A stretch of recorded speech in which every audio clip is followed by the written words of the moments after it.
You've walked through the darkest nights. You've heard the crowd, felt the blinding light. You were standing there when your... Is that really your best?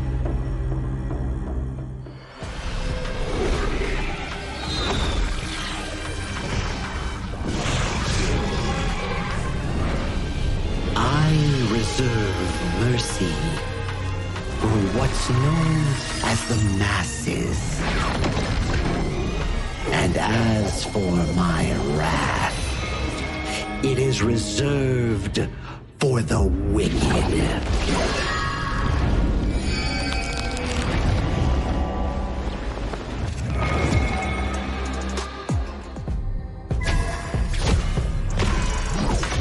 Only after enduring all 81 trials did I see how this world's hardships never end.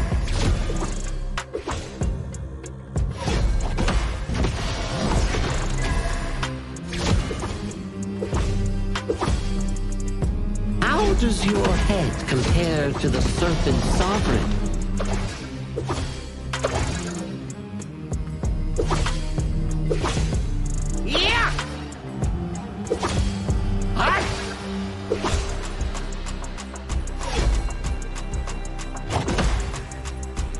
Divine form renewed!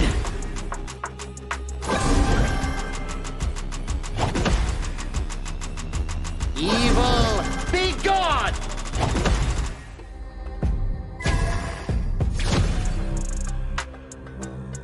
All forms fade!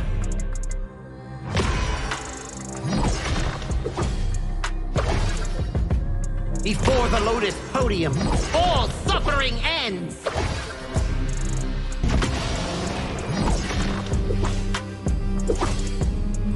Mercy and wrath unite!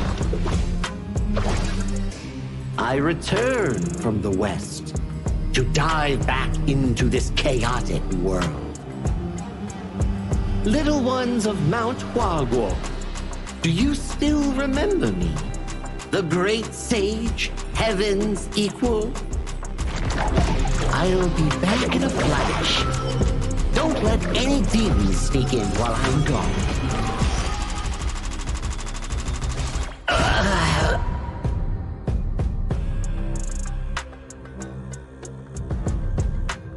Time to leave the stone behind and see where fate takes me.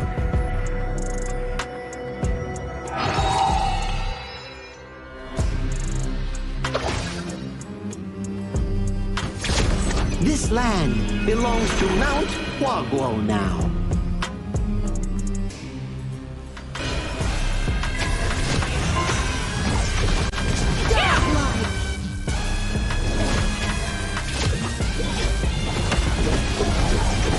Legendary!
Who will be the next to shine on the Asian Games stage?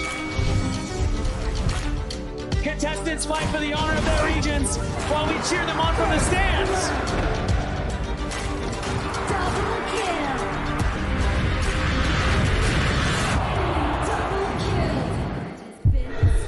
This is a challenge, but it is also an opportunity.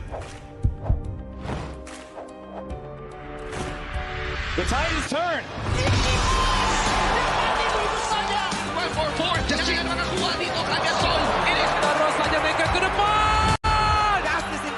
They're going to use it. Golden Knights, those capacity. Victory! And we pulled it off together. We share the same voice, the same radiance. This moment of brilliance belongs to all of us. Together, we shine.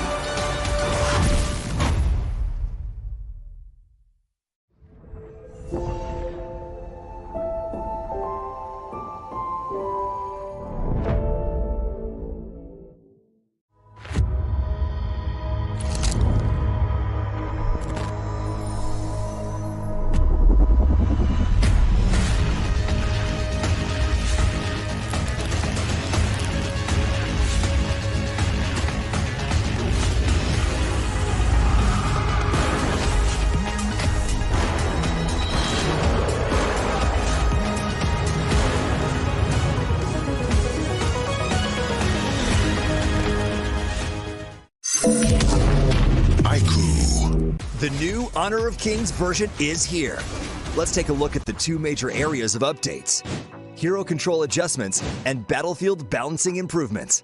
Basic attack targeting rules have been updated. If a player is crowd controlled for too long while using a basic attack, the attack command will now automatically be cancelled, preventing heroes from continuing to chase enemies after the crowd control ends. The movement wheel's dead zone has also been adjusted. After the improvements, there's no longer a dead zone in the center, helping prevent input interruption issues.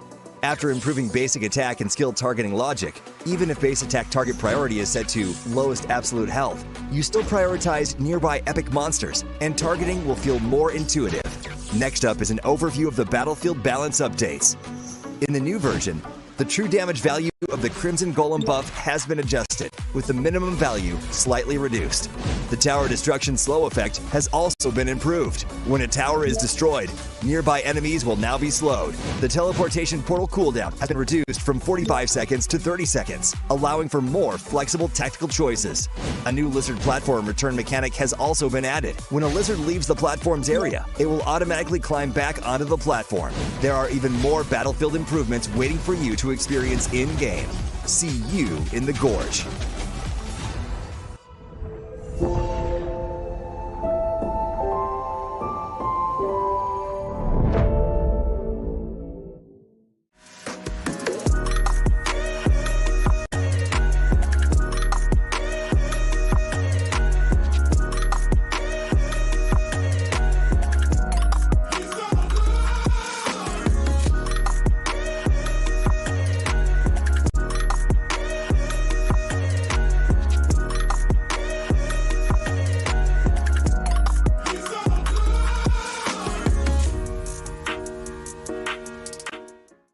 Azuria, the southern archipelago of Primera. Here, humans and great beasts live in symbiosis. How this came to be traces back to a never-ending catastrophe. 2,000 years ago, Azuria's mightiest great beast, Anita, merged with the power that fell from the Sky Dome. That power amplified Anita's strength, but shattered its sanity. Driven mad, Anita transformed into a massive vortex, the world devouring everything in its path. Where it passed, great beasts were torn apart and islands were destroyed. This was the disaster that would define Azuria's history, the Eternal Calamity. In its wake, Azuria stood on the brink of annihilation. This catastrophe became known as the Great Desolation. In despair, the humans and great beasts, once mortal enemies, became each other's only hope of survival. The great beast Devita and humanity's greatest champion Devara abandoned their conflict and chose to work together. The great beasts sheathed their fangs, and the humans let go of their hatred. All surviving life grasped at one final power, the churning. Deep beneath the sea lay Amrita, a force brimming with boundless vitality. Through the combined efforts of humans and great beasts, it was awakened, restraining the calamity at the center of Azoria and restoring life to the world. But the calamity was not destroyed, merely sealed within Azoria's center. It erupts from time to time, bringing countless disasters to the land. Davara collected his knowledge and power and passed them down through the generations, hoping that one day the calamity could be ended for good. And so, this has continued for 2,000 years. Chief Elder Davara! The calamity has erupted again! It seems trouble has returned. The secret to life is to just take every punch and keep going.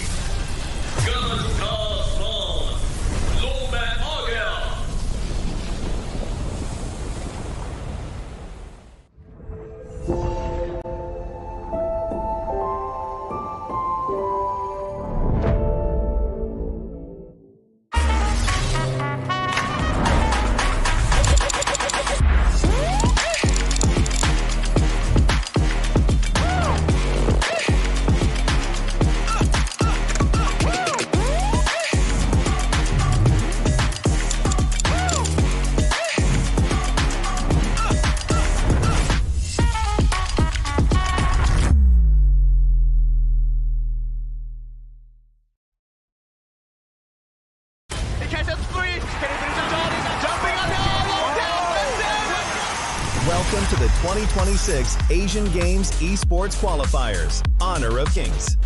20 regions, one stage, and only the strongest 9 teams will earn the right to shine above the rest. Taking place in Malaysia, June 13th to 21st, 2026.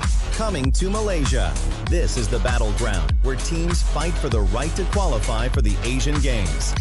20 teams enter, but only 9 teams will move on. Apart from the 20 regions, there are 3 regions that have direct qualification.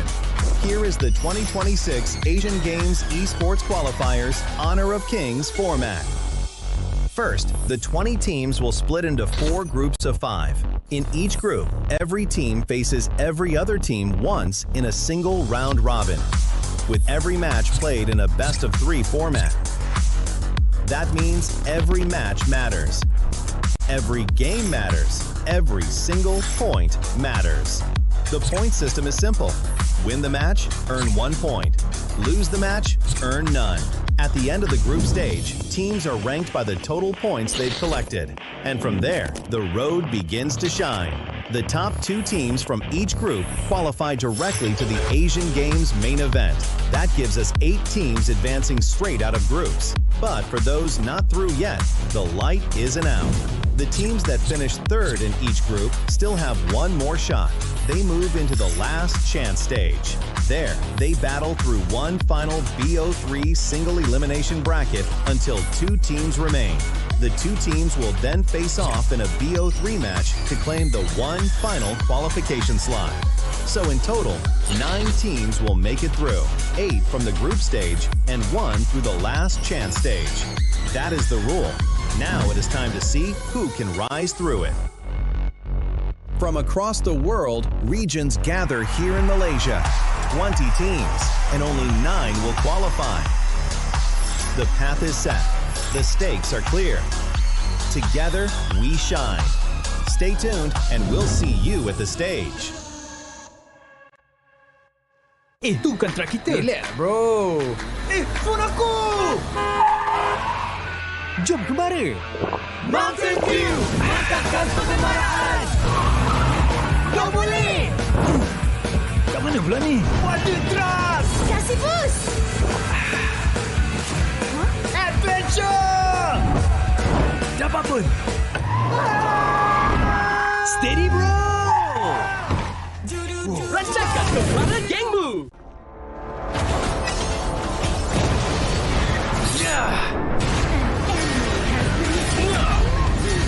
Double kill! Shall I compare thee to a summer's day? Flame.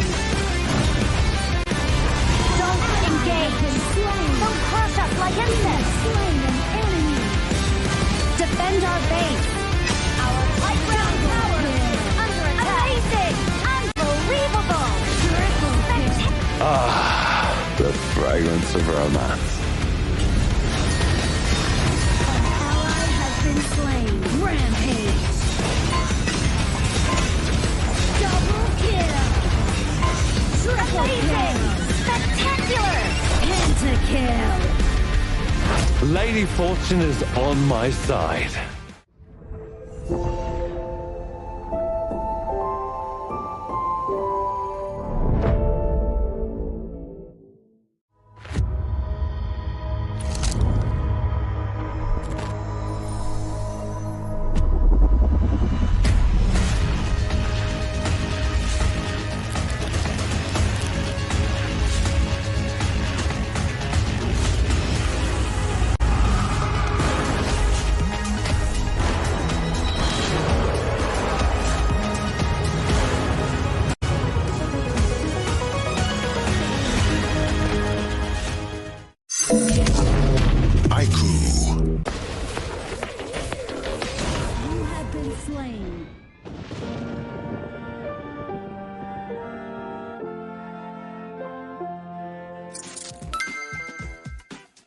With the new consignment market feature, both new and veteran players can earn consignment items just by staying active.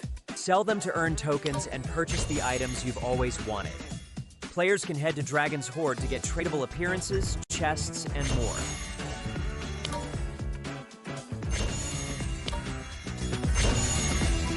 Players can list tradable items on the consignment market to earn curio tokens. During the initial launch period of this feature, all item listings will have their listing charge waived.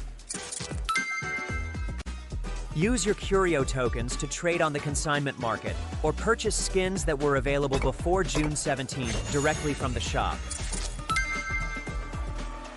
With the new consignment items, players can complete events to earn tradable chests. Choose to open them yourself or list them on the consignment market for sale. Tradable skins can be obtained by opening tradable chests or by redeeming them in Dragon's Hoard. Tradable spritlings can be obtained by opening tradable chests. Tradable cards can be obtained by opening tradable card chests. If you bought an item but did not use it yet, you can still relist it on the consignment market.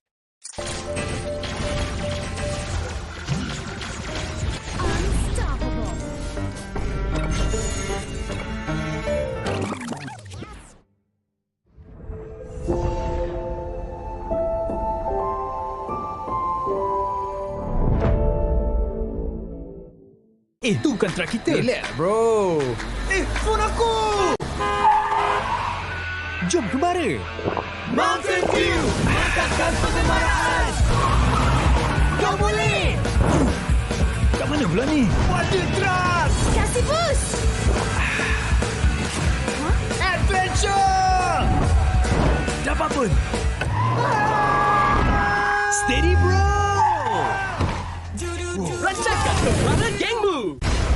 Ultimate not ready yet.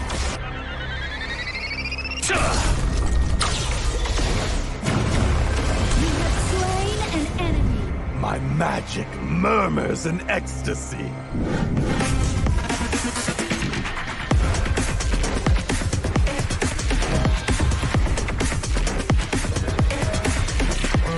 Amazing! There is no escape for you.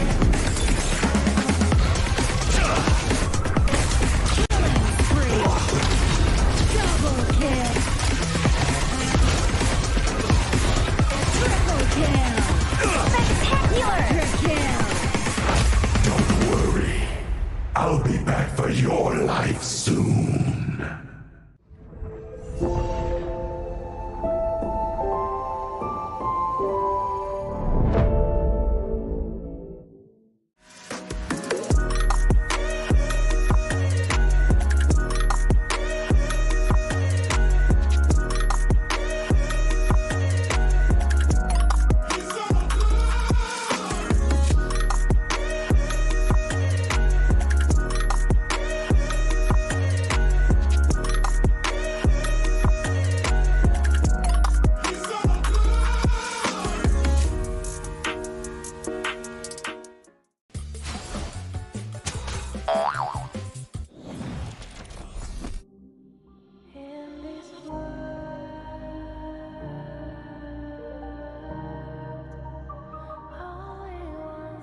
sound of the rain.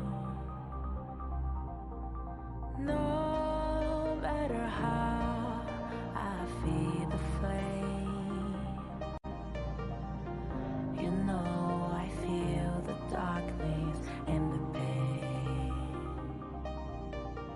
All of the ways we tried to break free from the night, you know we made it out, we found the light. I fly so high, light up the skyline. Let's do it this time, like it's a whole new vibrant world.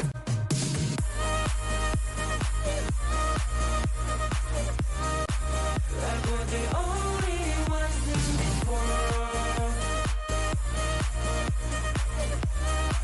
Like we're the only ones in this world. Now I see that I got everything I need. It's alright, I'm on fire, I'm alive, 'cause now I fly so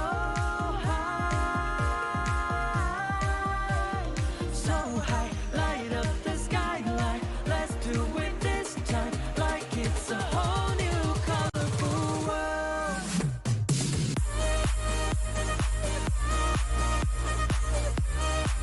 Like we're the only ones in this world. Like we're the only ones in this world. Never thought we'd get this far, burning like the stars. How we get this far, like we're the only ones in this world.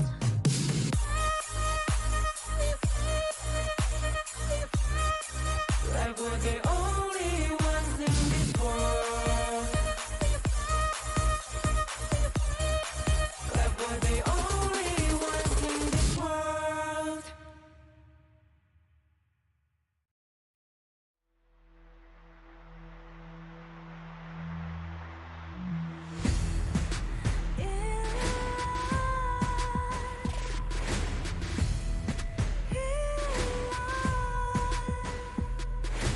What's a life without its worth?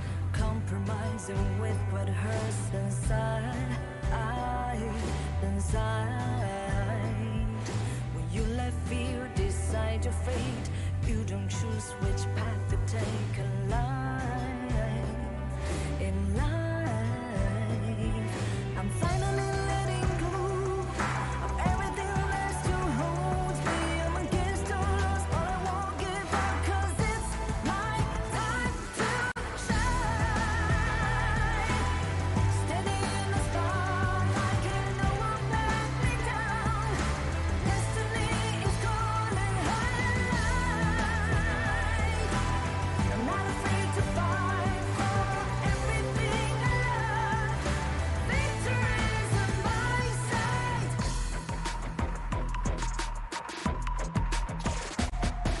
The more we lose, the more we gain. The more that nothing stays the same in time. Can't love ever, can't forget. What you see is what you get sometimes.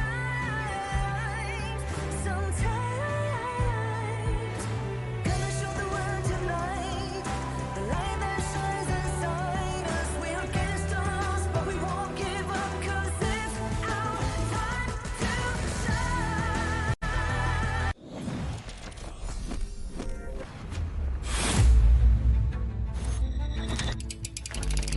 Momentum can be a powerful thing in competition, and Day 8 saw teams looking to build on their recent successes.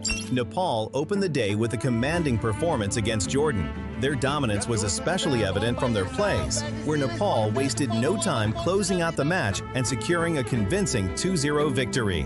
Fresh off one of the tournament's most memorable comeback victories, Laos carried that momentum into another impressive performance and secured a dominant 2-0 sweep over Saudi Arabia. Singapore controlled the key moments of both games and never allowed Syria to build any meaningful momentum, resulted in a comfortable 2-0 victory. The spotlight of Day 8 belonged to the clash between the Republic of Korea and Hong Kong, China.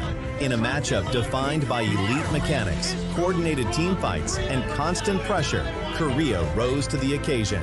They secured a commanding 2-0 victory over one of the tournament's most impressive teams, Hong Kong, China. Indonesia and the Philippines entered the stage as two of the competition's most respected teams, setting up a clash between two regional powerhouses. Indonesia secured a hard-fought 2-0 victory over the Philippines and closed out Day 8 with a statement performance. As Day 8 comes to a close, the margin for error continues to shrink. The victories become harder, the battles become tougher. The road continues tomorrow.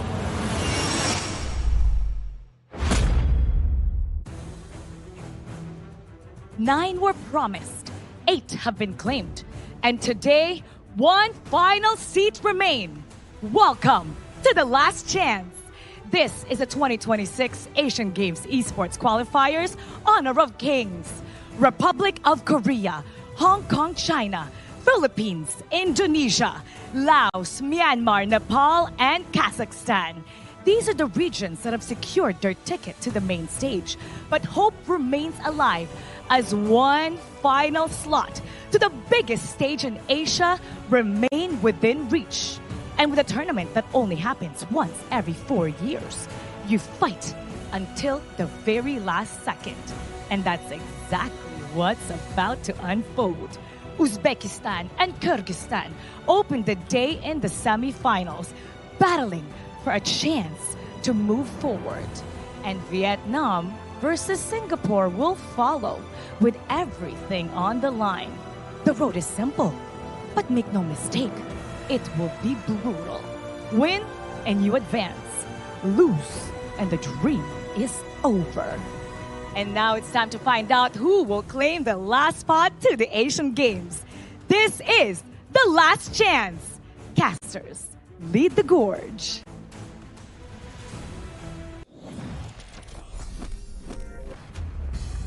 All good things must come to an end because we need to prepare for the next chapter coming in for Honor of Kings. This is the last day coming in for the 2026 Asian Games Esports Qualifiers for Honor of Kings. And once again, for the final time this event, I am your guest host, Sagi. And with me is our handsome, interesting casters of the Gorge, Adam Spartanker and also Holler. Welcome back once to the broadcast. I'm the interesting one, he's the handsome one, right? No, wait. I want to be the handsome one? You want to be the handsome one? I always get it wrong. Anyways, I'm happy to be here. We finally made it to the last day, and I'm super excited because we're going to find out which of the 20 teams that we started with, and we're going to get to the final 9 to see, again, who's going to make it to the main event. Is the most important thing, right? The 9th spot of the entire qualifier. So there's 6... there's going to be 4 different teams today, and we'll be seeing who's going to get this last spot, which is the most important thing, because the ticket going to the main event is invaluable. Exactly right. Just like what Mara mentioned, right? It happens every 4 years. You miss this out, you have to wait another 4 years, depending if there even is one in the first place, right? So, final ticket coming in for a final 4 teams. We have Uzbekistan going up against Kyrgyzstan for the first half, and then Vietnam going against Singapore for the other half. And let's check out the updated bracket real quick on what exactly will be coming down for today. We're going to have our first semi-final between Uzbekistan and Kyrgyzstan, and then the winner advances to the finals. Not advancing yet, they have to wait for the victors between Vietnam and Singapore, and then the finals between 2 teams duke it out for that final 9th slot into the Asian Games main event.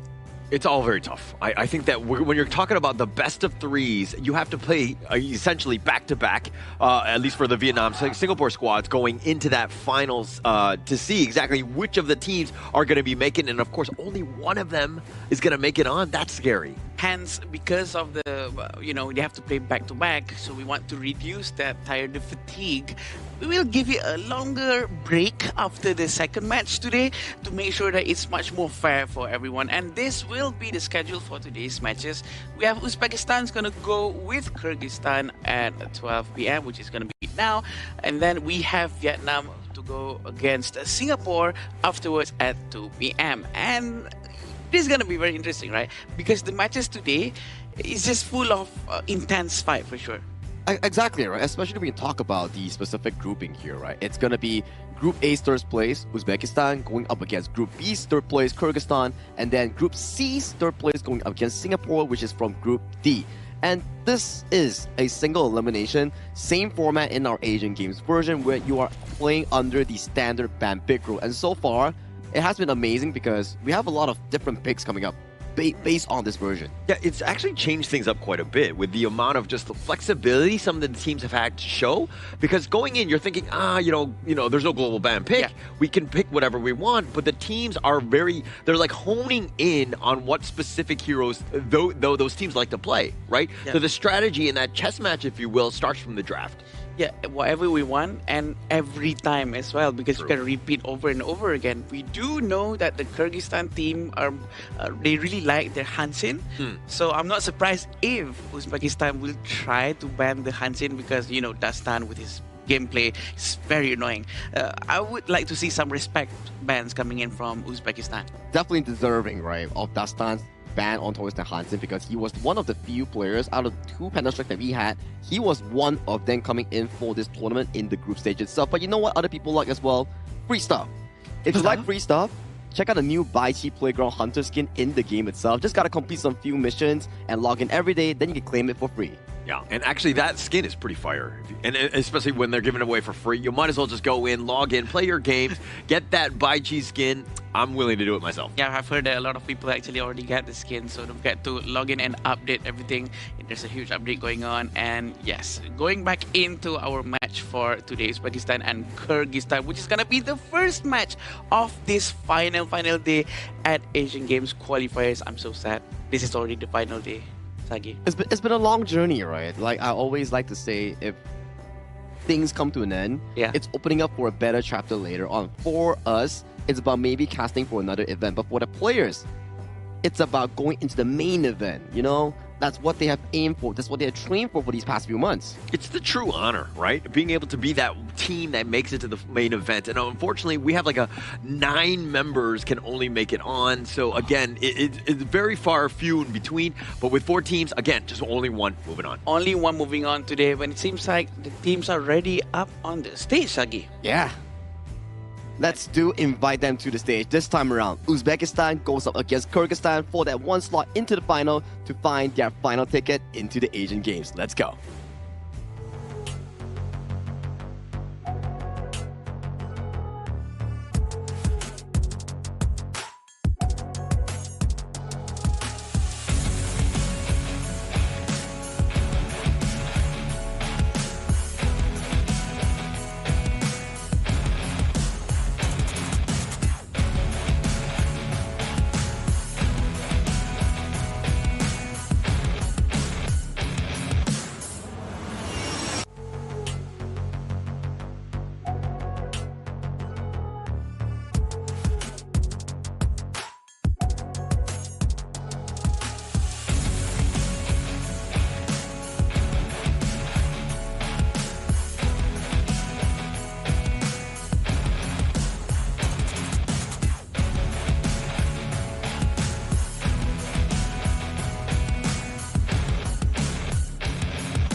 The road through the last chance stage is never easy, but this is a team that refuses to back down from a challenge.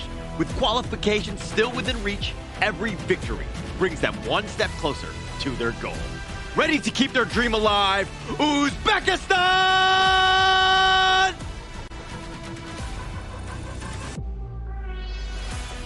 Everything they have worked for comes down to moments like this. One match, one opportunity, one step closer to qualification.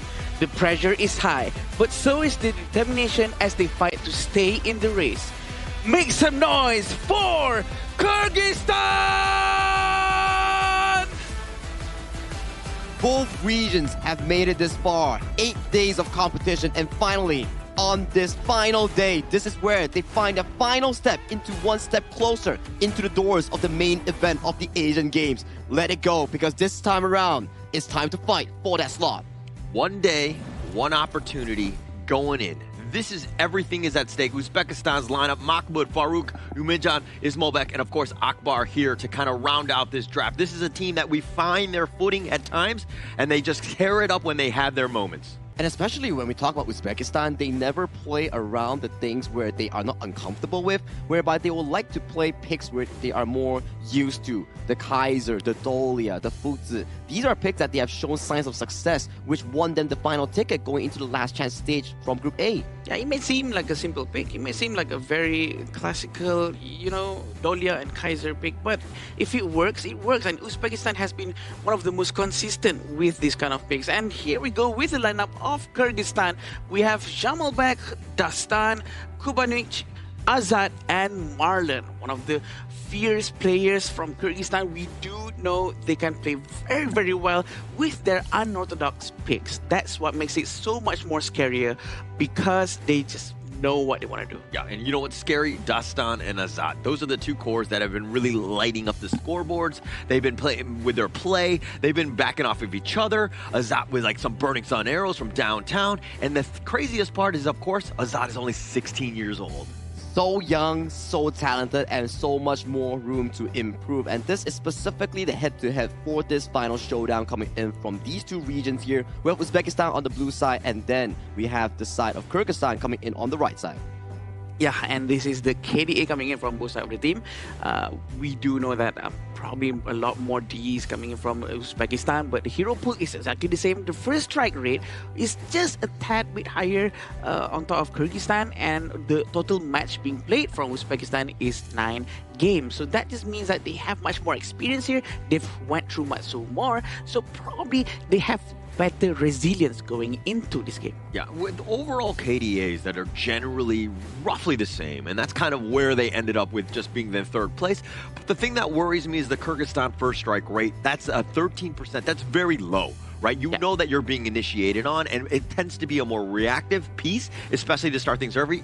If Kyrgyzstan want to shore things up, they probably want to be looking at, again, this first strike rate to kind of up it. Which is pretty shocking, right? It means on this 13% first strike rate that Kyrgyzstan is a team that likes to play from a behind, where they are able to grow their advantage through solid laning phase, through jungle invasions. That's why we are featuring the jungle head-to-head matchup between Farouk and also Dastan. Very distinct playstyles. I would say Dastan is more on those jungle carries, but Farouk, he's more well-rounded as a player. True. Also, Dastan with the higher average goal per minute, which shows that he really plays around more with clearing lanes, of course with his Hansin and whatnot. Shadow Overlord Slain is so much more for Farouk, and the kill participation is, it's fair across the board. Yeah, and actually the Shadow Overlord's lane, it's one thing to point this one out specifically. It just seems like Uzbekistan want this. They want that push, especially come 10 plus minutes. That's what they're looking for. So they kind of prioritize a little bit more from the Uzbekistan side. This is things that you need to take a look for, right, coming in for the specific series here. Because Shadow Overlord, if you have 4 of them, it means that you're consistently pressuring your opponents here. But maybe for Uzbekistan, it's more towards the games where they have played against the side of Pakistan, coming in for the group stage that allows them to have this stat. Because overall, this specific head-to-head for me is really, really similar. KDA-wise, gold-wise, slightly towards Dastan, but take a look at the KP. Very similar. It's just that these two players, it's about giving them the correct draft. It's about giving Farouk maybe his pocket picks like the Dun, like the Kaiser, for example. For Dastan, it's more going back to those carries that he excels in. It goes where when we go to 10 minutes, the Enhanced Overlord and Tyrant, sometimes some teams really prioritize more towards Tyrants, but it seems like really Uzbekistan prefers to go with the Shadow Overlord. This just shows that they prefer to have an easier landing phase with the Vanguards going out onto the map. So probably a good idea for them to do the same thing here, knowing that if Kyrgyzstan is again going with a Hansin, going with an Assassin that really focuses on the side lane, doing split pushes, probably going to be a good idea again for them to try to focus down on that purple monster. Yeah, I was out there giving out some gang signs with that peace sign. Gang sign. But, I mean, before we get into this one, we're about 40 seconds away before we go into the actual draft itself. But let's talk a little bit about predictions. Without knowing the draft, of course, and just going in and what we know and what we've seen thus far, who are you giving the edge to in this series? Kyrgyzstan 2-0. 2-0. Kyrgyzstan. Wow. What about you, Adam? Can I hear yours first? I'm actually going to go Kyrgyzstan 2-1.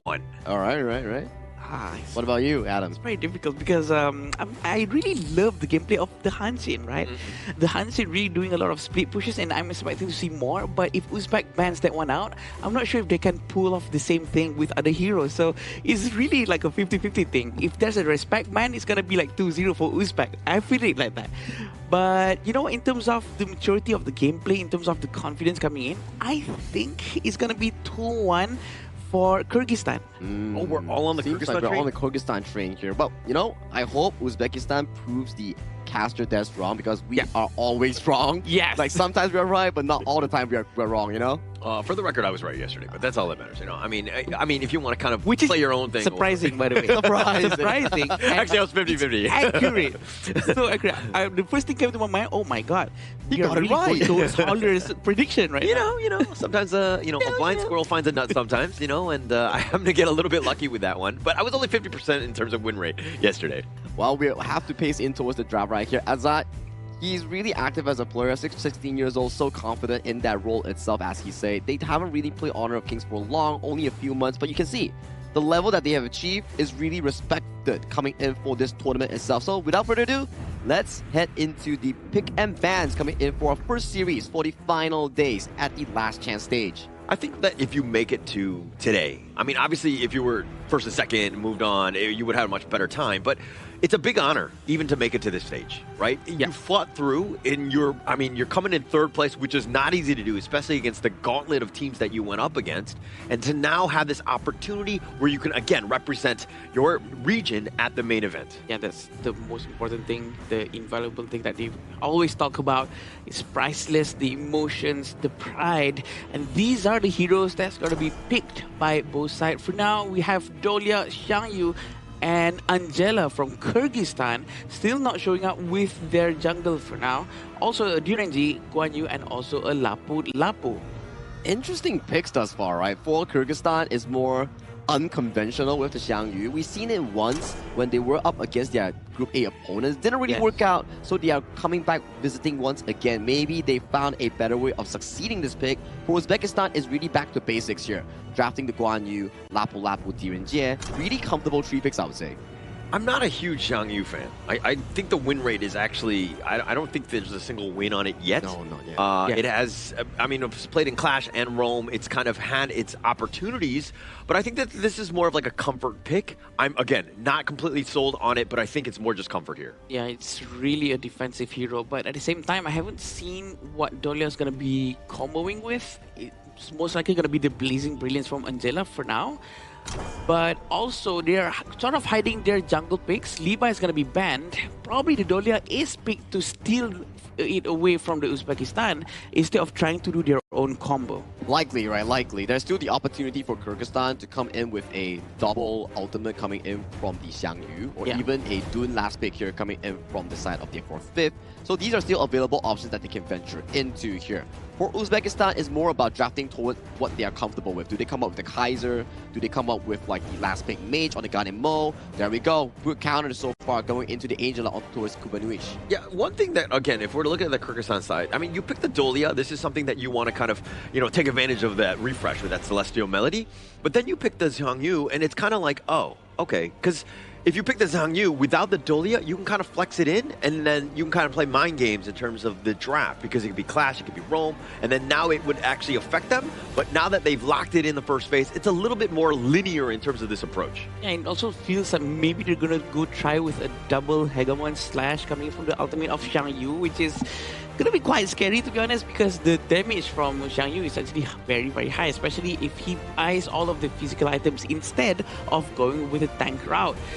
For now, we can see there's a Dune coming in for Kyrgyzstan, They're not going to go with an assassin jungle, they're going to go with a tank jungle, but with an Erin to really make sure that they scale very well to the late game. I think I like it, right? Kyrgyzstan making full use of the Dolia pick here, coming in on the start and also the side of Marlin. Yes, we are lacking a bit of an engage coming in for the side of Kyrgyzstan's role. But if Jamalbek is able to find those backlines with the hegemons that you talk about here, it could be pretty destructive coming in for the side of Kyrgyzstan. And if you're looking at, I mean, Uzbekistan, like the last pick Musashi, just more damage, right? The Lapu Lapu and the Guan Yu are there for the control. If you're able to get on the Aaron, the Angela, the Dolia, those are very, good high priority targets that you're looking for. So Uzbekistan, they want to go at you. They want to be aggressive with this lineup. Yeah, and from the composition coming in from both sides, it seems like both definitely have an ample amount of crowd control, especially with the Guan Yu. Also, they do have tankiness as well, and a lot of heroes that scales to the late game. Without looking at the teams, Zaki, who do you think have the upper hand? I gotta say, Uzbekistan has an amazing draft. If Mahmoud is able to perform in these upcoming team fights, he's practically unstoppable. There's no single ounce of CC coming in from Kyrgyzstan that can actually stop Mahmoud on that Guan Yu here. But this is game one in an important series between two regions. Uzbekistan goes up against Kyrgyzstan to find their tempo into the final of our last chance stage. Thank you so much, Saki. As we go into the first game of this one, and look, for me, it's Umajan and Kubanic. The Angela was picked first, very static, very immobile. Umajan is going to be like frothing at the mouth, knowing that this is going to be easy pickings potentially. So this mid lane is going to be incredibly fun to watch here. Definitely, with the freshly 4, she's going to need the level 4 as soon as possible. Rotations coming in from both sides, they're not going to mirror each other. It seems like goal sharing is going to be done by Kubanic and Dastan. And then they're trying to focus down more towards the bottom lane. Yeah, Uzbekistan they showed their hand a little bit too early. Umajan had actually been rotating here throughout those plays a little bit early, right? And I think that you're looking more for the killing blow when you catch them off guard. They weren't able to do that. Now Uzbekistan, again, you try to go for a little bit of a play and you want value, they got zero of it. And the most important thing for Umajan right now is for him to try to get a lot of stacks as much as possible, as early as possible, with the kill and assist for the passive Organimo. So he needs to be involved in any potential team fights that's going to happen from the beginning. Yeah, and it looks like the gold sharing of Kyrgyzstan, this is the value, this is the attempt of movement around. And Marlin, a little on the lower end, needs to get a little bit of respect to Akbar here because he's definitely much tankier, but now Farouk on the chase, goes through the duel of death. He's in a bad spot. He's trying to flash away. He gets stuck on the wall, and first strike going the way of Farouk. Marlon actually went down probably just a little bit too far through front, and Kyrgyzstan is going to try to rotate towards the mid lane and try to protect them as much as possible. Umajan is still trying to get that stack, and I think he did manage to get one just now. Might have gotten one on this, but Marlin, something to take note of is he doesn't have flash. Yeah, he has heal, and he was like, okay, even if I pop it, I'm stuck in this lair. He had just used a skill where he's not able to jump over that ledge. Yeah. So just a really tough, not a great start to this game for him. Yeah, very unfortunate for him, and Kyrgyzstan is going to try to do a better rotation for sure after this, and hopefully he plays a lot more closer to Dastan because the rotation for Dolia and Dune is the most important thing. And Marlon needs to get that level 4 so that he can start to reset the unruly blade of Dastan. Yeah, and you also want to play as Marlon a little bit more passively, right? It's more supportive, get Azat going. He's in one of your win conditions, and as he gets charged there, again, Akbar, this is what you want to do. You want to threaten, you want to take a little bit of damage on Azat so he knows that he's not so comfortable. Also, the winning condition for Uzbek is trying to focus down for... Oh, hang on. Yeah, Farouk a little bit on the low side. He's going to eat a little bit of the Blazing Brilliance. Nice little stun, and Kumanic gets that pick off. Akbar is in a bad spot as well. It looks like he's going to flash over the wall. Jamavel is on the chase, gets the mini charge, pushing him back, but Akbar might try to get away. He dodges the Chaos Ender, but here comes the Razor Cavalry on the side, and it looks like Mahmoud with the heroic strike. The Hegemon slashed all over. He dives the tower, and Jamalbek gets the pick. A very good move coming in from Jamalbek. Managed to do that maneuver. He was actually trying to push Akbar towards their tower, but he did not manage to do so because Akbar actually turned around and he tried to juke the movement away out of Jamalbek. They actually managed to disengage from that team fight very cleanly. Yeah, actually Jamalbek with the Hegemon Slash, that's like the first good one we've seen at the Asia Games qualifier. Yeah. He was able to hit it at the right point because you knew, it was predictive because you knew that they were going to hide right onto that mid T1. And the Laura Bloom has been used, seems like they're going to pull back just a bit. But it seems like maybe it's the last day of the Asian Games when we're actually going to see a proper Xiang Yu to really shine. And it's probably a bit too late for other teams.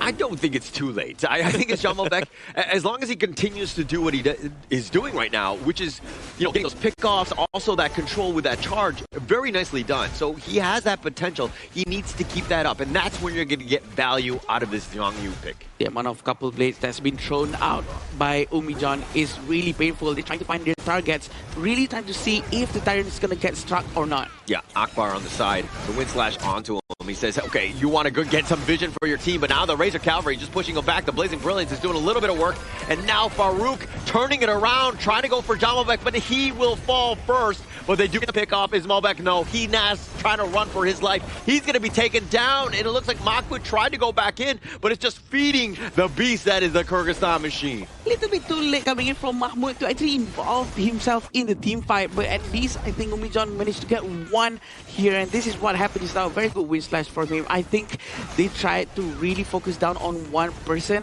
and they were actually disengaging from the team fight.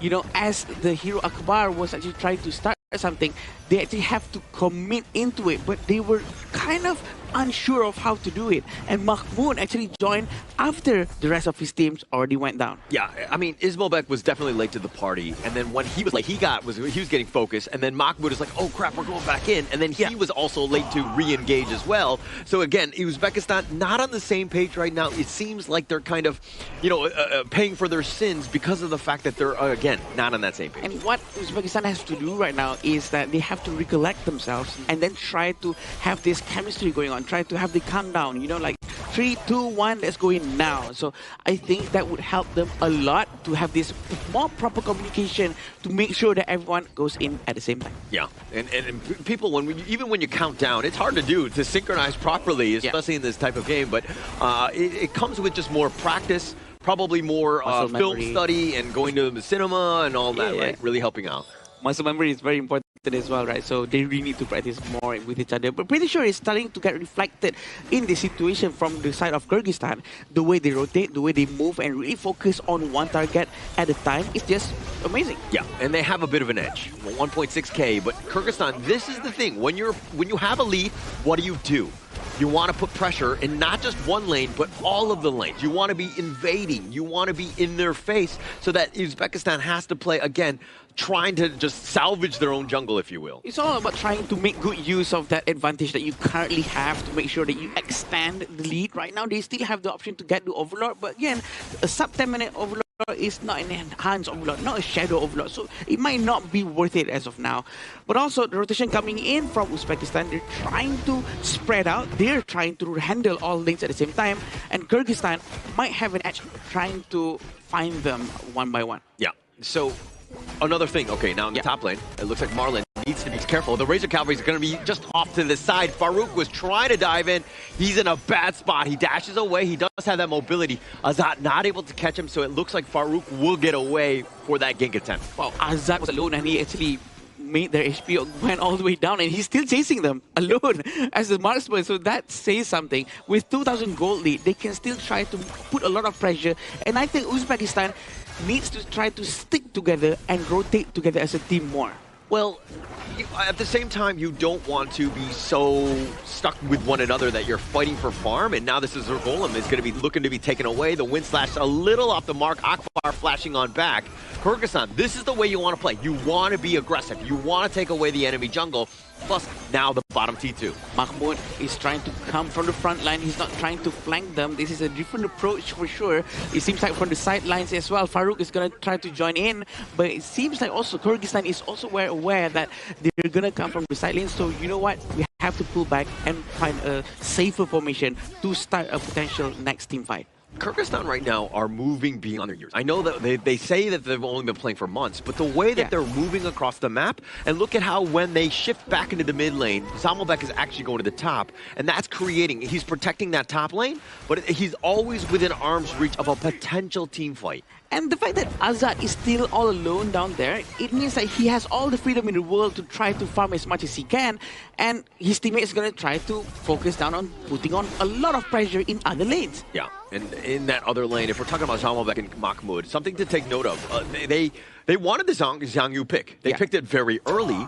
And actually, he's gotten the better of Mahmoud thus far, right? Yeah. Mahmoud hasn't had the game-changing Razor Cavalry. I mean, potentially going to happen later, but the way that Zhamobek has been able to kind of deter him from really going in has been great. But the Overlord, look at him, he's taken by Dastan, and now the chase is on. The Unruly Blade, Akbar getting out on back to safety. He's going to hide under this tower. A great Overlord taken over there, but Mahmoud is seemingly trying to get someone, a very good ultimate coming up from him, but it seems like there's not going to be any follow-up to help out with his ultimate this time. Yeah, Kubanich actually sidesteps the majority of that. If he gets pushed back, he dies, right? So Mahmoud, great attempt there. Those are the type of plays that you're trying to make, right? Because if one of them succeeds, you're going to be gravy, and you're going to be back in this game. Here's the thing about Guan Yu. He really needs all the towers to actually go down so that he has the freedom to rotate without people noticing. As long as the tower in the mid lane especially is still standing up, there's almost no way for him to try to do a flanking maneuver.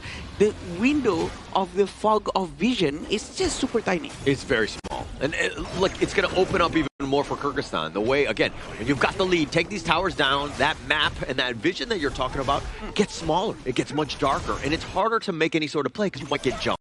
We're still waiting for the moment for Mahmoud to try to come from the sidelines, but it seems like Kyrgyzstan is going to try to focus down on this tower, opening up the map even more, potentially also for Mahmoud to do something. Yeah, Dastan is starting to become a bit of a problem, right? The way he's able to cut things, and you have to respect it because he has so much control, plus he's tanky enough to survive any sort of attack on top of him, but that is space created. Really well played by Kyrgyzstan. Very interesting on how Dastan actually uses June quite well. On top of that, are able to play assassins such as Hansen. This just shows the capability and the versatility of this player Dastan from Kyrgyzstan. Yeah, you want that out of your jungler, right? You want to be able to play that. And when you need an assassin-style core, somebody to carry, you need him. Plus, you also need aid in the back pocket, the tanky style, the frontliner, if you will. And it looks like they're going to trade big neutrals here, but the Shadow Tyrant going the way of Uzbekistan. It seems like the Tyrant has been taken very quickly. Also, another trade coming in from Kyrgyzstan, having the Overlord in their hands is going to give them an advantage, sending the Shadow Overlord towards the top lane, which means most likely they're going to be focusing down towards the mid and the bottom lane. And look at how Kyrgyzstan, you can tell that they did their homework, right? They knew that Farouk had those 4 Shadow Overlords. They like to push. They were like, no, we're going to focus that time. We're going to do our priority. We're going to make you change so that now you have the Shadow Tyrant. What are you going to do? Especially right now, Ganmo doesn't really have his stacks. It really is becoming a problem because only 2 eliminations coming in from the side of Uzbekistan. Yeah, because Kyrgyzstan's positioning has been flawless. I mean, yeah, they died twice, but that's very minimal at this point. And the way that they've been able to, again, when you're leading and you're not dying, but you're constantly pressuring them where they can't get out of their own pace, you're winning. Yeah, and he also actually needs someone who is tanky enough to consistently be in front of him to open up a space for him to freely throw out all of these couple blades and freshly forged to find an opportunity. It's not there just yet. So I think he really needs to find someone else to really help him out. Yeah, they find Mahmoud, who's going to just gallop under this tower here. He's going to be fine as the rest of the reinforcements are there, but one thing holding back Kyrgyzstan, this top lane. Mahmoud, just enough rotation so that he's like threatening team fights, but he's always keeping that top T1 alive. Usually that one goes down first. Oh, he's still waiting on the sideline, on the brushes. 3,000 gold in front for Kyrgyzstan. To be honest, it's not really that big in terms of 12 minutes into the game. There's still a huge chance for Uzbekistan to do anything. It all depends on the positioning of Akbar to provide vision for his teammate, to really give a chance for also Mahmoud to do a proper rotation towards the sidelines and try to flank them, try to bring all of them towards Uzbekistan. Yeah, and it's about a 3K net worth lead or so for Kyrgyzstan. I mean, it's not a huge win, but most of that farm, that lead has been in the farm lane. Azat versus Ismailbek. He's about 800 or so gold up on this one, but the other pieces are just slight wins, if anything. So now Uzbekistan looking to hold the Blazing Brilliance just on the side, not really hitting too much on the blades, and it looks like Umijan snipes out Kubanic. That's what we're waiting for, someone in front of him for him to have the free space, and he got the kill, and Umijan for sure have the advantage just a little bit, just to collect more stacks for any gun ammo. It's very important for him to really get a lot of stacks before we get into 15-minute mark. Yeah, this is that counter pick. This is why they picked the Gun Mo into the Angela. You know that, oh, the Raging Sea, he actually tries to flash on forward. Akbar a little bit low. They have the duel to the death, but he's just so tanky. He's going to survive most of it. Yuminjan throwing some blades a little late on this one. Not really able to hit anyone. How often we see a Jamalback actually trying to do a split pushing with this particular hero? Usually this hero is really a team fight centric hero where you wanted him to be much closer to your main teammates to try and save them, but it seems like they want to try something different here. Yeah, you got to be versatile, right, in what you're trying to do. I mean, yes, the hero is definitely, as you're saying, more about the team fight, but you're going to take what the enemy's giving, which is a wide open bottom lane. And as long as they stick around with this unruly blade, look at the backside. The Wind Slash is going to hit. The Raging Sea in return, he's going to take some tower shots as well as the Razor Cavalry, but the tower is going to be taken down. And now they tried to go. The Wind Slash, he pushes and put back with that Garter Grave. Akbar is there, the duel of death. They find Marlon. They get the pick on that one. And Azat is taken down as well. But in the bottom lane, you're seeing Ismobek scuttling away Jamalbek as he runs away. Yep, Jamalbek has been chased by Ismobek. A very nice pressure coming in from the side of Kyrgyzstan, but also Uzbekistan manages to get Azad and Marlon, which in turn gives a couple of stacks towards the Umijan, and this is where it's going to start to go down south for Kyrgyzstan. They have to be careful with every engagement because the late game potential coming in from Umijan is just scary. See how all of the couple blades actually connects towards Kyrgyzstan, and they have to stop that. They have to stop the potential stacks going in, filling into Umijan. Yeah, I mean, trading away 2 for 2, and but you got the top T1.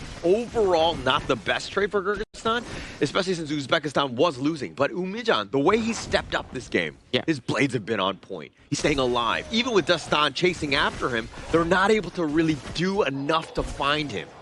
Yeah, it's just so accurate, whatever that's going on over there. And we're potentially going to see probably a steal with the freshly forged if they try to force this overlord. But it seems like Jamalbek is going to try to flank them from the side. Yeah, he's looking for the flank, but Jamalbek taking a lot of damage. He needs to be careful. Dastan just looking to zone them away. They're going to start the overlord. This is potentially very scary as Uzbekistan are not looking to give this up for free. The overlord going Velo. Azad takes it down. The duel of death finds it on the backline. They find Jamalbek, but it looks like they've got the return as Akbar and Farouk, both of them are down as well. On the backside, you can see Mahmoud trying to do a little bit of work, but he too will fall. A double strike going the way of Azad. Mahmoud was actually once more, he's late into the fight to try to actually disturb them before they can actually get the overlord. The overlord is already taken and his teammate actually already went down, but look at his damage coming in from the Gunenmo, almost managing to get Kubanich just now. But you can't give anything for free, right? They're here to contest. And yes, things did not go well for Uzbekistan. Now they're on the defenses. They're probably going to lose this mid T2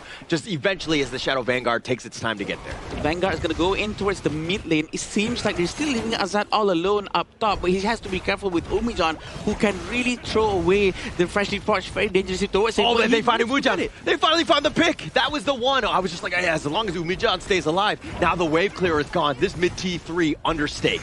Yeah, they're trying to focus it down? Yeah, they're trying to. The Raging Sea just used onto Marlon, though, but they deal with the Shadow Vanguard, and I think that's going to end this push. Yeah. But they buy themselves a little bit of time here. Yeah, definitely a lot of time, and the move onto Umijan, we didn't get to see it on camera, but we did see it on the minimap. Probably a very great Laurel Bloom coming in from Azad, putting Umijan down, and this will slow down the Gunmo's scaling, right? Because the passive coming in from him is what we want to avoid.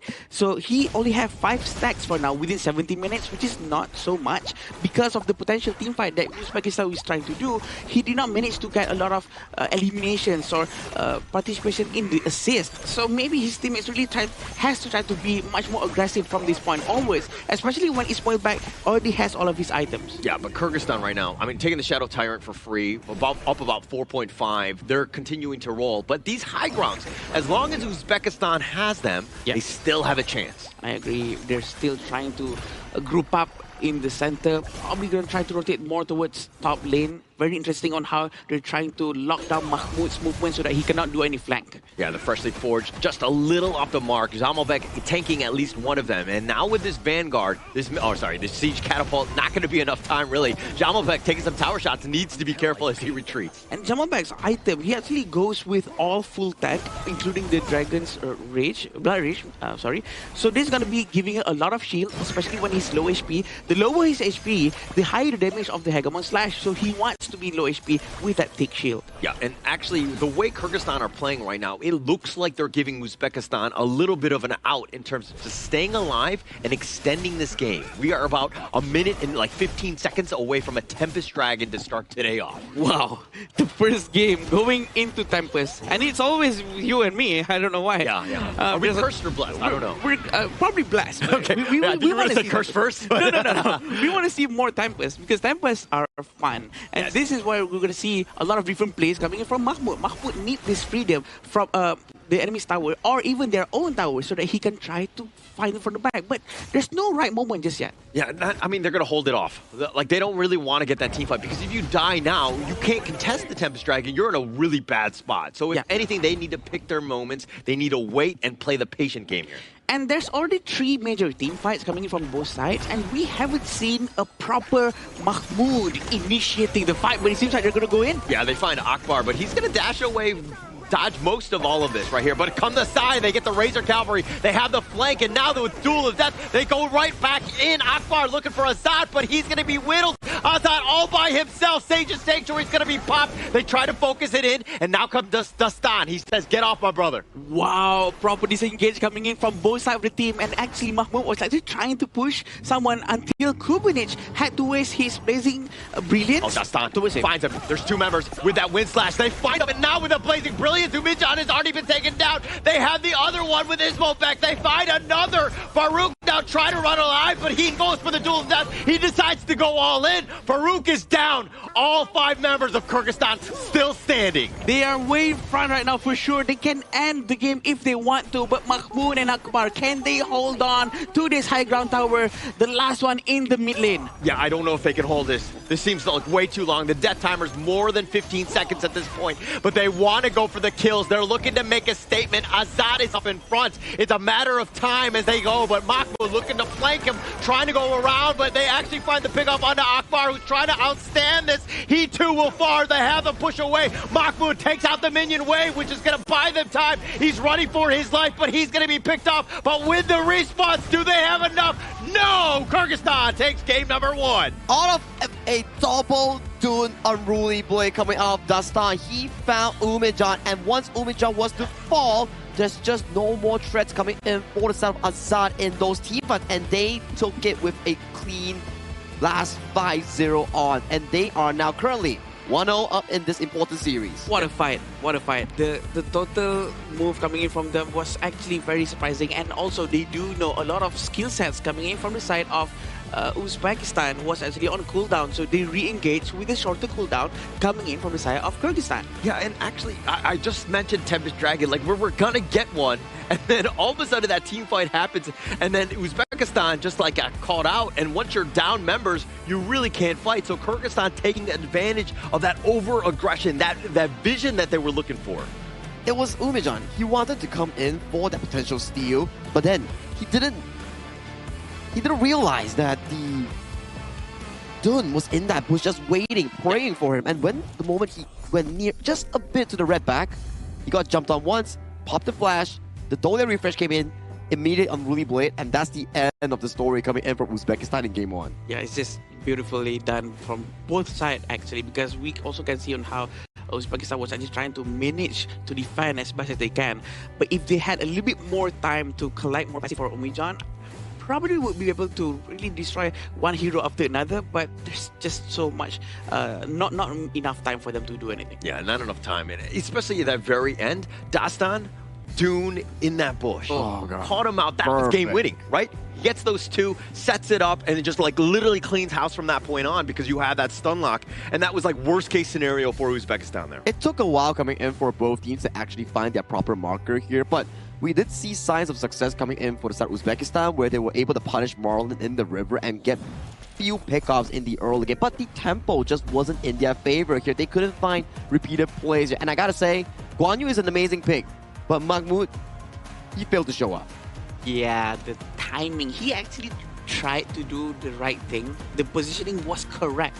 But if only he is 5 seconds or 10 seconds earlier and he's the one who starts the team fight, it's probably going to be giving a lot more space for Ismail back to do some damage, for Umijan to deal in a proper freshly forged and couple blades. But it did not happen that way. It's usually Mahmoud, the last guy to actually go in and do all of his movements. Yeah, and he needs to start things off. I think that, you know, him just like with the repositioning, just starting the engagement, and then you have them like herded together, if you will, and then Akbar with the Raging Sea, dual death for Multiman as well. So like, that's best case scenario.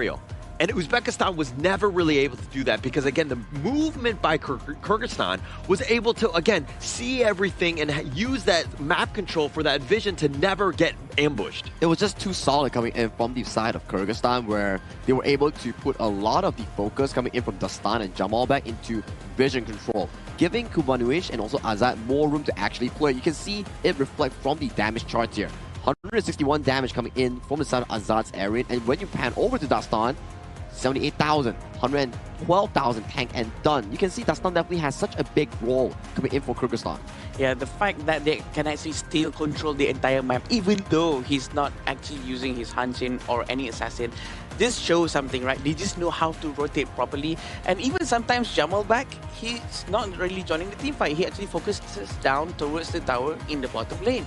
Even though his hero is really focused for team fights, he just does it just because the positioning of Uzbekistan allows him to do so freely. Yeah, do you think Zamalbek, though, on the Zhang Yu is just like celebrating? He's like, I see, I told you guys, this hero can work, but I think really it came down to the other four heroes, right? Azad had an absolutely amazing game, clearly MVP in this one, but he was supported by Dastan, which really set it up. Though that 1-2 combination was so tough for Uzbekistan to deal with. Now, my question for you is, would you take Azad, the main damage dealer coming in for the side of Kyrgyzstan, the solid one, or Dastan, the main tank that did the final best play on towards the side of Umijan?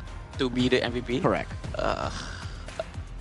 I'll go with Azad. I think that when you're 7-1-2, that 160,000 damage, clear impact, right? And I mean, that was a game-winning fight that Dastan did with that setup and that ambush.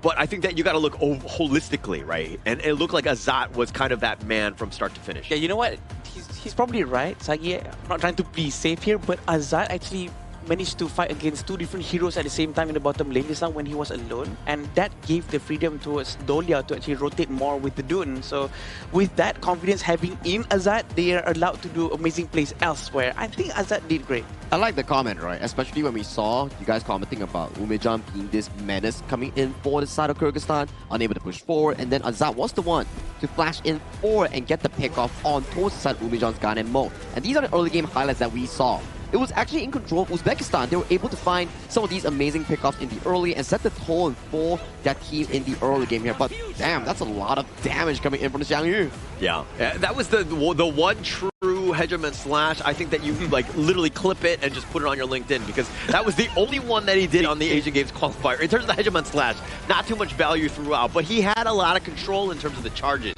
Yeah, Zumon back here in this situation, try to really deal a lot more damage as fast as he can. But again, when there's no one who's taking in front, there's nothing you can do. Just a little bit of reminder to everyone who's watching, Guan Yu looks like a beefy, tanky hero, but it's not. It's actually very difficult to use.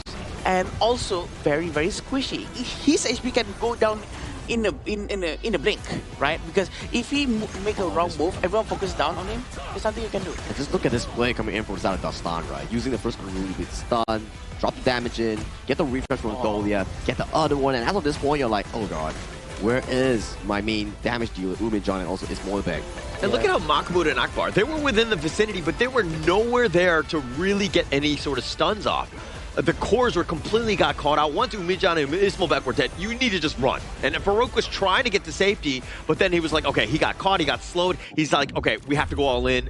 And then they were trying to make a play, and then the rest of them were just too far off. Yeah, and this will be the MVP, which is given to Azad. I mean, it's going to be a good, pretty easy choice for the production team because he did 42% damage as a marksman. That is a lot. We do know he uses his Laurel Bloom very, very well. And he's posing, man. I think this is one of the, if we have a ranking for the best poses of the victory screen, Azad is definitely up there. 100% up there. 100%. I mean, he's in a box, all eyes on him right now because the way he was able to play. And again, you want to carry your team, right? There's a lot at stake right now. You got to win all these games. Azad has more than stepped up in this one. Yeah, Azad he's very young. Yeah. His voice is deep. He has all the good stuff going on for him. And he's tall, and he plays very well. Pretty sure he's going to be the hottest thing in his region right now. And you know what's the hottest thing in our current place right now? Is the place that the players are actually playing here. If you want to check out the official venue of our place, the venue that the players are playing for the 2026 Asian Games Esports Qualifiers for Honor of Kings, do check out Pataling Jaya Marriott Hotel. A very nice day, a very fantastic one in the top tier in terms of quality and service. And if you're interested, do check them out. Yeah, and also while you're here, you can also experience the all-new Superflow Brawl with new talents and random events. More ways to play are waiting to be discovered, and just do so. All you need to do is, of course, update your game and just hop right in. Yes, and there's a lot of new talents for you guys to watch out for with this Superflow Brawl mode. So don't forget to check it out because it's gonna go away right after it comes in. Usually, it only lasts for a couple of weeks or months, which is very unique for us all to try out. And so we're gonna go back into our game after this. This will be very interesting for us to watch because we know that Uzbekistan is one game behind now. They need 2 more games to actually win, to actually make sure that they're still in this fight. Now, Holler, if you're the coaching staff coming in from Uzbekistan, right, what do you tell them? The draft was okay, just that maybe the execution wasn't that great. So you're at the brink of elimination from your hopes to the Asian Games main event. What do you tell them? Great question. I think that for this piece, I would just kind of, like, it's hard to be like, oh yeah, we just need to make sure that we're going in at the same time. That's really hard to coordinate when things are happening in the heat of the moment, if you will. So I think that you just continue to play confident, right?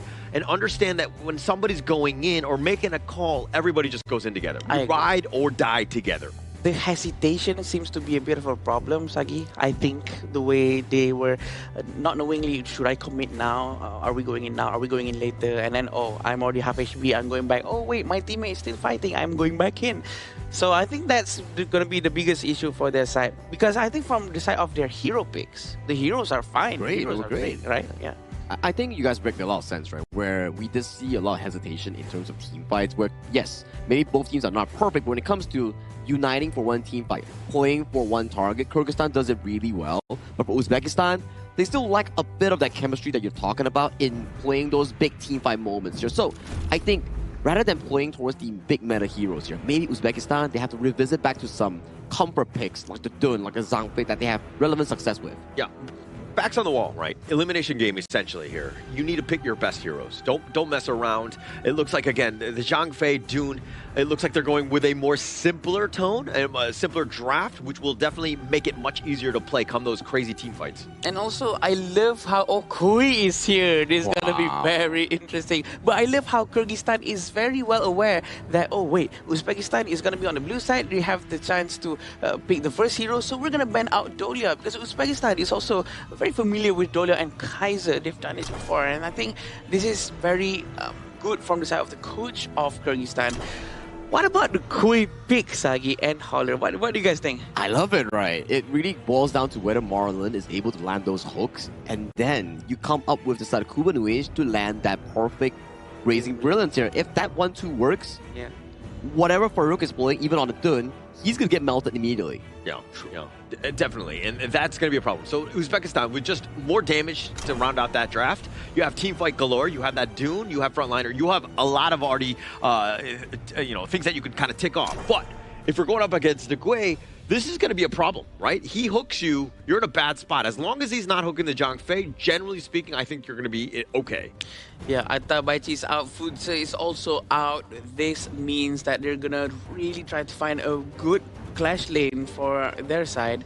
But also, both sides don't really have clash lane right now, right? So they really have to get it right now. Also, the jungle for Kyrgyzstan, are we seeing a Hanchin right now? I think this might be the one. It could be. Because Kui has already been big. We have also Durenzi and Angela, that they can have just one person trying to push the side lanes and really just wreak havoc.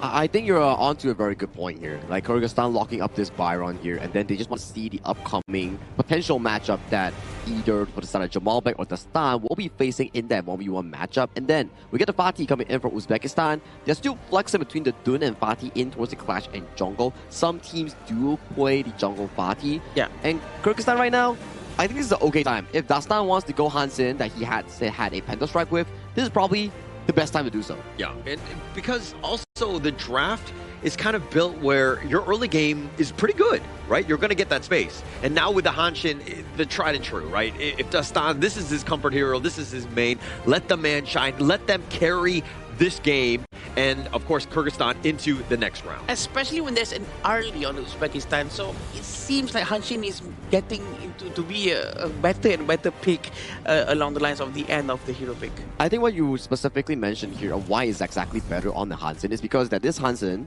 the moment Arlie dashes out the life step, he pops up and he tries to take down the Arlie or poke him out of the team fight here. So these are the available options that Kyrgyzstan has drafted for them here. My most important worry for Kyrgyzstan is whether Marlon can land those early hooks. If he can do it, that lead coming in from Kyrgyzstan will be massive here. But for Uzbekistan, backs against the wall. Potentially final game, but if they can pull it to the even, maybe, just maybe, they can repeat that one reverse sweep that they had, just like in their group stage. Thank you so much, Sagi, as we go into game number 2. The biggest piece to me is whenever you lose a game, take out complexity, right? I think that not only do you pick your comfort heroes, but you also want to play a draft that is much easier to play. Not to say that they can't play the other one, but you're just making it easier because come those team fights, they are incredibly chaotic. True, and they also have to really focus down towards their gameplay, the way they rotate. So complex hero might be too much of a distraction for them to really make the best out of their situation right now. And having Arlie in their team probably is going to make it a little bit more difficult, but if he's confident using his Parasola, trying to dash around, might be a good thing, right? So we're going to see probably a hook coming in very soon. Yeah, he's looking to just wind that guy up. Actually, he's a little off the mark, the wind slash on, the dash away, but they got what they wanted, which is, of course, threatening those boards, taking those away, even using the spike to get it. Very early to see Dastan playing aggressively into the jungle side of Uzbekistan, still having Fatih from Mahmoud. Probably going to go down here. Yeah, as Mahmoud, this is something that they changed up on, right? One thing that didn't really work was Mahmoud on that Guan Yu. He wasn't able to kind of initiate and find the perfect angle for the team fights, but now they're like, Mahmoud, actually, we need you to kind of carry using this Fatih here. Oh, hook, really trying to hit the mark, but he's going to pull back. There's not much of an aggression coming in from Marlon for now, but I do think that going into the mid game, he's going to try to start to get anyone in front of him and then melt down with the presence of Kubanovic. Yeah, and Marlon, I mean, he's 0 for 2 right now in hooks, at least what we've seen. Hasn't been the greatest of starts, but it's not like you're guaranteed to kill, especially since it's so early. They don't really have the burst. Come, 3 to 5 minutes, I think that once you're in that area, you're going to have a much higher chance of getting any sort of hook into a kill. But now they get the hook to find the wrong one. It looks like it's just going to be Akbar on. And now with this Azur Golem, it looks like Marlon just trying to dodge the wings of judgment. The side is going to be used as well. But Azad, he's all by himself. He's going to be chased. And another hook that's going to be off the mark. But that Storm Strike is coming in from the side with that blazing brilliance, actually roasting the squad of Uzbekistan as 3 members go down. Wow, what a fight, what a fight. Dastan's positioning just now was phenomenal. He actually managed to find all of his very good damage output coming in without risking himself towards a very bad position. And right now, they do have 1,100 gold lead. And after that, they will try to get that advantage by trying to really steal both sides of the buff. Yeah, that was like best case scenario, right, for Kyrgyzstan, right? Not only were they being invaded, but they held, they turned it around, they got those 3 kills, and ensured that they have all of the buffs as well. Kyrgyzstan right now are in the driver's seat. Yeah, and all started because of the hook coming in from the Marlon, but it hits Akbar, and also the follow-up from that is, this is a very, very proper team fight coming in from Kyrgyzstan. Another hook there, but he misses. But that's fine, as long as they know that they will try to do better here on after. It's going to be doing a lot of things for them afterwards. But Dastan already has his jungle item, and he's going to try to, try to maybe dash in forward into the fight more. And he doesn't even buy 1 shoe. Yeah, doesn't need it at this point, but the Tyrant is the big piece. Akbar was looking to see exactly who was going to be around. He's going to walk into Marlon here, and it looks like a little bit of a pillow fight. Into the void he goes, he gets onto 2. He actually flashes on forward, but he actually gets himself on out of this. A little bit of a misclick there as Marlon pays for his sins. Oh no, I think that flash is a mistake. He was actually managing to catch 2 people at the same time, but he stopped it himself. But right now they're going to try to take the Tyrant. Yeah, without Marlon, that's a very aggressive play, if you will, but the Wings of Judgment is going to be used on the side. Mahmoud is trying to fight it, goes in. Zamovek is going to be taken down first, and somehow Mahmoud survives. Uzbekistan are going to take the first Tyrant. Wow, Umijan actually went in front of their face with the Wings of Judgment. How scary was that? But oh, Mahmoud, he's going to be dove under here. Dastan almost getting the pick off there, but not enough. Azat getting dove under as well, but he too will fall. Umijan gets that one. Uzbekistan is on fire right now. They really want to try to get this tower as soon as possible, trying to get a goal lead afterwards, trying to make it much more closer. Still waiting for the hook from Marlon, but he's going to make it safe because there's no one nearby him. But what an amazing play coming from both sides. Yeah, I mean, a little bit of more of a misplay, I would say, by Marlon. He doesn't do that. They give themselves a chance, but they have the control. Mahmoud is in a bad spot. Jamovek, does he have enough to outlast these slashes? And they turn it around. Dastan goes down first. Jamovek coming out with a trade. Oh no, he shouldn't have been that greedy just now. Dastan actually tried, and he wanted to get him down as soon as possible, but the damage reduction coming in from the second drill blessing was just so good that he still managed to survive that long and still manages to finish this off Dastan. Huge win for Mahmoud, right? You knew that you're going down and you want to go down swinging. And now Akbar on the side, another miss hook here by Marlon. And now the spike tail under a siege. Yeah. I think right now, probably going to try to wait for another hook before another fight starts. We're still trying to get nice one. hook. He gets up, but he gets the wrong one. Into the void he goes. Umbrella Outburst stopping it instantly with that wind slash. He actually helped him out, and now this Blazing Brilliance. Kubanich is going to be taken down. And here comes Dastan. He's in a bad spot. He's going to be controlled as well, even over the ledge with that Stampede. Dastan just barely dashing out. Uzbekistan on the hunt. They want to go for Azat, a couple shots in, but they take the bottom T1. Oh, the Wings of Judgment, but he's not done. And Umijam manages to get Azat right now, but the Wings of Judgment is now, every time the Kui hits his mark with the hook, he will always go in with the Wings of Judgment, trying to make sure that they all cannot really damage the one who gets hooked. Yeah, but if you get hooked, I mean, the ones you don't want to hook is Farouk and Akbar, right? They want to be in front. If you're doing that, you're actually helping them. He wants the wind slash, plus now he's got the Unruly Blade on back if he wants to get out of there. So Marlon needs to be very specific, very accurate with those hooks to get the right targets. So he can backfire, right? He doesn't want to get wrong targets. He wants to make sure that he get this soft ones and the high damage ones, such as Umijan, such as Mahmoud and his small back. So he really needs to be more careful, or maybe be much more closer towards his teammate and try to really pick off one person very far away. Yeah. And now, I mean, it's best case scenario. Sometimes you're doing things blind. He actually misses on that one. Oh, he pump fakes the into the void. It's going to be on cooldown. That's going to be a bit of a disaster. They don't have this for the Overlord. Yeah, and they're going to have to let it go, I think, especially when Dastan is very far away. I don't think they should risk this one. But Akbar is also ready. I think they want to get this fight. It gets the hook, but he's on the run now. The chase is on. The Wings of Judgment will go on, but it's going to completely miss him. But Marlon, man, if he's hitting his hooks and using that into the void a little bit more, with more value, they would be in a much better spot. But it just seems like the nerves are starting to get wear on some of these players. We've seen some Kui players out there in Asian Games Qualifier where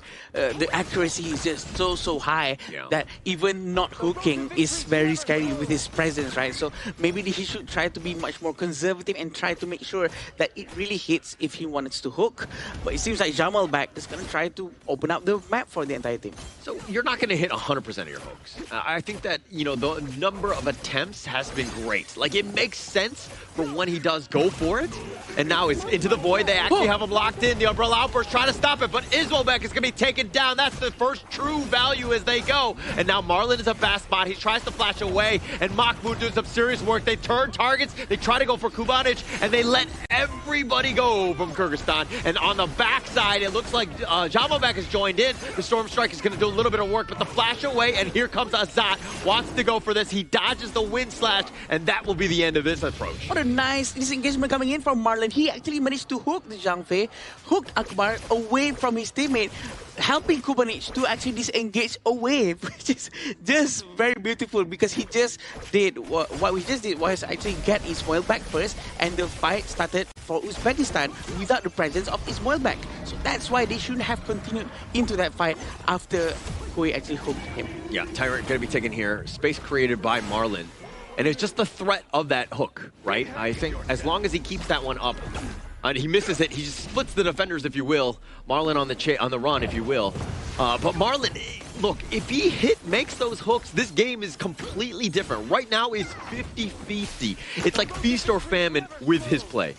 Yeah, and right now they're trying to focus. Oh, into the void they go. Blazing Brilliance is going to be stacked on top of this, but not really enough. Just too tanky. Akbar and, of course, Farouk, both of the tankiest members of Uzbekistan. I love it how Dastan actually tried to rotate so quickly with the Hansin. He's always ready, even though he's quite far away, but he can always dash into the fight at any time, at any moment's notice. Right now, Mahmoud is quite alone up top. He's trying to really take care of the tower, but it seems like they're trying to focus Slash, they're going to find him. Kubanic, he's going to be stuck on this one. And now on the side, Dastan is joining the Umbrella Outburst with that pushback, and it looks like Dastan is in a bad spot. He too will fall, and now this mid T1 looking to go down, and on the side, they go for the Storm Strike. They decide to continue with this, and Jamalbek is going to pay for his sins. And now Uzbekistan on the chase. Can they find Marlon? They're actually going to zone him away, but they're going to turn their attention on this mid T2 instead. I don't know what to think about this, Holler, because actually Jamalbek went in when he was all alone. Yeah, there is Marlon nearby, but Marlon is a backline tank, right? He's gonna try to hook people, but if he's all the way in front, tanking the damage from 4 different sources, I don't think that's the best thing to do. And they actually give away both of these objectives. Very important, and I'm not sure how they're gonna come out of this. Goes for the hook, finds him into the void. He decides to go, but he actually gets out of this one, completely sidestepping it, and it looks like they find Dastan over the wall with that Wings of Judgment. They get the pick. Kuba next as well. The hook was attempted, but he misses. Marlon on the run. They find 2 members. Beautiful Umbrella Outburst following up with the Wings of Judgment from far away. They see the target. They know they have the advantage. They have both the Overlord and Tyrant in their hands, so they do have the advantage in terms of the damage output, and they were confident with it. Oh, they get the hook. Oh, he finds him with that into the void. He decides to go on this one. He takes him down. That was a nice one because he was actually jumping through that. But the top T3, they know that they're strong. They're going to look to take it. Marlon actually taking him back, and he gets stunned. That might not have been a great spot. He goes down. I'm not sure what that hook was for. I think it's better if you just go back to the base first and then just heal up before he actually tried to hook another one. Right now, 5,000 gold in front for Uzbekistan. Looking good for them, but Dastan needs to run away. Yeah, he needs to run away, but they're going to take this bottom T2. They decide, hey, we still don't care. We're tanky enough, especially when you have a member like Farouk on this list. But with the Shadow Vanguard, I mean, that's going to be taken down. Kyrgyzstan on the chase, probably won't find anything here. Yeah, in terms of the late game, I hope Jamalbek probably needs to buy all the tanky items because they don't have a frontline tank. If they want to really hope on Marlon to do something about that, I don't think it's enough because Marlon is not built to go to the front and open space for his teammates. Yeah, and for this game, it just seems like the tables have completely turned, right? You're seeing some synchronization problems from Kyrgyzstan where they're trying to go. That's another into the void. They decide to use it right on fine and get Akbar on this one with that burning, the Blazing Brilliance, if you will, by Kubanic. They find it.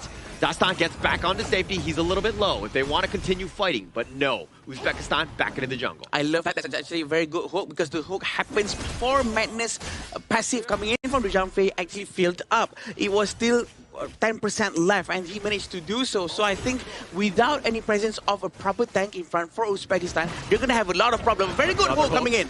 But now into the void all the way on the side. He flashes forward, finds it, but the Wings of Judgment is going to be used. Dastan is looking to join, actually finds onto Yumijan. But Dastan in a bad spot. Farouk just way too tanky at this stage. He's too tanky.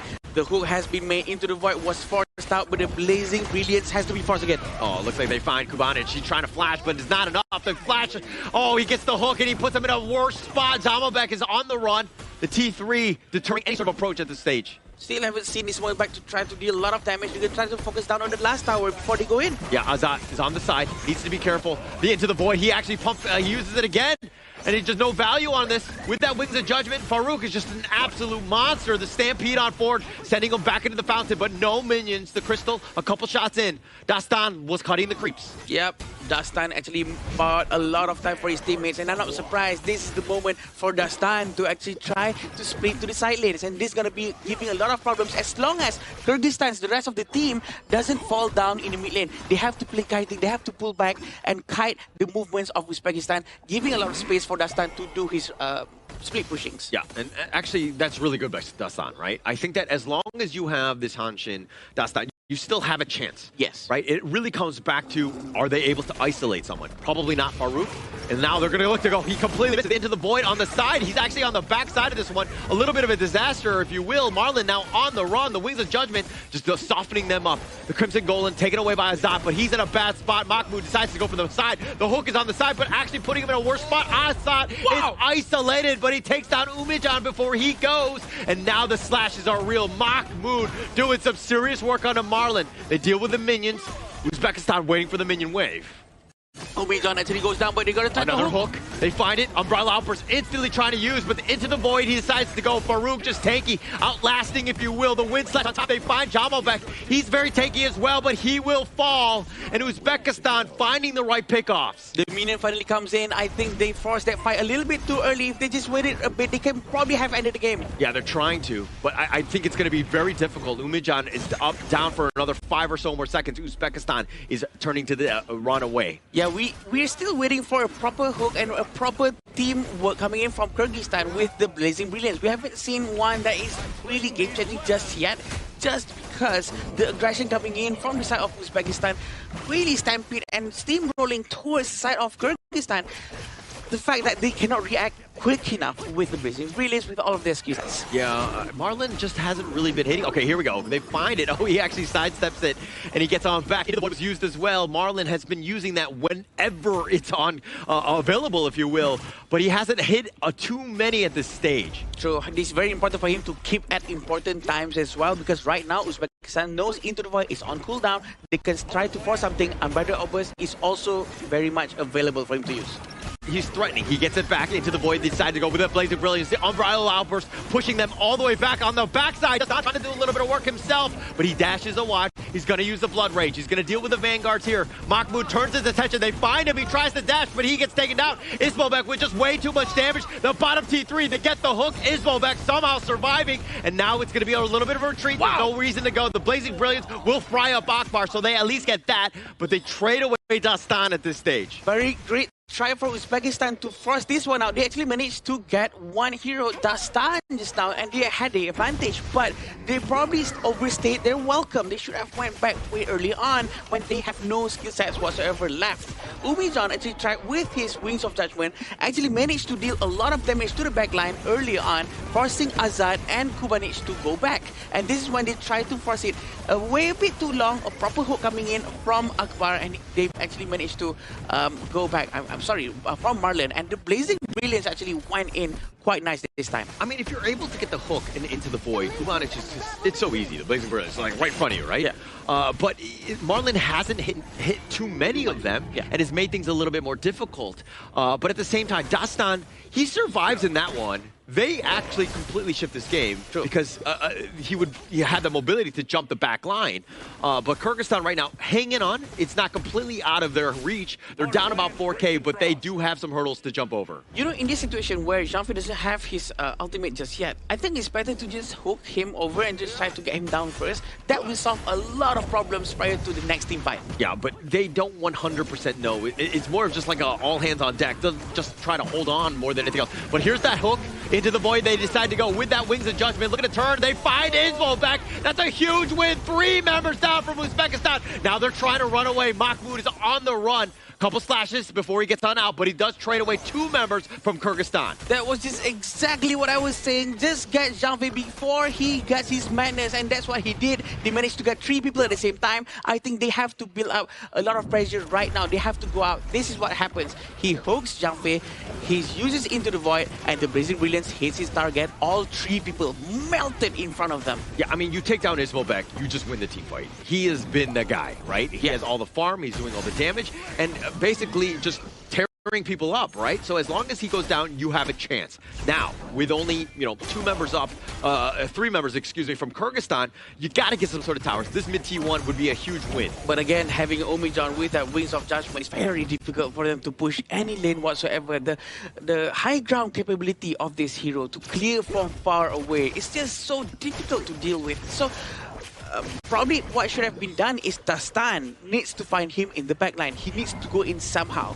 But to fight through the thick defense is just so difficult, Holland. Yeah, and so you've got to play it the other way. Maybe you get that hook. Maybe Marlon sets it up so that Dastan can just get the burn down. But Ismolbek taking the Overlord.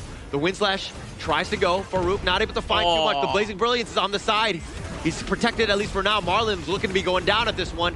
But it looks like they do trade away Akbar for this. A roam for a roam. I think a bit of a mistake right there. They actually hooked the Zhang Fei before when Zhang Fei already has the ultimate, but Dastan was actually involved around that area just now, and they actually sent Jamal back to do the split pushing. I actually wish it was the other way around. Dastan is doing the split pushing because he has all the skill sets to actually run away, disengage quickly, while Jamal back is the one that's pretty much needed in the team fight. Some damage, and they find Kumaric. Ismolbek is like a homing missile, tearing him down now with his Wings of Judgment as well. Farouk is still there, still alive. Azad, it looks like he's going to get to the fountain. Doesn't pop the Sage's Sanctuary, but the Crystal under siege, and it looks like Uzbekistan sneak from under them. They're going to take game number 2. Off of a pickoff coming in from Ismolbek in that high ground. The early with the Sun Chaser finding his mark, and they push it to a game 3. What a game coming in from both sides of the team. An entertaining fight, entertaining game for sure. Uzbekistan and Kyrgyzstan 1-1. I think they are on the right track. The progress that they've been showing throughout this entire tournament is just so quick. So quick. A great bounce back game, right? That's what we wanted to see. We knew it was going to be competitive between these two squads. I think that even come predictions, we were like 2-1, what's going to happen? We weren't 100% sure. But seeing what we just saw right there, I mean, is this a worry for Kyrgyzstan at this stage? I think Kyrgyzstan just needs to play back what they are used to, right? Because in game 1, it's more of a fun-to-back competition that Dastan was able to provide space for Azad. But this game around, I don't think that Dastan had the best of the best Hansen games. Yes, the early game was amazing up until the Unbridled Outburst start disengaging the hooks coming in from Marlon's Kui. And that's where all of their game plan started to slowly slow down, and the lead that they generated, I think it was like, what, 2,000 to 3,000 goalie in the early game? Yeah. It all passed it back into the side of Uzbekistan. Yeah, and in game 1, we had like a Dun and Dolia, right? So Dastan was actually doing the work of making space for his teammates. But in the previous match, it was supposed to be Jamal back to go to the front, because we can't expect Marlon to, go and tank and open vision, right? So probably Jamal back should be the one to take over the responsibility and actually try to open up the map, and that happened quite well. And I was hoping for Dastan to actually take up the responsibility to go to the side lane. I think that's a very good point, right? Because based on mobility itself, the Hansen definitely has more mobility compared to a Byron, and based on tankability itself, Byron has more tankiness compared to a Hansen. So if you swap the role, it will actually elevate the entire side of Kyrgyzstan way better than what we saw just now. I'm kind of thinking about this draft overall. Like the Quay, he hits his hooks. This is a very different game, right? I think if he plays a different roamer, I think this is a very different game. Yeah. I think the amount of hooks that he did miss, and he wasn't really able to get too much value, and that's kind of why they struggled. They had a really tough time, because it's one thing to be like, okay, I get my hook, and then Dastan, that's why he's sticking around the team, because he is expecting the hook to happen so that he can go in for the burst. Yeah. Right? So Marlon is not your favorite hooker, right? Yeah. I'm not into hookers like you, Ed. Oh, okay. But I like good Kui. Kui is such a good hero, right? But at the same time, this is what Hollow was saying, right? He really needs to be able to really hit the target so that the presence control, the mind gameplay is really putting a lot of pressure onto the enemy teams. Because if the hooks are missing, they don't have that fear. The fear is not present, and they will just keep on moving forward, especially as Zhang Fei and Adun. Yeah, it really boils down to whether or not Marlon hits those hooks, because if he isn't able to do so, you start to see what happens. But when he's able to hook some of these players like Farouk or Akbar without the ultimate, or sometimes even Ismolbek, the fights become much more easier in Kyrgyzstan. But it's a lesser, I would say, consistent thing that has happened this game. feast or famine, right? 100% on in terms of this draft strategy. Like, the idea is definitely there. They have quite a lot. I mean, if they get that hook, they just burn them down. It's very quick for them, but they were never really able to consistently do that come team fights. But you know what that I think about this game alone? Uzbekistan's Umijan. Yeah. Perfect game coming in from him. He was so good, so consistent in that mid-mage role. Also, I kind of want to give a shout out to Akbar, because every time the hook happened, Umbrella uppers instantly. Like, and you were talking about, okay, they got to time it around the madness, and they tried to, but he almost had it almost every single time that hook was hitting. And also, not just Akbar, right? It's also Umijan, very reactive to whatever Kui was doing, and also the way that he was zoning the entire team at the back line of Kyrgyzstan from very far away, predicting the movement from Umijan, trying to aim the wings of judgment. It's just so good. Excellent gameplay from him. I wouldn't be surprised if he got the MVP. Now, this is the goal that we were mentioning just now, right? It was really looking good for Kyrgyzstan. You can see that one little dip in the early game where every single buff, the blue, the red buff, was countered from the side of Uzbekistan. It was such a difficult game coming in for the side of the Uzbekistan jungle Farouk, because nothing was available on the map, but he still made it work. They still found the moments thanks to the Unbridled Outburst, thanks to the Aruli Blade. Yeah, and actually, if we're looking at this one, I mean, it started off strong, right? Especially, as you rightly pointed out, like that 4-minute mark, but it's what you do with the lead. Kyrgyzstan was not able to play their game. They played a very passive one. They went back into their lanes. They were playing, you know, just like standard as is. But if you have an advantage, this is when you want to be like, okay, we have it. Let's go. Let's invade. Let's constantly put pressure so that they're always reacting to me. But if you're playing passive, you're letting the enemy team get back into this. Also, I think the hero composition coming in from Kyrgyzstan is the composition that you want to do invasions. You want to actually be more aggressive with that. But apparently they just only did it once in the first few minutes of the game, and I was hoping for that to happen much more often. But this is what happened from the beginning. They were actually on a very good onslaught for Kyrgyzstan. They were actually managing to get here and there. But of course, there are some really small little moments like this from the start. And this is the explanation that we got right. It's like, okay, you get hooked.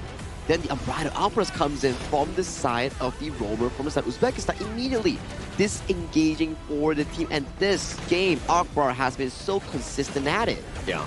And actually, there were moments where the hook, not a good idea, right? You're like, oh, okay, I'm right there. This is perfect. I get the perfect angle. I mean, sometimes they're great where they're able to kind of hook you like right under the tower and to change things up. But that was a bad hook by Marlon. A bit of a questionable hook coming in from the side of Marlon here. And there were a few moments that these gameplays, like we say, you hit, great. You miss, really punishing. Yeah, it's very easy to judge that from far away, right? But at the same time, if you're trying to play Quay and stuff, sometimes the hitbox feels really small, and also having Zhangfei right in front of you, very hard for you to consistently get that timing correct. But Umijan has always been the one to make sure whatever happens out of this team fight, at the very least, I've dealt the maximum amount of damage possible. And this pickup coming in for that is Wallback, so crucial, just coming into the final play of the game and allowing the side of Uzbekistan to equalize the series out of a fantastic performance coming in from their mid-mage player. Yeah, Umijan, I mean, time and time again, every single hook, his Wings of Judgment would be like on autopilot in the sense of just like instantly just being used there. But he also was 10-2-6. He was so hard to find. I mean, he only took 11% of the damage because, again, they had no real way, again, never getting hooked as well. Yeah, definitely. And this is such a good MVP choice for sure. It's such an easy one to do. Umijan played a very good game as Garuda, and we do know that he really excels with all of these long-range heroes. And I'm not surprised if he's gonna take this hero again after this, unless if it gets banned. And I'm not surprised if he gets banned as well. I think it might get banned, right? Especially, I think, if you are on the Kyrgyzstan side, knowing for the fact that you played the early game so well, and then the past two games, it was Umijan that got him more in the first game, making it super difficult to end the game, had to stall to a 20-minute game. And on the second game, it was also Umijan once again on the enemy team, making it extremely difficult due to the range advantage here. If you are on this side of Kyrgyzstan, likely the consideration is to try to limit the long-range hero pool coming in from Umijan, so that unlocks players like Azad, players like the jungle Dastan in finding those crucial teamfight moments. Yeah, and actually the draft was just way more balanced, and it played to their strengths, right? Let Mahmoud kind of be that carry from the Clash lane with that Fatih, then you can kind of use the Zhang Fei as just like that stun, you know, and Umijan, the long range, let him poke all day, right? This is like best case scenario for Uzbekistan. Yeah, and he has proven a lot of times that he's very good with this kind of heroes. So you know what? There's no embarrassment there if you have to ban heroes like Garuda from the side of Uzbekistan, making sure that they don't have this kind of hero pools. But also at the same time, does this mean that Kyrgyzstan has to go back to like a Dun Dolia kind of gameplay? Do they really have to stop with their assassins gameplay such as Hansin? I think not necessarily. It's more on how they drafted the roamer onto Marlin. That was his first game of Quay on stage. Okay. Maybe the practice games, the scrims, didn't really brought into the actual performance that he actually had, but we remember the side on how Kyrgyzstan is able to perform thanks to Marlon's heavy engage coming from the Liam Po, coming in from Lapu Lapu. So maybe let's drop the Quay for now and revisit those traditional tank roles. So maybe if they did not take Kui just now and they changed it to a different hero, something that is much more straightforward, something like a Lian Po that you can engage right in front of you directly without having to hook, there's no prerequisite, do you think it would be much a better and easier game for Kyrgyzstan, you think? 100%. 100%. Adding Quay to the equation, very difficult. He's tough, right? Because it's like, oh, as a hook, oh, it's left and right. But when the guys are moving around and they're completely dodging it or forcing, you know, the right guy to be hooked by their team, I think that they're playing, you know, to their advantage, right? It's very tough. So whenever you lose, again, I said this for Uzbekistan, simplify. Let's go back to the hero pool. And to add on towards Holland's point, right? It's not to say that Liam Po is a better hero compared to the side of Koi. It's just the element of the hero. Koi is really hit or miss. You hit, you gain a lot. You miss, you lose a lot as well. So if you can keep consistently hitting those hooks, then yes, the leads gets generated vastly and you can snowball the game. For Kyrgyzstan, we saw that in the first few minutes, but it's just how Uzbekistan was able to counter that, and then there was more mistakes coming in from Marlon. But Liam Po is more of a more solid option here, but more slow pace. Also, when you say that as a Kui, when you hit, you get a lot. When you miss, you really miss out on a lot of things, right?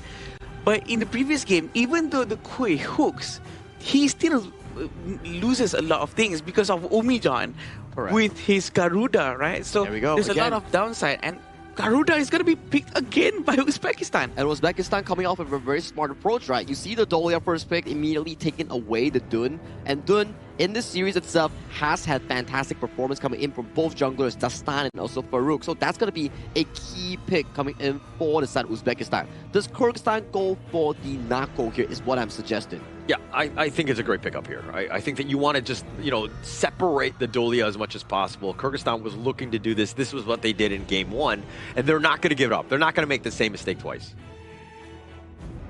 Okay, so now, I think they are not going for the Nakaruru, and I understand that your mention on the mistake thing. I think ever since game one, they're like, okay, Dastan's doing pretty solid, but let's see what you can do, because your Hansen somewhat failed. So let's challenge your hero pool. Let's see how far you can go. And then Uzbekistan putting off a much more, I would say, priority over to the side is Molbek. Give him a proper pick, and then you will start to see more bans on towards Azad. What can Azad pick if Aaron is banned? It's going to be very interesting, right? Probably not Marco, but we haven't seen Hoi from Azad for sure. Oh, he's picked the Burning Sun Arrows. Yeah. We did. It's definitely an option. It's an option. He's proven that his Burning Sun Arrow actually hits his target, while his team can actually play the 4-1 formation, where he just helps from very far away, throwing the Burning Sun Arrow. I think that would be good as well. Yeah, so for me, I'm okay going back to the well. I think in the sense of, like, you go back to Dastan's Hanshin as well. Hoi adds in, it's just more damage. You have that mini stun. If you're able to kind of hit it from long range, even better. But it's really about trying to get heroes that really take advantage of this Dolia Celestial Melody. Yeah. Who could be the best one, Sagi? I think right now, the Dune is gone. The next best thing is usually Kaiser, but is there any other choice? I don't think there's much available on the hand right now. Aaron's banned away. The only option that you may have is the Clash lane like the Xiang Yu that we've seen. You can't pick the Yu Huan because your mid and roam is already available unless Dastan comes up with a Yuhuan jungle, which we haven't seen at all in the entire tournament, and it has been nerfed prior to the Season 13 patch. Yeah. So I think maybe, okay, if they put this Ata into the Clash Lane and pick up something like the Ukyo, no, sorry, not the Ukyo, the Musashi, maybe it works out. Oh. But do you want to do, I mean, okay, Musashi is a great homing missile to get on top of the Garuda. Great. D-Renjay, also a target. But the Dune becomes, it's a little bit of an issue because he's going to be, again, trying to protect those backliners. Okay, think about it this way, right? You remove the healing factor coming in from Dune's passive, then you proceed to burst him down with the Angela. That may work too. Actually, that may work because of the duel to the death actually has a passive where it stops the healing, but it only lasts for 4 to 5 seconds.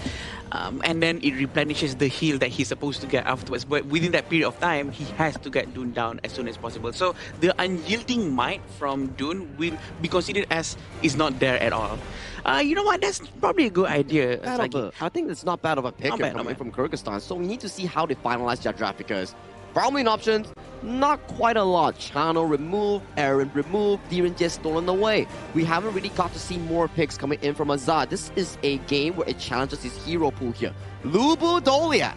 This is something that could work out, but it takes a lot of time, a lot of resource. But based on the game timer so far, these two games have went to 20-minute marks here, and these two hyper carries may work out for Kyrgyzstan. Oh, this is gonna go very well for Lubu for sure because there's a lot of shield coming in from Uzbekistan's side. So this might be perfect for them. But having Garo on their team, Holler, very long range, trying to deal a lot more damage towards anyone who has shield.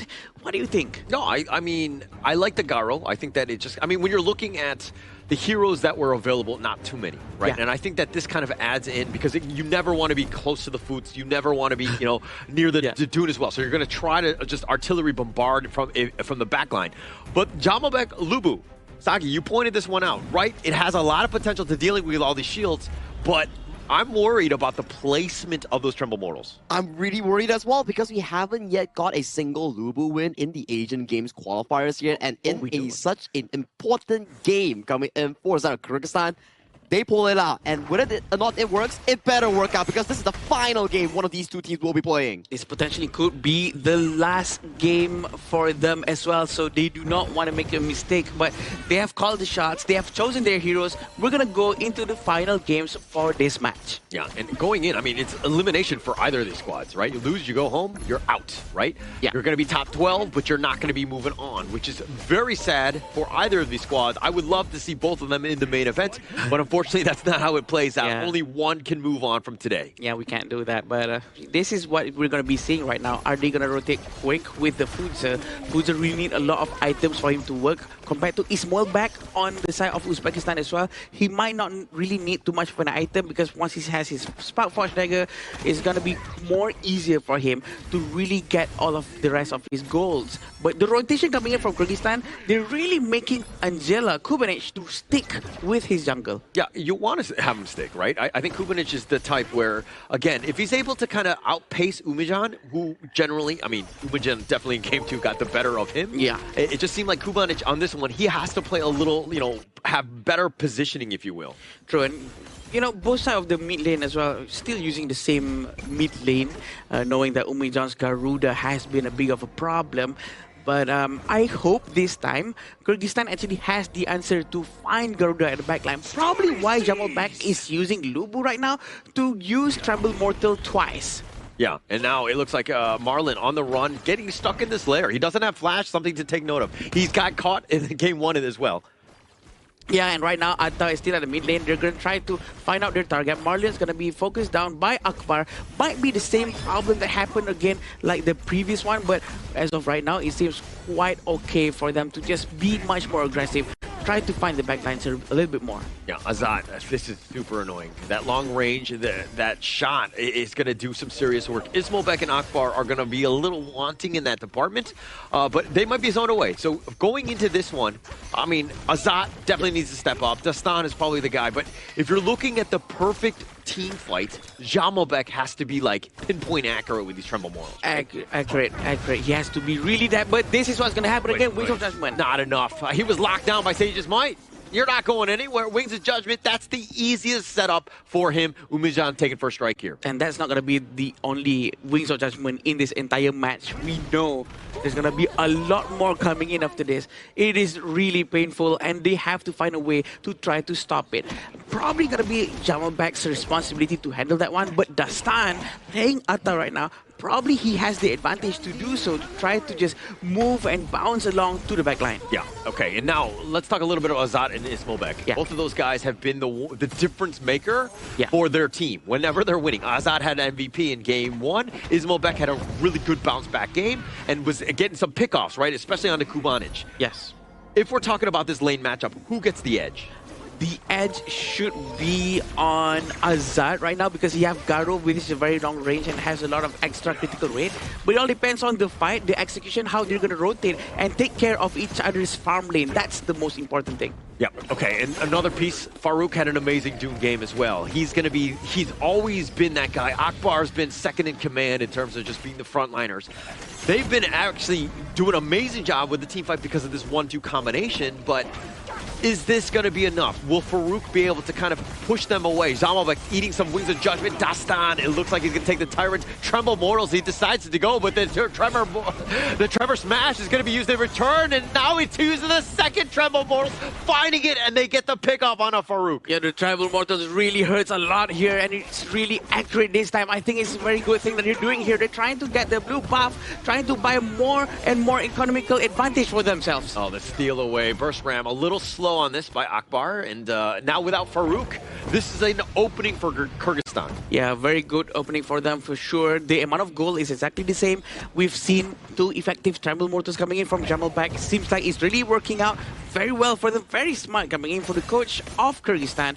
And I think Marlon's going to have a pretty easy time for him to just, you know what, reset Celestial Melody twice, and Lubu's going to go and do his thing. Yeah, actually that's kind of like the dream, right? You want the Celestial Melody because it's like one time you do the Tremble Mortal, sometimes they step out and they're just on the outskirts, and then having that second one is a huge amount of value because it creates so many different areas, and you're like, okay, Uzbekistan really can't fight at that stage. I agree, and also 500 gold for the side of Uzbekistan. It's not a big of a deal for now. They can still try to catch that for sure. Waiting for Jamalbek's bounce back to really come in. They really have to protect Ismailbek as much as they can. But Umijan has been the biggest problem in the previous game. Hopefully, Umijan will be able to be shut down as well by Jamalbek. Yeah, target number 1, him and Ismailbek, those are the 2 guys, right? Everybody else from Uzbekistan need to keep them alive. Windslash not going to really hit on this. Ismailbek is on the backside. And now it looks like they're dash away, and it looks like the Tremor Smash was used by Akbar just to stay alive. I'm not sure if that's the best thing to do. It's wasted just a little bit. They cannot force a fight right now. They cannot afford to have one. But Marlon is still in position, still waiting for the right moment. We do have Jamalbek trying to mirror the positioning of Mahmoud. It's going to be a bit of a problem for Jamalbek to rotate as well, because Fuzil can really do a lot of split pushing, right? So he has to stay on his lane, or else his tower is going to go down. Yeah, break down this Azat Garo, though, right? It definitely has the range. Silent Arrow can be absolutely amazing, especially when somebody jumps in. You know, it's very predictable, right? Yeah. But why have we not seen Garo really just shine? Garo doesn't have any mobility at all. So once people dive into Garo, there's almost nothing he can do, and he really have to 100% depend on his team. Oh, the flash forward. And it looks like Sage's Might. They're going to lock him down. How much damage can they do with that Wings of Judgment? The Tremor Smash in return. It looks like Akbar gets the safety. Marlon is the first to fall. And now Mahmoud trying to go for the Corporal Punishment. He's going to be a little off the mark. And these shots from Azat, the Tremor Mortals, completely whiffing. Not able to find the return kill. And Marlon is not there anymore for him to actually send the Celestial Blade towards him. Seems like Azat was actually in the fight for so long that his mana went to 0. That's how much mana that you really need to burn just to use the long-range bow. Yeah, that's a bit of a problem, right? And you want to be kind of just like using your basics, but you also need your spells. The Silent Arrow is pretty huge in terms of just potentially winning a team fight. But now, okay, Kyrgyzstan down 1-2. Yes. Who from Kyrgyzstan needs to step up so that they, you know, have, like, is the ultimate carry, if you will? It has to be Azat for sure. Azat really have to step up and really help the entire team. And also we have Kubanovic, right, to actually try to handle the earlier part of the game because Azat is extremely late game. Yeah. So they have to buy time for Azat by really working with Kubanovic and Jamal back. The rotation though has to be on point because they have to be quick to do whatever they need to do to find the heroes of Uzbekistan while trying to handle the split pushing coming in from Mahmoud on the other side. I think that's going to be a bit of a headache for them. But you know the Uzbekistan MO, like they want to be like literally like the, you know, the Foots, the Dune, the Liam, all these guys are just going to run at you. It's like the caveman strat, right? Yeah. They just like run at you with just like melee weapons and they're going to lock you down. You were talking about the lack of mobility from Azat. Kubanic also not very mobile. So for me, it's about this positioning, but now the Ghost Ship going to be looking to lock it down. They have the Tremor Wolves on the side, and do they have enough with the Tremor Smash? It looks like they do a little bit of work, and Ismo Beck is going to be going down as well as Mahmoud, but they find the return only into Marlon. A huge win for Kyrgyzstan here. The double Tremble Mortals is just so effective coming in from Jamalbek. They've been doing it over and over again, and surprisingly again, Azat, no one can actually touch him. There's no one who can actually try to roll all the way through back and find Azat over there. This is exactly what happens now. Eyes on Jamalbek. The first jump goes in. The Blazing Brilliance coming from the side of his team. But another jump again going to the back line. But Umijan, one more time, I have to express this. No one is really focusing on him. He was using that Wings of Judgment so perfectly without no one looking at him at all. Yeah, so Jamalbek, this is where he needs to just target priority. He needs to get on top of him. Yes. And every single time that he's not, you're kind of not giving yourself a chance because he does so much damage. Ismobek probably not as much at this stage, but Umijan and Ismobek together, that's enough to get kills. And Jamalbek cannot waste his skill sets towards Mahmoud, towards Farouk or Akbar because these are the three heroes, the caveman if you will, really wants them to be hit. They benefit from this. The whole team benefits from wasting skills towards these three different heroes. So they need to focus fire towards the right target. Yeah, the burst ramp. They actually find Marlon with that wind slash. A little bit of a combination on top, but now comes the Mahmoud. Has the potential. He gets charged on back. The Ghost Ship is going to use dividing and conquering. Mahmoud is on the run. Dastan is still on the chase. Finds him, just does a little bit of work, finds Mahmoud for that kill. The Trevor Smash is now going to be committed, but I think they got what they wanted, which is that Mahmoud kill. It seems like today is a very much Dastan tank jungle day. Dastan is really focusing towards trying to tank more damage for his team.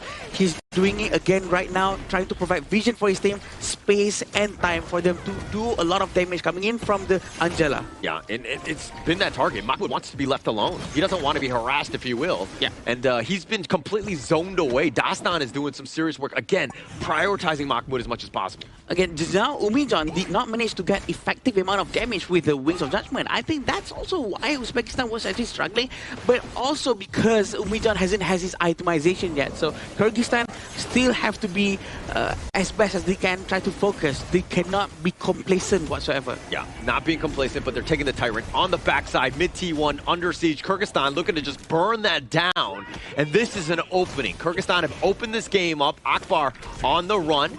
Gonna run into his friends here, but it doesn't look like Kyrgyzstan able to get any sort of catch. Yeah, 1,000 gold in front is not a big amount.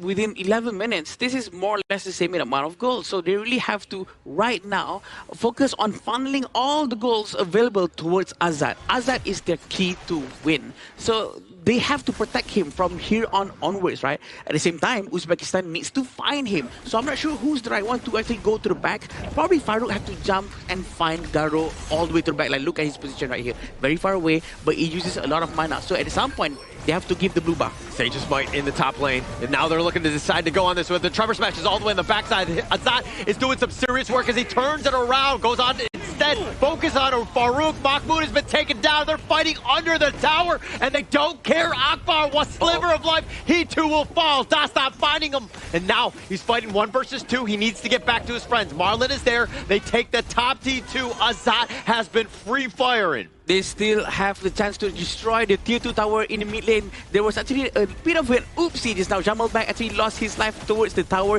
He did not get out at all, but Dastan tanking all the damage. This is the wisest choice. No, it's not. I don't think this is the best thing. I think he's just wasting his life. Well, he was trying to, again, just stop them with the Ghost Ship. I think he was underestimating Umijan and Ismobek's damage on this one. But the ideal was there. Obviously not a great situation for him. But this is what happened just now, right? See how Jamalback goes in. Jamalback was doing great. He actually swiped everyone away with the true damage, but again, Umijan freely hitting from the side. But focus on the position of Jamalback. He was getting hit by the tower right now, and it takes him so long for him to actually get out. That was the 5th consecutive tower hits. Right there. Yeah, I think after like the 3rd one, you probably should have been like, okay, I need to get out of tower range. But he was trying to use the Tremble Mortals, right? And he had a great one, and that was actually what set things up. We were talking about how this is a counter pick into the Foods as well as the Dune because of all those shields, plus the Lian Po, right? Yeah. But he got the kill, but he needs to worry about survival. He cannot be going down by towers. True, because he buys a lot of damage item as well. So it's very important for him to live a very long time for that, so that his teammate can really provide him or benefit from his existence. And this is what's going to happen here. Oh, Mahmoud just getting run down at this point. The flash away, just barely enough to keep him alive. Azad is on the side, finding Akbar instead. The Wings of Judgment trying to deter at least Astan from approaching. He will disengage at this stage. Akbar, though, running away. Azad is starting to hit like a truck. He's chasing everyone right now. He knows he has the advantage. The best thing for Agaro is to actually have the blue buff, the Azure Golem buff. Right now, he has it so that he doesn't have to worry about his mana consumption at all. His first skill can be activated the entire time with no worries. This is what he wants. Every hit with a critical strike, critical rate, will actually slow down anyone who gets hit, which is completely annoying and very painful. And if there's any player on the Kyrgyzstan side that is like, I got you, go. Like, I'm going to carry, right? Azad has been in. He's got a 1.5k net worth advantage over Ismobek, and he's, again, putting his team in a position to win. This Garo is not an easy hero to play, especially since, as you rightly pointed out, he's very immobile. But now this Overlord getting easily burnt down, taken away, and again, more push going the way of Kyrgyzstan. This is the Shadow Overlord, very smartly as well. They send it immediately towards the bottom lane, making sure that there's a lot of space for them to actually move around, and Mahmoud not being able to do his split pushes. Because right now, Uzbekistan has the advantage to actually do split pushes, like what Kyrgyzstan had before with the Hansin. And I think the best thing for them to actually make good use of Mahmoud and his Futsa and try to do a split push, pull the focus away for Jamalback to actually have to defend the base so that they cannot do the combo between Jamalback and Marlon. But Mahmoud is trying. Right, he's trying to split push, but I mean the Shadow Vanguard again, it kind of just stopped all of that, right? But this is the way you want to be playing, where again you need to buy time. You're down about 4k at this stage. Uzbekistan looking to split push just to get a little bit of breathing space. Yeah, but it seems like they might start war here. Yeah, a little bit of an action here. Dastan up in front, use the Ghost Ship, locking him down with that Tremble Mortals. The combination is unreal with the Tremor Smash. Akbar, he's going to be taken down. It was a nice little stun, but they didn't find it. Farouk gets killed as well. The secondary Tremble Mortals going for the back line. They decide to go all in as Mahmoud is taken down. Ismobek gets back to his fountain, but the crystal is open. It's a matter of time before the Vanguards are there. They have to back up just a bit, but now with the Wings of Judgment, softening them up. Uzbekistan with only 2 members. Here come the Vanguards, and it looks like Kyrgyzstan, they're a little bit low. They're not sure what to do here. They should have pulled back just now so that they can wait for the dragon, but right now, they're all low HP. They cannot go in, even though there's only 2 people on the side of Uzbekistan. Yeah, now the Ghost Ship on the side, Dastan with a nice picks, and now it looks like that's going to be enough. They find Ismobek. He got caught on the bottom T3, but Dastan goes down as well. Wings of Judgment trying to focus in. They actually snipe out Jamalbek as well. Marlon too. Umijan with a hold. Oh no, they're a bit too greedy. They have to go back right now, try to get any objectives whatsoever that they can, but they have to be careful with Farouk. Farouk is actually quite nearby, but he's not going to try to steal the Tyrant away. But it seems like Akbar is going to come in. Is he going to use the right through? Akbar, he actually stops it. He actually leashes on back Azad. He decides to play a little conservatively. If the Shadow Tyrant is not worth losing the game at this stage, they take the Crimson on their way out, but Uzbekistan fortify, and it looks like they're going to take the Shadow Tyrant here. But they have to move quick because the minions are big. Minions are going to be pushing towards into their base. They have to go back very soon with the Tyrant buff in hand. Pretty sure they will have a little bit more advantage in terms of movement speed buff. Yeah, but as long as you've got the mid T1, Kyrgyzstan right now still in the driver's seat. I mean, they just need to not panic, not to throw any more kills away. They need so Azad here, again, he has been the guy. He's an absolute monster. He has almost 15,000 net worth at this stage. And he has to get renew his blue buff before he gets hit. Burst ramp. Jamalbek about half-life. I don't know if they want to engage, but now Uzbekistan feel like they're strong with that Wings of Judgment for the wave clear here. trying to run away from Ruby. Sometimes when they are okay for now, but we have to remember the first skill of Garo, her passive really focuses down on hero with shield. Whoever has shield onto their HP bar, Garo will immediately deal 50% more damage. On top of that, a critical chance, critical damage plus 50% more, which is very painful. Yeah, it's very painful, and a lot of them have it, right? Yeah. So it's like the perfect counter pick in that sense.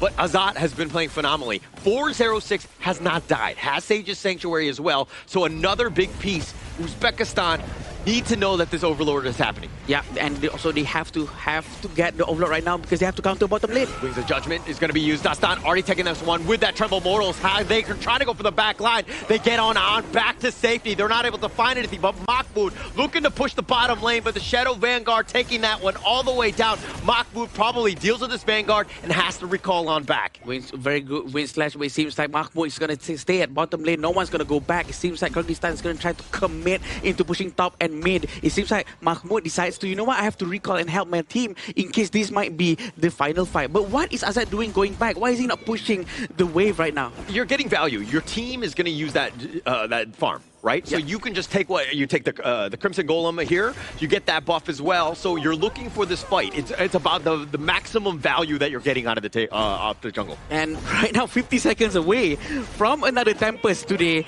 It's gonna be interesting for us to watch for sure because Azat is ready to go. Yeah, but no T3s. This is incredibly scary. Ismo back, he's so low. And now they're going with this Trevor Smash. Are they able to get him back to safety? He's trying to flash away. He gets barely under, but Azat with just too much damage, tearing it up. They're all the way back in the basket, but the Crystal is under siege. They're not actually going for it. Kumanis gets picked off. It's one more shot, and it looks like Kyrgyzstan are gonna move on. Back to back 20-minute games, but the ones that stood out in this BO3 is not Uzbekistan, it's Kyrgyzstan, and they are going to the finals of the last chance stage. Congratulations, Kyrgyzstan, for that amazing play, but also at the same time, congratulations, Uzbekistan, because they were so close to actually making a proper comeback. My personal MVP, I gotta say, Lubu. Lubu played super duper well coming in for that specific game itself. Double refresh coming in for that Lubu. Caught so much space for Azat to actually pace in that team fight. That is the first Lubu game that we actually got a win over in the entire course of our Asian Games qualifiers. I didn't expect Lubu to be picked right there. Yeah. The Lubu picked was actually quite surprising and it caught me off guard, and the fact that Celestium Lightning really works well with Lubu. Yeah. And the execution is beautifully done as well. And Umijan was having a bit of a trouble because of Lubu. That's why he cannot stay at his normal positioning just now. It's actually a perfect draft for them, Kyrgyzstan. Right? The Lubu completely catching him off guard. You got a lot of shields, perfect, right? Lubu's perfect for that. Garo, also great against shields. Both of those picks were last for them, and that they got so much value. Plus, Azat was able to pilot that hero to maximum value. Surprise picks, right? We never expected in the second phase of the pick and bans we might see a Lubu. Still okay, we've seen a few Lubus thus far and never really got a win. And then coming with a Garo, two heroes that never got a win in our Asian Games qualifiers, just coming in such an important match between Uzbekistan and Kyrgyzstan, and they were the top two performers in pushing the team into that victory here. But it's not over yet for Kyrgyzstan. One more step in finals. Their opponent is coming out between Singapore or Vietnam next game. That's true. So it's going to be much more difficult afterwards, right, from this point onwards. But also, Kyrgyzstan actually was the only few teams to pull up with heroes like Xiang Yu and Lubu and Garo. They have been one of the most versatile and risk takers. They have been quite adventurous with these hero picks, right? So I think I'm liking their playstyle. I'm liking their mindset. I like their playstyle, and they've been really fun to watch. I think that the way that they kind of dismantle other teams, it's kind of clean, but they do it in a way that just like, you know, takes over the game. It's incredibly fun. Again, Kyrgyzstan just really stepping up what they need to here. The way that they build a team fight is just marvelous, right? We saw how Jamal Black was able to utilize double Tremble Mortals, zoning the first part of the fight, and then if anyone was to jump on towards Azat, he will drop it on towards Azat and immediately dispelling everyone else from that team fight. So you were asking, like, if I put my Tremble Mortals and everybody runs away, why not I put it on my farm laner here? I can protect him while also pushing people away from that team fight. And the way they protect Azad just now, instead of sending Dastan to go to the backline of the Uzbekistan, Dastan actually protects Azad in the backline in case someone gets closer, and he will just try to fight them one by one. Just providing enough space for Garo to just aim one person at a time is more than enough, and that's what he's been doing, separating people with his ghost ship. It's all going down to plan, and you know what? Kudos to the coach for this very good composition. Yeah, Sultan, right? And I think just set it up. I mean, that draft, perfect, right? Everybody needed to do like specific things, and they all did it well, right? Umijan with a monstrous 223,000 damage, and somehow it wasn't enough. He was a stronghold, right? Coming in from the side of Uzbekistan, his Garuda Wings of Judgment got that triple strike down to the bottom side, gaining them that one room of breathing. That they actually got the Shadow Tyrant trade-off, and then it excelled the game into that 20th minute mark. But in the late game, we saw how Azad was able to single out his Molbek, getting that D-Ranger into such a low health. As at that point, no Destiny, burn, Flash, burn, can't play teamfight, out ranged by Azad. And if he were to go into melee range, Zamalbek is going to jump on towards him. It's all roads dead end coming in from the Uzbekistan farm laner. They were just fleeing, right? Like every time Kyrgyzstan, like they had the range advantage, right, from Azad as well. Like they were, anytime you got close, they would just constantly just put pressure on. Farouk never really got to be that tanky Dune that we know that he wanted to be because he was getting whittled down. True, and probably because of like what Sagi said prior to the beginning of the third game just now, where Dastan in the first game, he was the one who provides vision, provides space for the team, and in game 2 he cannot do that because he was playing Hansen.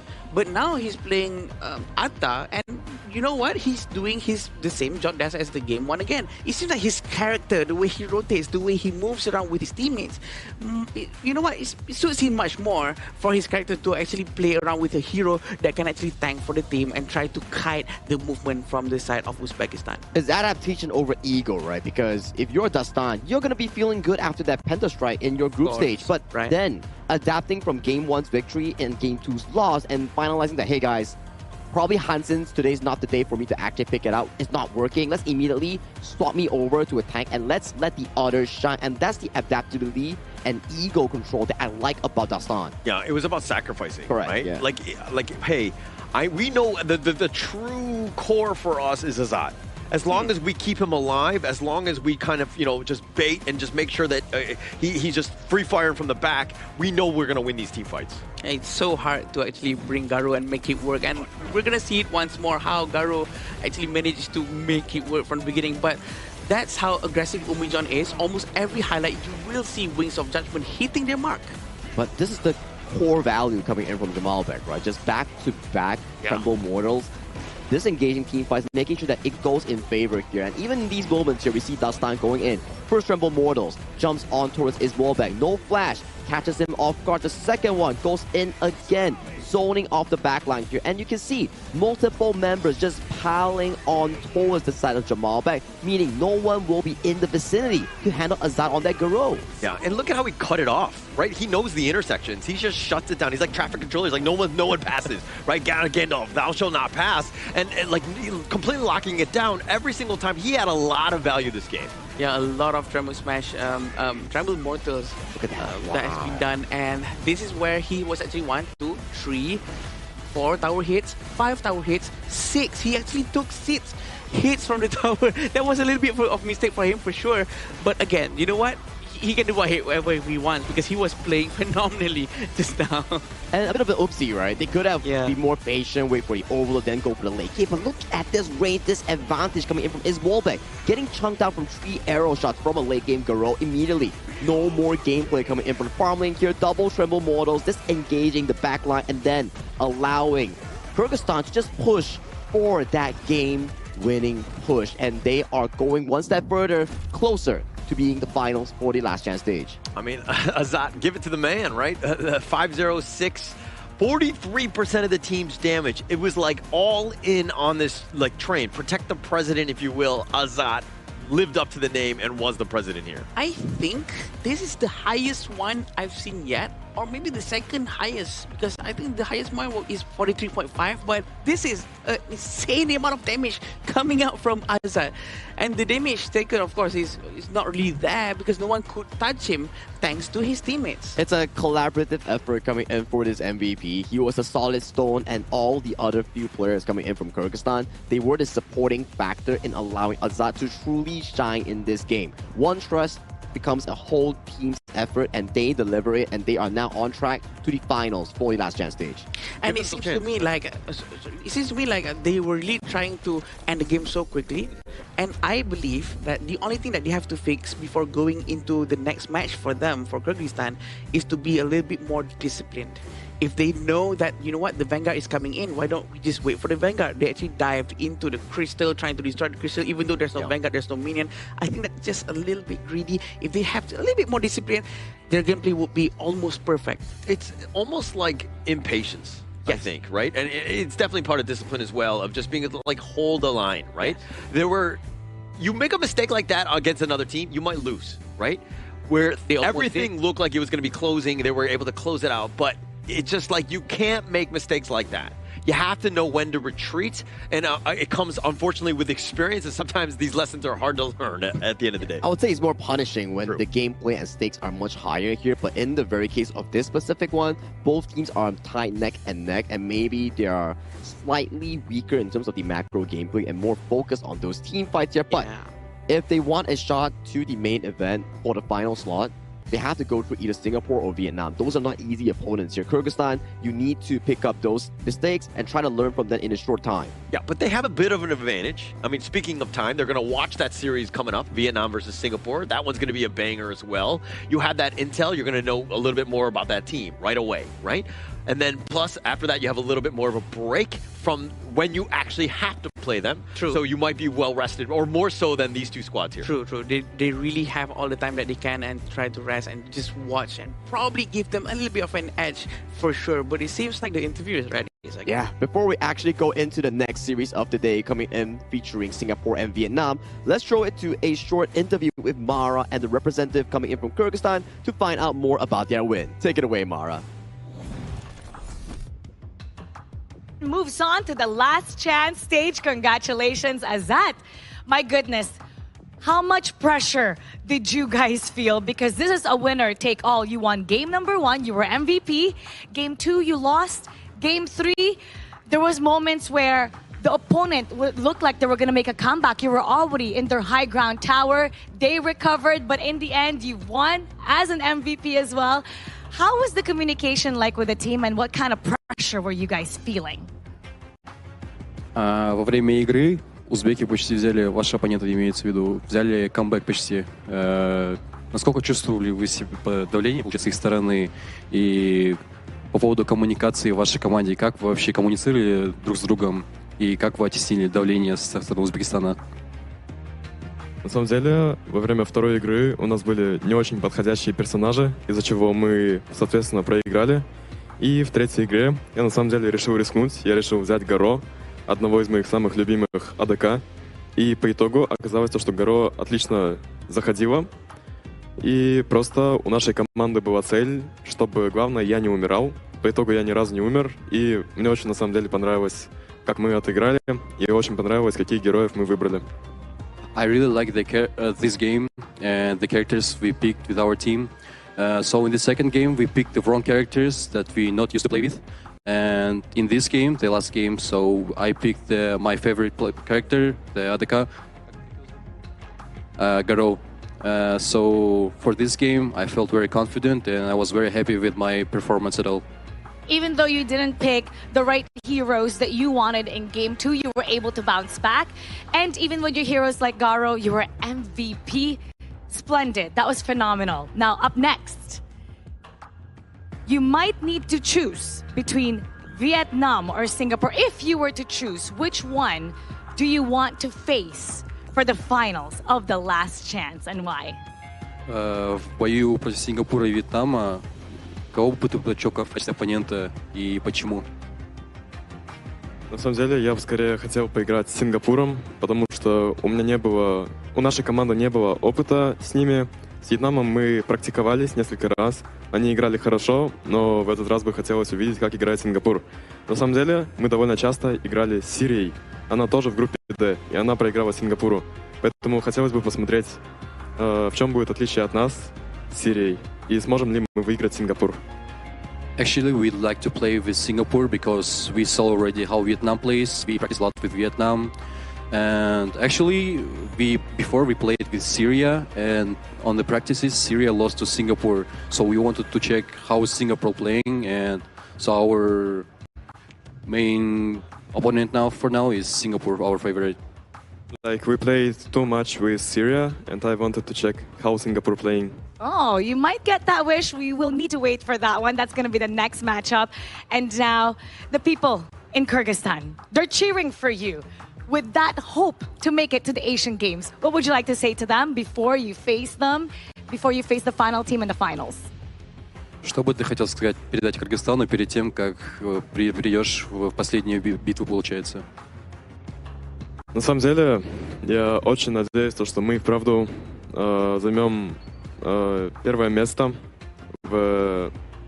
получается, за третье место. Мы возьмем первое место и поедем в Японию.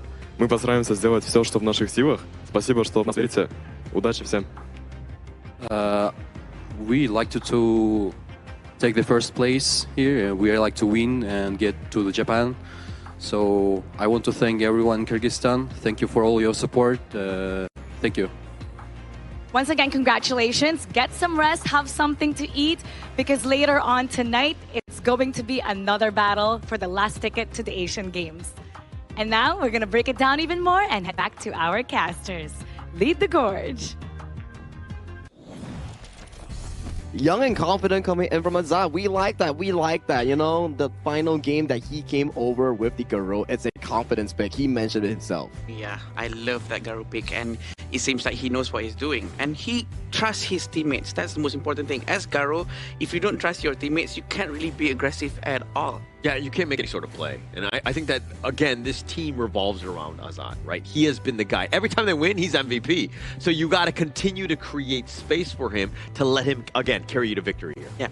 Well, that's the end coming in from Uzbekistan in our Asian Games qualifiers here. They were close, but sadly, this is where their journey ends. But we welcome them once again next time to join in the Asian Games qualifiers. Who knows? They will improve and be the next candidate going into the main event for the next time here. But that's all for Kyrgyzstan and Uzbekistan. Coming up next, Vietnam and Singapore on our other side for the last chance stage, going in at a BO3. And again, all the players up on the stage, they are using one of the best devices that we have. Thank you to our sponsor, iQOO 15R, official gaming phone for 2026 Asian Games Esports events, Honor of Kings qualifier. Thank you so much. We have 120 Hz up on the stage with all the cooling system that we have to make sure that there's no stuttering and there's no heating that's happening there. Yeah, while the phones will probably be cool and all good to go, Vietnam and Singapore, that one's going to be a burner, right? That one's going to be another great series ahead of us.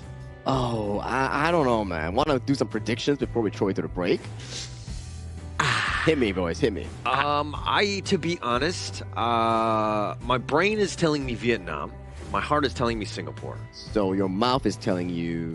Actually, it gets jumbled up there. So I think it's going to be 2-2. No, I think that Vietnam, I'm going to go 2-1. Okay. What about you, Adam? I'm going to go 2-1 for Singapore. If you ask me, before this Asian Games started, I would say Vietnam for sure. Yeah. But right now, I've seen their performance. Maybe they feel not so okay. Downhill, the conditions not 100%. I think right now Singapore might have that more spirit. Spirit to play. Yeah. I feel like it could be anyone's game, and knowing for a fact that I have more friends in Singapore compared to Vietnam, yeah, I think I'll give it like a friendship vote towards Singapore, 2-1. Oh, yeah. Same with me. All right. So if we're friends, you would vote for me? Is that how it works? I mean, if you're on the stage, yeah, why not? Okay, well. Eventually, Guess I'm not getting on stage, I'm in. No, save that talk, save that talk. We'll check on you back once again after this short break because we need to prepare for Vietnam going up against Singapore in the second side of the last chance stage. See you later.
Contestants fight for the honor of their regions while we cheer them on from the stands. Double kill.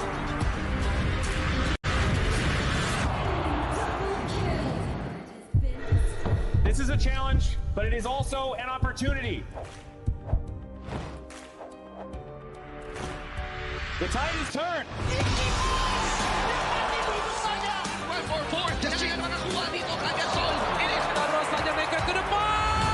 Ashes in front. They're going to use it. Holding tight. Slows down Tatsumi. Victory. And we pulled it off together. We share the same voice, the same radiance. This moment of brilliance belongs to all of us. Together, we shine.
Welcome to the 2026 Asian Games Esports Qualifiers, Honor of Kings.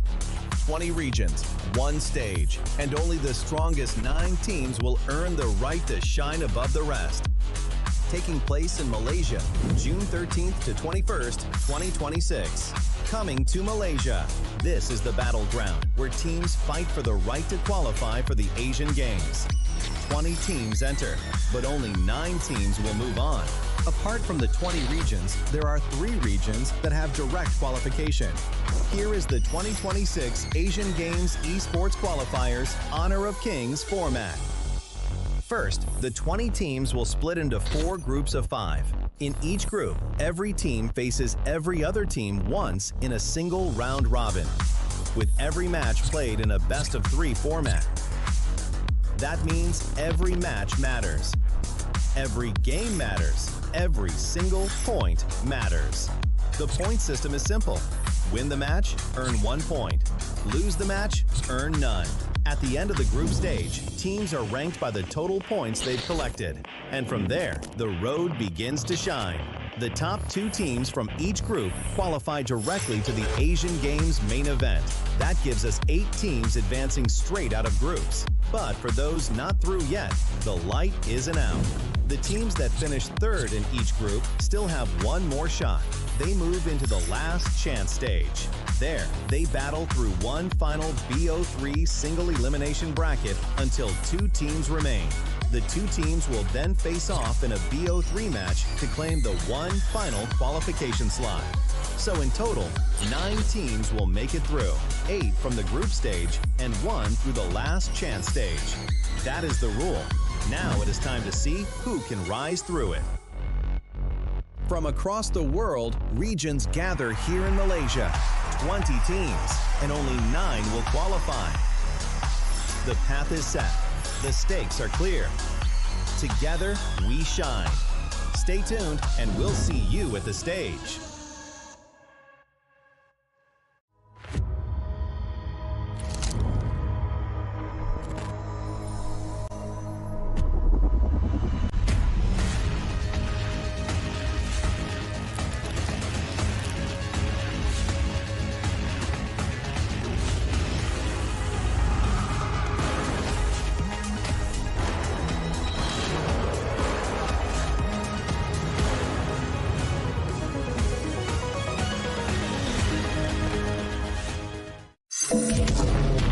my crew. Ultimate not ready yet.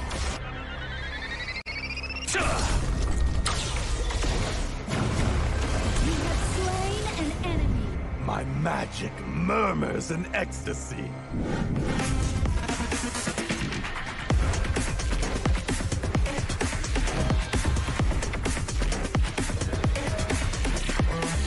Amazing! There is no escape for you. Killing spree. Double kill. Triple kill. Spectacular kill.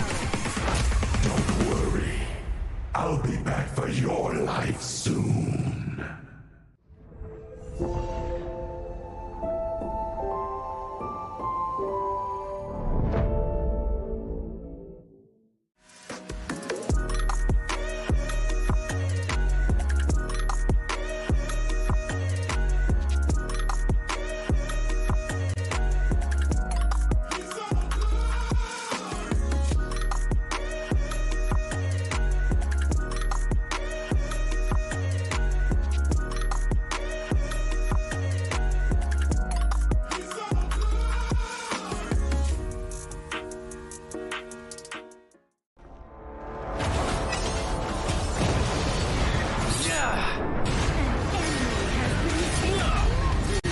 Double kill.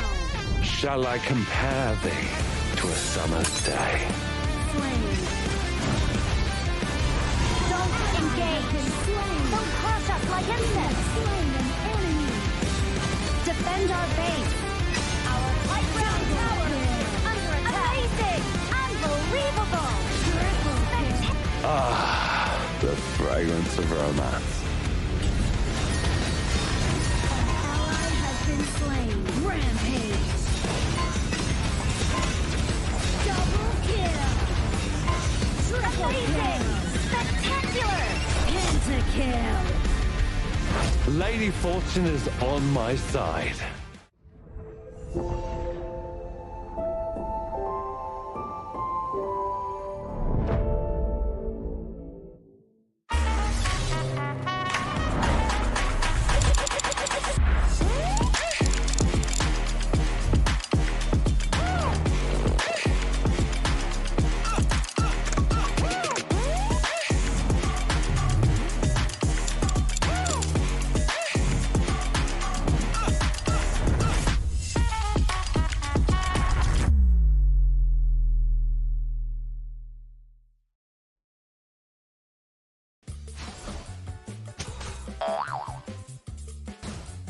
They tried.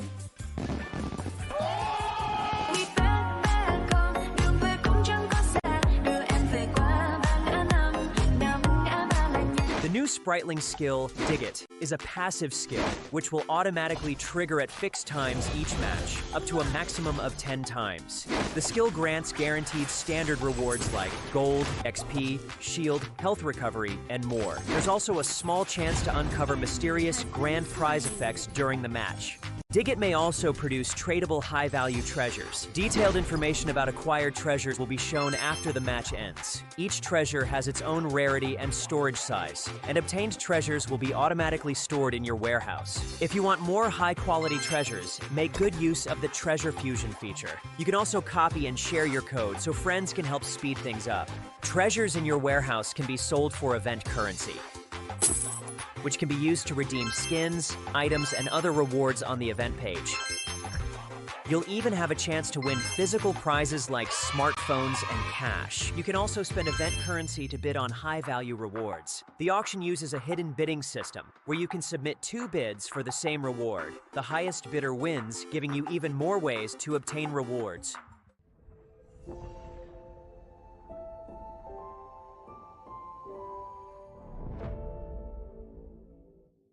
Itu kontrak kita. Relax, bro. Phone aku! Jom kembara. Mountain View!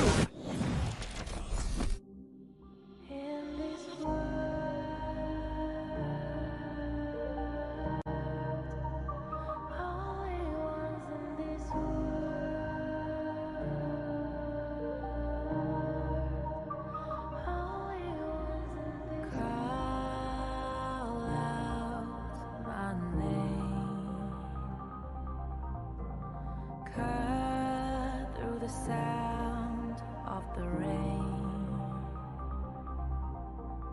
No matter how I feel the flame, you know I feel the darkness and the pain.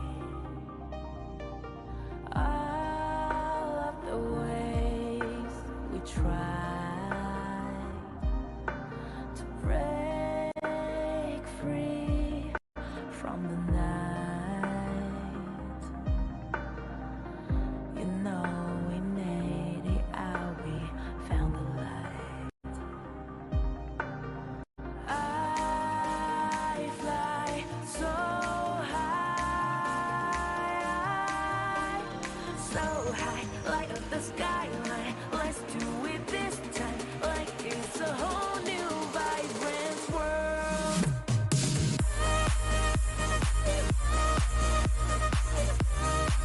Like we're the only ones in this world. Like we're the only ones in this world. Now I see that I got everything I need. It's alright, I'm on fire, I'm alive, 'cause now I fly so high, light up the skyline. Let's do it this time, like it's a whole new colorful world.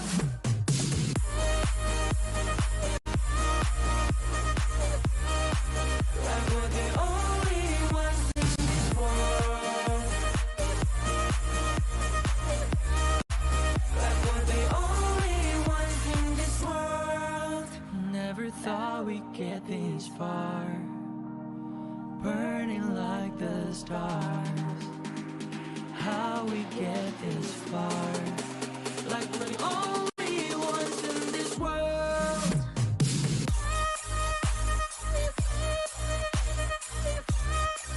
Like we're the only ones in this world. Like we're the only ones in this world.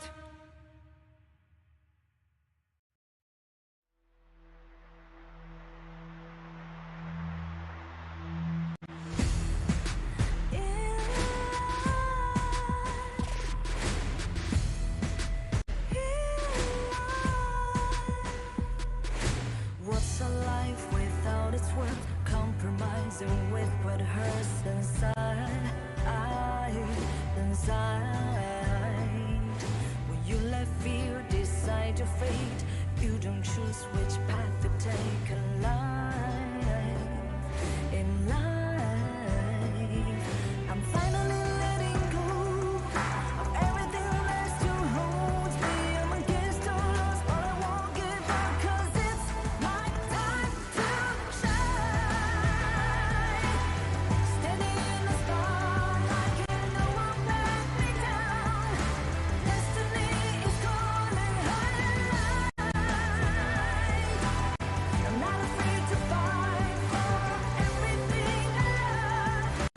Victory is on my side.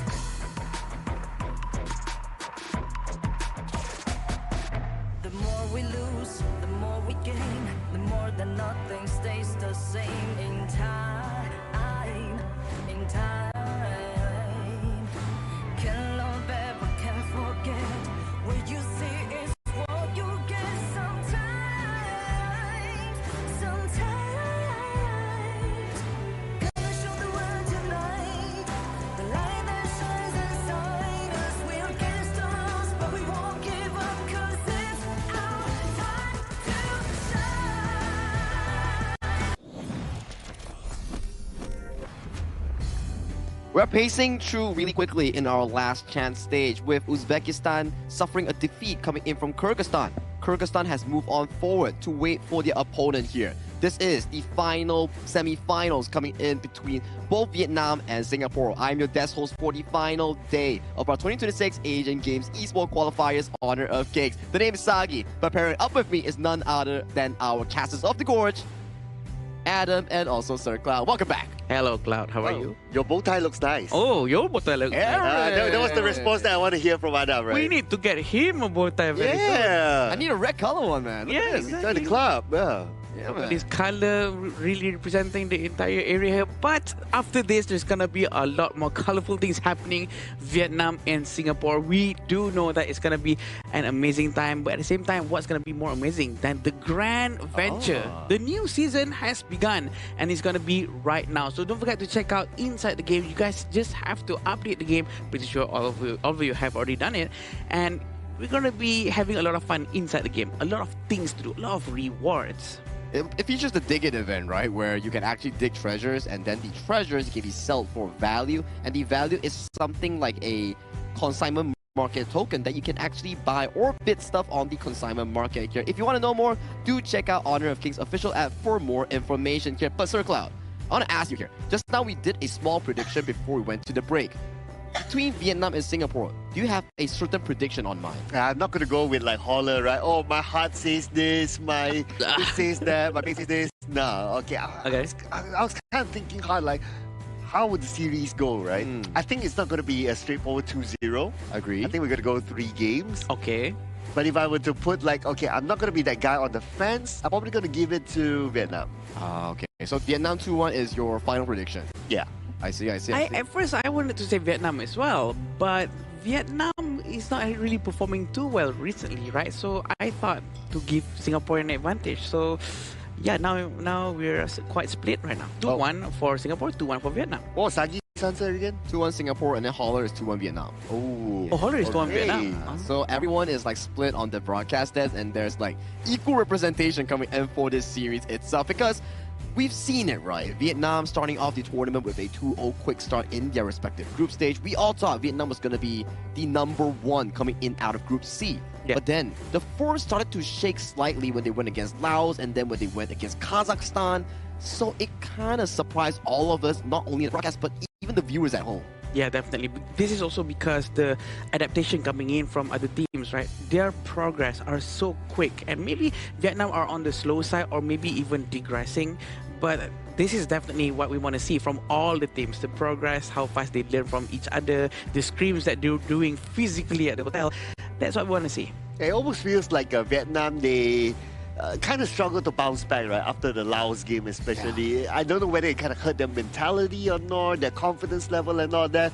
But this is the stage where they cannot let that manifest inside them anymore. They have to let that one go and focus onto this game. This is the final chance, right? If you miss this, you are out of tournament contention to the main event of our Asian game. If you win it, you progress one step further for that final showdown with Kyrgyzstan in the final of the LCS. So, without further ado, let's invite both Vietnam and Singapore to the stage for our final semi-final match of today in the last chance stage. Let's get to it.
A team that has set the standard throughout the competition.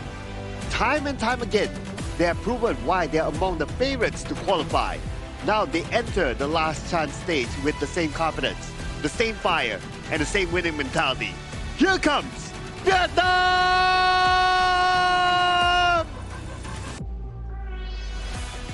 The opportunity is still alive. One goal, one mission. locked in and ready to compete. They enter the arena with confidence and determination. Make some noise for Singapore! The final battle before the final spot into the finals of our last chance stage. Only one progressed and the other one will sadly return home with no goal. And right now, all 10 players ready to be seated as we kickstart our final semifinals. Well, that's a lot of finals there. Yeah. In one line. I know, right? That just shows that how big the stage is right now, right? And Team Vietnam, represented by Huy Tuc, Bao Wang, Ling Bang, Huy Tang, and Nam Quang, will be representing the team. Now, this is something that we talked about during the pre-show, right? Like, have they made the comeback? After their win, after their loss against Laos, they kind of look shaky here and there, but this is a stage that they have to shake all that off. Final time, right? Another final, yeah. So I think I like your point where have they shaken it off? They have to prove it here because we've seen a bit of a roster shift up here coming out. Huy Tuc, Bao Huang, Huy Tan, and also Nam Phuong, and most important, Ling Van, their star player coming in for this team, whereby this specific lineup itself, for me, they've went through role shifts in the game itself where Bao Huang is going on towards the clash lane, Huy Tuc goes towards the farm lane, and Huy Tan going into the jungle, leaving Ling Wan and Nam Phuong, these solid players coming in on their respective role, and they are against Singapore on the opposing end. This is the lineup for Singapore with Yanji, Yuming, Yi Hui, Kayang, and Wee Kiat. We do know that they do stick to their lanes, and we do know that Kayang is a very experienced player, especially he is playing in the Indonesian Professional League right now, and there's a lot of experience under their belt. But sure, they were having some issues as well in terms of trying to really play, probably trying to find a proper composition, a proper rotation coming in from the side of the team. But talking back about Vietnam just now, getting back to your point, I think that's exactly what happened to KSA, right? Saudi Arabia, because they're shifting roles too much. Probably not going to be the best thing for them to happen. Yeah, I think if you want to shift roles, it has to happen before the tournament. Correct. Like you kind of train and you decide on that in your scripts and whatever, whatnot. And when you're here, you have to be kind of set there. But we're going to talk about that a little bit more as we look into this head-to-head, whereby if we were to look at the stats, actually they're pretty similar, even in terms of KDA, hero pool not too far different, first strike rate not too far different as well. So this is going to be a tough match. The only thing we can point through between these stats is the slight differential in that death count for Singapore. It means that they are having more blunders in the early to mid game, that they can still fight through team fights in making their way back. But those blunders, those little mistakes, might be detrimental if they do bring it over to the series today. Yeah, and it really shows on how close these two different teams are, right? It's very surprising on how this last chance stage have meetups between, you know, Group C and Group D, and right now the way the stats are showing is as if they're so close to each other. It's very beautiful to see on how they're finally going to try to battle it all out, trying to get that one last slot. But with this showing up, still not giving me the full confidence to really know who's gonna win from the get-go, because usually throughout the entire qualifiers, we know that, you know what, I feel like I'm more confident about Team A who's going to win. Team B might not be able to do so well. But this one is just too close, Cloud. Yeah, super close. I think it's the closest head-to-head that we have seen so far. Now, we're going to zoom in onto the players, right? We're going to compare Huy Tuc as well as Yanzi and their head-to-head. Again, the stats are very close. The average KDA is almost similar. Average DTPM, well, it does favor towards Yanzi, but then it's still close. Even average GPM is not that far. Hero pool, only one difference between the two. I like the emphasis on the hero pool, right? Huy Tuc is more of a player that likes to enjoy things like the Charlotte, Dharma, or things like has the outplay potential like the Fatih, right? And then Yanzi is more of the team enabler, oftentimes like the Ata, the Guan Yu, or the Byron, for example. So they have very distinct playstyles coming in for two players from respective Vietnam and also Singapore. Yeah, really trying to accommodate the needs of their team for sure, because sometimes their team needs an initiator, they'll go with something like a Baichi or a Byron.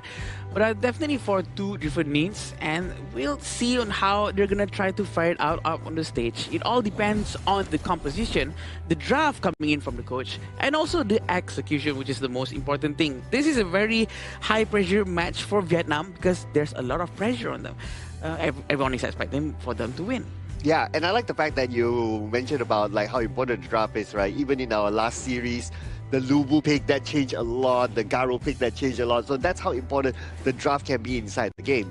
Now, it looks like Team Vietnam, they chose the blue side, so they want to set the draft up here. We can expect popular picks or maybe unconventional picks, Sagi. What do you think? Oh, this one, right? I think for the side of Vietnam, based on their series against Laos, which is the most updated series thus far, they had a repeat of a same 3 picks. Nako, Aaron, and also let me think of that final pick right now. Nako, Aaron, Charlotte. Yeah. These 3 picks has been picked every single time by Vietnam. All 3 picks on the red side here. So it's pretty refreshing to see what they're going to be prioritizing on the blue side, likely the Yu Huan that we saw that Ling Ba had an amazing debut with, or things like the Aaron to give Hui Da, although yes, he's a clash lane swapping to the farm lane role. And with that in mind, probably going to be giving an easy thing for the coach of Singapore to do, to ban out the Charlotte, the Nakoruru maybe, or even the Aaron if they want to. But it seems like they're not going to do that. Oh, they are. They actually take out Charlotte, which is a respect ban, which is very nice. Yeah, and Team Singapore, they took the Nakoruru for themselves. So that's going to be them just reading the draft from the previous games of Team Vietnam. Totally understand. But Mai being picked up by Vietnam, that means that they're going to play this game really fast, clear the first wave, rotate towards the side lanes and try to put pressure, especially towards the channel. And one of the few games that we actually get to see Kai Yang getting his hands on the channel here, I think this is the second one in this tournament itself. Yeah. Very rare occasion here, but you can start to see Vietnam's draft.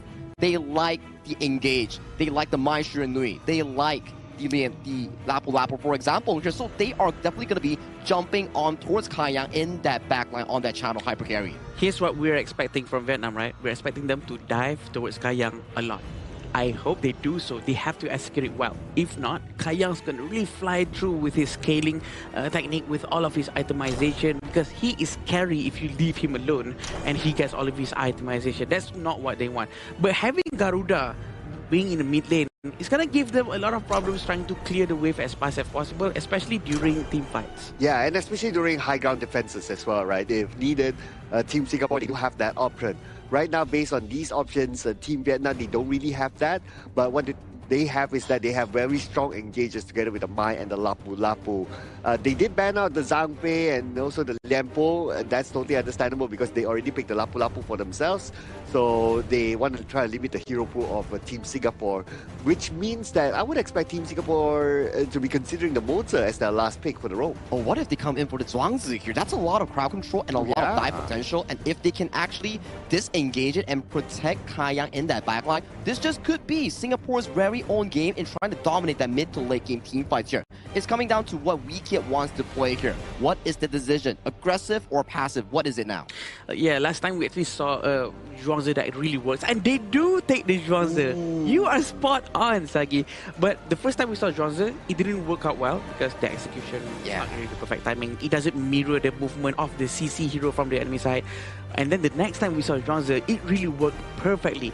Which one is it going to be? That's what we want to watch out for. But the Liu Bang Neza is also a very good combo as well. But Sagi, final thoughts before we head into the game. Now, my exact thoughts right now here, Sir Cloud. I feel like what Adam has mentioned has been spot on. If the delivery system comes in by the Mai Shuri Nui and also the Sada Neza gets to find the backline on towards Kai Yang, it's going to be detrimental for Singapore because he is the prime carry coming in from the Singaporean squad. But if Singapore gets to disengage coming in from the final Zhuangzi counterpick, then maybe is their shot in that mid to late game team fights. But this is Vietnam going to Singapore, the one last spot into the final last chance stage. So let's get it started. Thank you, Sagi, as we go right into the first game between Vietnam and Singapore. It seems like there's not going to be any invasion for now. They're going to play it safe. They're going to try to really poke out onto each other for a while. It seems like a little bit of an aggression coming in from Yanji.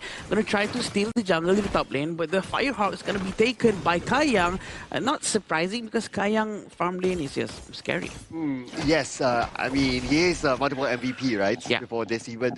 But what's interesting for me is that Team Singapore, they took 2 smites into their draft. So by having 2 smites, they are ready to play the snowball game. They want to snowball by stealing away the jungle camps from the Team Vietnam side, and they're willing to play the late game in case they need to secure objectives when they both try to go for it at the same time. Yes, I think that will be giving them a lot of advantages for sure in terms of objective timing. But in the top lane, still having Yuming as the Nakororo trying to get the teleport. He already get the Space Spirit. He will try to teleport towards the bottom most likely. And there's no gold difference for now. And the gold shrink technique has been done properly by both sides. Oh yeah, I mean, that's why they are some of the best teams around, right? And they're qualified into this stage of the tournament. So when it comes to all that, they have it all in the bag. But what would break this, right? I would say that we probably need to wait till the 4th minute when the first tyrant comes up, and then we'll start to see a difference. Yes, and right now, Namfong is still in front, trying to open the vision for the team. We still have Yihui playing quite aggressively, but look at this, Cloud. Oh, nice entrance there onto Yihui, and now Yihui is kind of caught. Wings of Judgment will be used, but it's a little bit too late because Lingman follow up nicely with a first strike. Lingman with the flash right now manages to get the double knockup, and the damage follow-up coming from the Vietnam side is just so quick. They managed to get him down as soon as he could, and right now the rotation coming in from Yanji, he really needs to help his mid lane quickly because they're quite losing their grounds for now. Yeah, that's still one, that's still early, so that's okay. Now that I start to think about it a little bit more, right? So you have the Chano that normally plays backline, and then you have the Garuda that plays backline as well, played by Yihui. But the backline is kind of vulnerable as well to Lingvan that can just jump backline, that's one. And then you have the delivery system that can be comboed together with the Nerza. So actually the backline of Team Singapore can be very vulnerable. And Weekend might be in a position that he might not be able to help his teammates if he puts himself right in front. Yeah, the Battlefield Command is what we're looking out for later on when they're going to try to get Kayang as fast as possible, especially when there's Hoitang with the ultimate that he has, the Grand Skyfall, to just fly anywhere throughout the entire map. Right now, in terms of the goal, it's still exactly the same for both sides. There's not much of a difference, and it's going to be very interesting to see, as well as Kayang already finishing his Eternity Blade. Oh, okay, that's fast. But that came at the right time because 30 more seconds we're going to see the timer up. And surely both sides will want to contest for it because there's nobody who has that big gap yet as of now. And so far we can see for Team Singapore, they're still kind of scattered up top, but we expect to make the rotation down soon. I like how Kayang really didn't buy any boots at all. He feel quite confident, and you know what? Just don't buy boots. And now he buys the basic one because he wants to finish the Eternity Blade first so that he has the advantage in terms of farming. These are small little details which is quite important that gives a little bit of an impact if it comes down to 1 versus 1 in the bottom lane. But it seems like the Titan is going to be focused down by both sides at first. They're going to try to pull Kite, see whoever's going to do mistake. Remember about the double smite. Be ready. Oh, they're going in for the backline now, but the Ghost Ship up. Ghost Ship will be expired, but Yuming is the one that gets the Tyrant. It goes towards Team Singapore, but Team Vietnam, they want to try to trade it back on. They try to jump all the way to the backline, but it's not that easy because of Weekend is still there. And look at Weekend. He's tanking for the team. He's the anti-CC, and Kayang will get Huitan. Now they're on the chase. Team Singapore looking for more out of this. And Team Vietnam, they're looking to disengage. And nobody else moving to get out. Maybe except for Huiduk. Huiduk, one last hit left. And here comes Kayang! What does it take to stop this man? That's why it's so dangerous now. Fuang is going to go down as well. Yuming as well to Lin Van. What a move coming in from them. Eternity Blade is so important. That is why he went with that item. Just with that one singular jump into the tower, manages to get a last hit of Huidok. And there's nothing that Huidok can actually do just now. And right now, they're going to try to be as safe as possible. Just 2 and 3 different eliminations from both sides of the team. In terms of gold, there's no advantage whatsoever. Oh yeah, even after all that, right? Although the Tyrant advantage is obviously given to Team Singapore, but I would say that was quite a win for Team Singapore. True. And they have to give it to Weekend as well for sustaining the entire team. And the delivery system, right? Huitan and Bao Hang actually worked together to get to the backline trying to find Yi Hui. And it actually worked out pretty well. They are doing it very early on, so maybe the amount of shield is not as much as it should have been.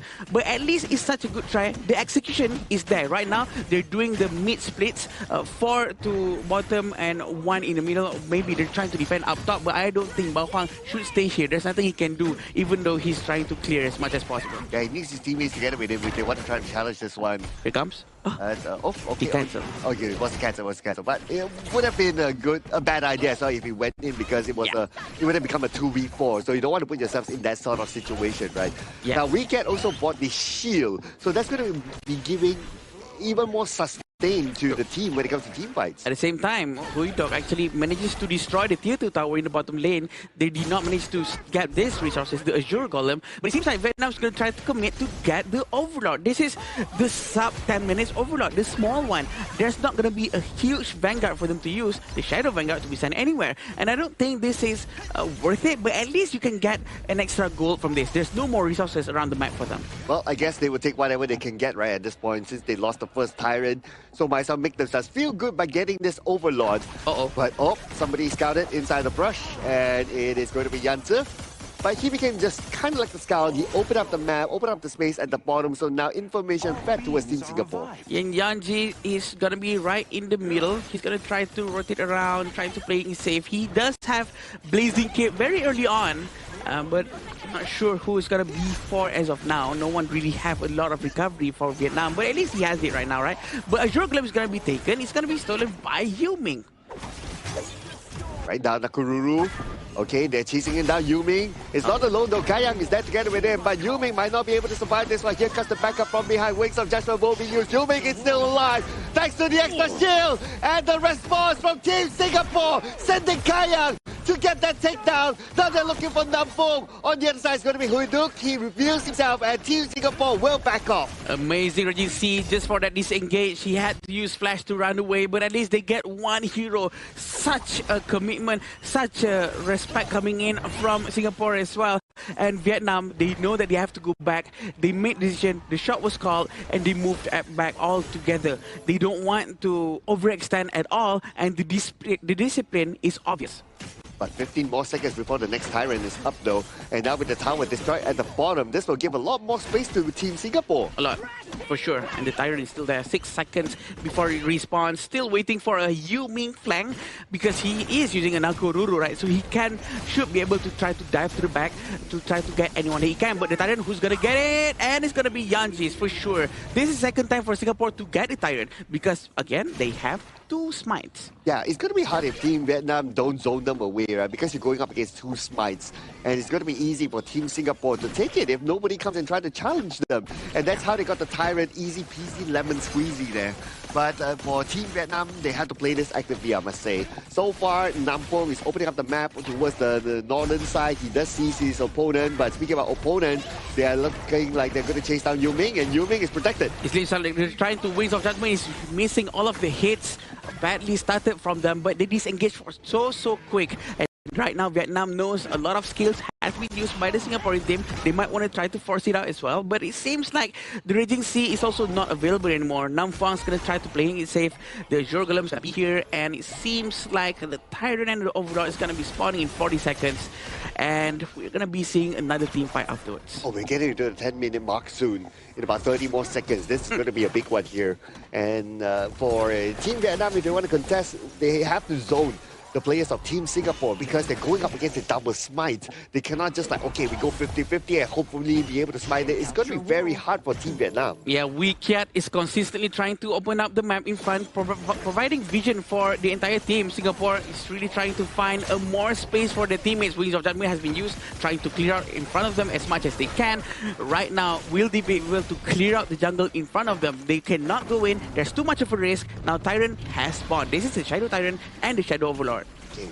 And here comes, and it looks like Team Vietnam will start it off first. And who will get their first strike here? Looks like Bawang is in trouble. He has to get away to the same team, but Kayang gets Bawang. That's going to be a big target that they manage to take down. And not only that, Wicked gets up home. They're looking for more now. Huiduk chases back by getting Yanzi, but still the map was not teasing him on there. Huitan goes all the way to the back. He gets one, but gets traded back by Yuming. Oh, he got burned. He got burned, and Kayang went down. Double strike has been given to him, but the entire team went down. The Tyrant is going to be focused down by the Singaporean team, but a very good move coming in from Ninja. Oh my goodness, very good move for him to go all the way to the back line. Now check out this replay. Yeah, this is exactly what happened just now. Kayang actually moved forward trying to get everyone, but the movement coming in from Huitan really burning everyone slowly without them noticing, and Kayang tried to join back in. Look at up top above the screen. He went in, but the one spin coming in from Ninja manages to continue the burn, and he actually died off screen, and that's exactly what happened. His friends continued to try finding the rest of the team, but at the very least, they managed to get the entire team of Vietnam. so many good things happened in that one fight, right? Including Kayang using the flash over the wall to save himself at the last stick of help. That was absolutely insane, right? Yeah, that should have been a highlight as well. And so far, Kayang has yet to be taken down. And you mentioned about how important it is to try to take down the Chano. I agree. Chano has been the most important thing. They have to really focus down on it. Raging Sea has been used only for the minions. I'm not sure if they... The damage from Kayang again. The critical damage hits. It procs right at the right time.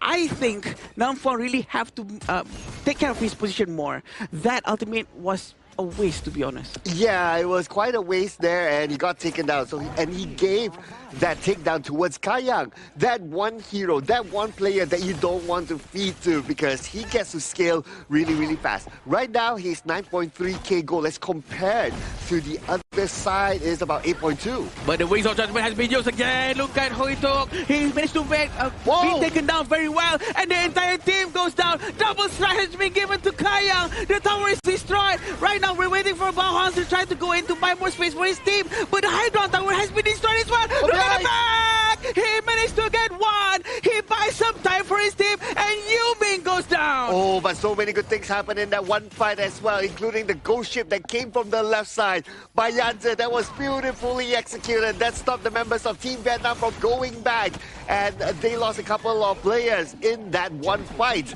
But the trade back, like what you say, right? Ling Bang jumps forward. At least he gets Yuming, and that will stop Team Singapore from moving forward. And Hui Tan actually manages to go down first just now.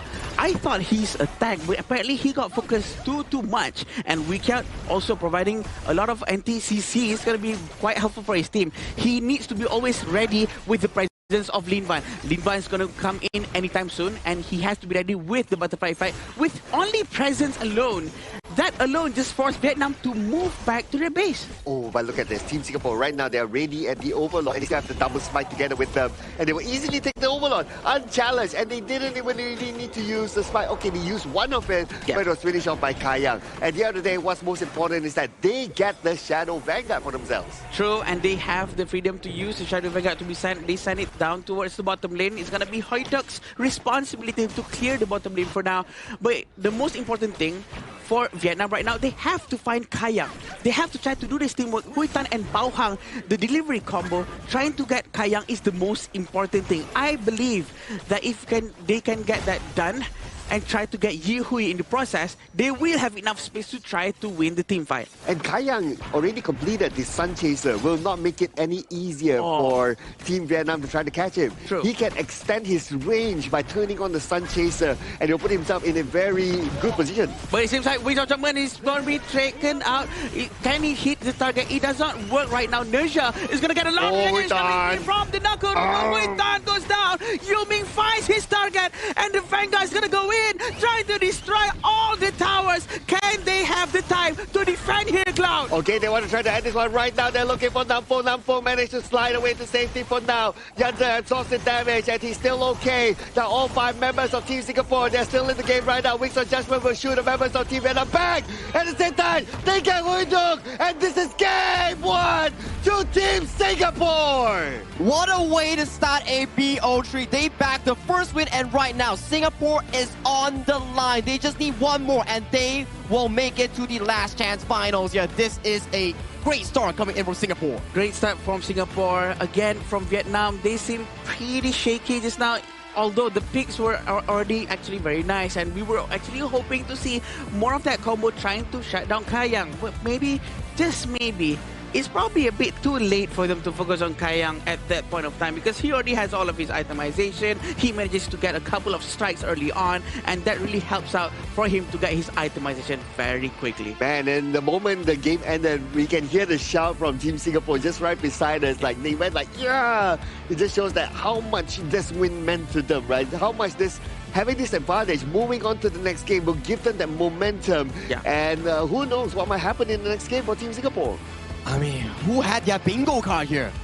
Yeah. No one expected Vietnam to be in last chance stage. No one expected Vietnam to be taken down by Singapore. And right now, they are at the verge of eliminations here. One more win coming in from Singapore in this BO3. And that might just spell the ultimate underdog story for Singapore. the ultimate underdog story is what everyone really likes, right? People love the story about, oh, this team is really the underdog. They're not supposed to win this one, but they are winning. The progress, the story on how they managed to really get a better look into the game, and they actually execute it very well. That's exactly what's happening in game 1. Hey, what you guys talking about, right? I believe in Team Singapore. Wait a minute. Singapore. I was like, He's Team doing Singapore, you know, they can do it. We might have the better BKT, but they can do it.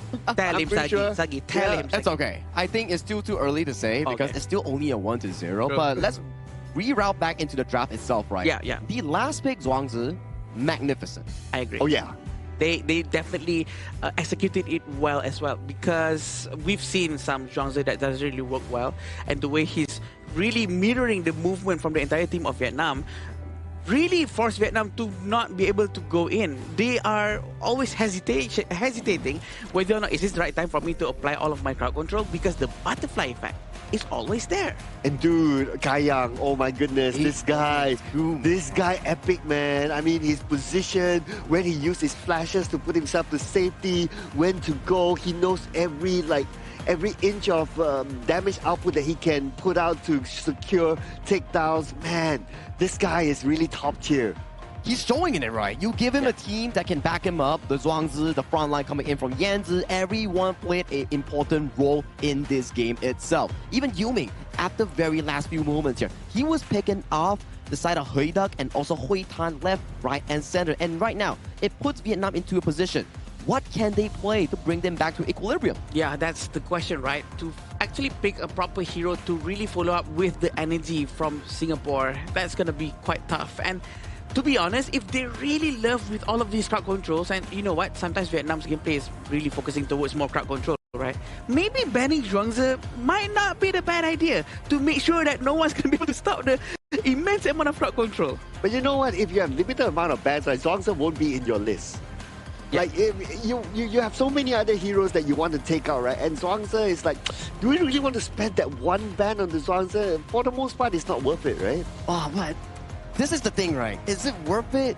I don't really know, but it shows on the screen itself, like, the Lapu Lapu and also the Mai Shiren Nui carrying the Liu Bang in towards the team fight. Yeah, perfect dream scenario, but it just didn't happen because the weekend Zhuangzi disabled that feature coming in from entirety of the Vietnam gameplay. So, is it worth it? I think they have to take it. Yeah, I agree. And you know what? Raging Sea and Mai Shiren Nui's skill sets, all the potential crowd controls to actually initiate a fight cannot be used at all. And also, that buys a lot of space for, you know what, for Yanji, for Yuming, for Yihui as well. All of them can do whatever they want because of this Zhuangzi. Even though Zhuangzi doesn't really have an initiation process, all they have to do is just send Yanji. Man, even if you have like so many heroes that can go to the backline, but it almost feels like nobody can really catch the backline. Correct. And it's all because of Weekend really like stops everybody from coming up with the CCs with the amount of damage. And the moment he got the shield item, that will give you a lot more sustain in the team, so the team can fight more. It's like the team is like, we want you to come to us. We dare you to come to us, and they will show it how they can counter back. And it's also pretty surprising towards me that the tournament, one of the highest ban rates and pick rates on the channel, wasn't banned against Kaya. We know how strong this specific player is, and you can't let him have such a strong pick. But these are the few moments that we see coming in from the side of Hui Tan and also Bao Huang. Yeah, finding the engage just comfortably. I was liking this, but the butterfly effect, giving the CC immunity, Raging Sea misses, and then the Mai Shiren Nui unable to find the backline here, only managed to find Yihui, and then the team fight just starts to go into the favor where Kayang is just free shooting on that channel pick. Yeah, also the advantage that he has with the Eternity Plate, the damage early on, without the need of any shoes, I might add, is just immense amount of damage. But again, it's very hard for Mai Shiren Nui to actually hit their targets, to actually provide a lot of damage for his team because of the presence of Weekend. All he can do is just keep on trying to poke and poke and poke as much as he can. And this is why the Raging Sea tries to hit. But again, he has to keep his ultimate for so long because of the butterfly effect. Credit has to be given to Weekend, right, in this game. Yes, Kayan did a lot of sexy moves, but I would say that all those will not be possible without Weekend really sustaining the team, right? So if I were to pick a personal MVP, I'll give it to Weekend. Perfectly said, right? Like, the big moments coming in from Kayang, but without Weekend, the hard engage coming in from the Liu Bang Neza, Lapu, and Maestro combo. That's going to be eating up that channel pick real quick. But due to the fact that they found their Zhuangzi pick in the final few moments and they made it work, it was just so suffocating from Vietnam. Every failed engage led to another one and another one. It piled on towards that goal lead. Every single objective going into Team Singapore. Yeah, this is Kai Yang for sure. He's gonna get MVP 812 with 37.1% damage output coming out just for him. And yes, he is the guy with the cheek love. How far? Cheek love. What? Finger heart. This is cheek heart. Cheek heart. Cheek heart. Yeah, this is the cheek heart pose. But again, thanks to WeCat, right? Because WeCat really played very well, and he provided the safety, provided and enabled for Kai Yang to actually play like this. You know this picture will be perfect if you have WeCat beside him and he does the other heart. Oh my god. Yeah, because that combination for the two of them, it is insane. It is unstoppable here. But still can't take away the credit from Kai Yang, right? I mean, his flashes, when he goes forward, positioning, all that. It's just such a beauty to watch. My only wish list right now is that I want to see a 1v1 between Kai Yang and Sagi. What? What? Both farm laners, right? Okay, let's go. I mean, I'm good friends with him, you know. I'm pretty sure that his fans will not actually let me go out.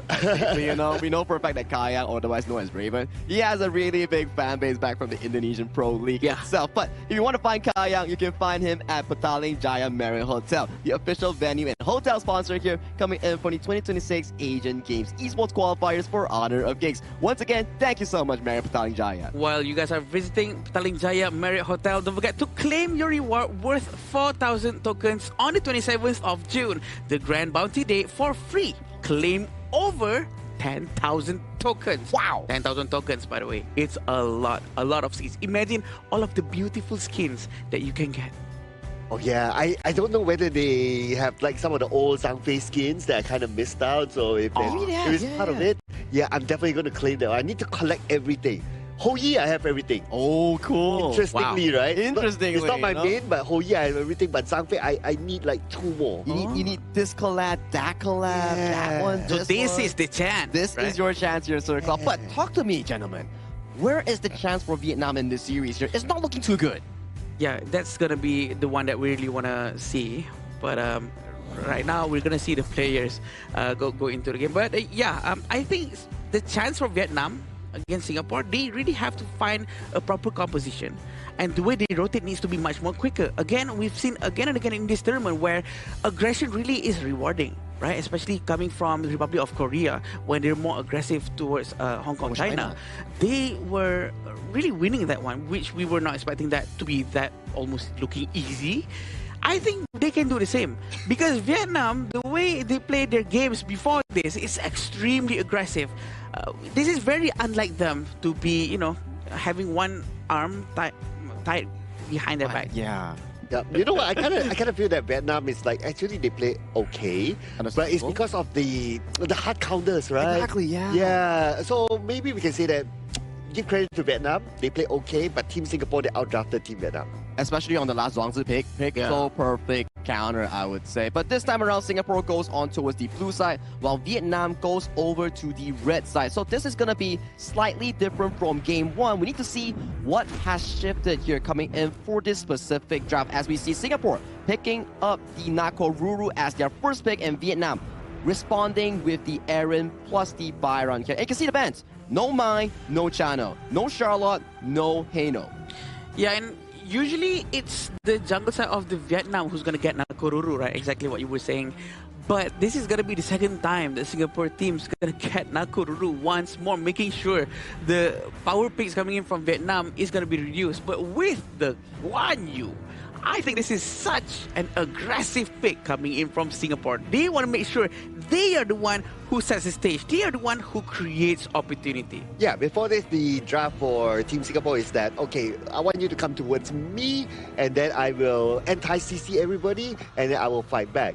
Now it's Team Singapore sending a message that we want to fight because of the Guan Yu. Guan Yu can go behind, especially when Zeya is not the most mobile sort of hero. He will be staying all the way at the back, trying to throw all these skills, including the Universal Law. He will, for the most part, be at the same spot. So Guan Yu can actually push him forward and put him in an awkward position. Yeah, and I feel like Vietnam, if Ata is not open. Okay, there we go. Perfect ban. I was waiting for it coming from Team Singapore because if you're on a Guan Yu, you want an Ata to lock down this Guan Yu. But without this counter pick, check out the crowd control coming in from the 4 picks of Team Vietnam. Not a lot of CC to stop this horse. Yeah, the fact that they actually went with Byron as first pick is probably a little bit of a waste of the important slot because they already showed up. This is Byron. You know, we don't have anyone else to actually stop Guan Yu now. Because or else they would have been able to take Charlotte. But again, Charlotte has been banned by a Singaporean team.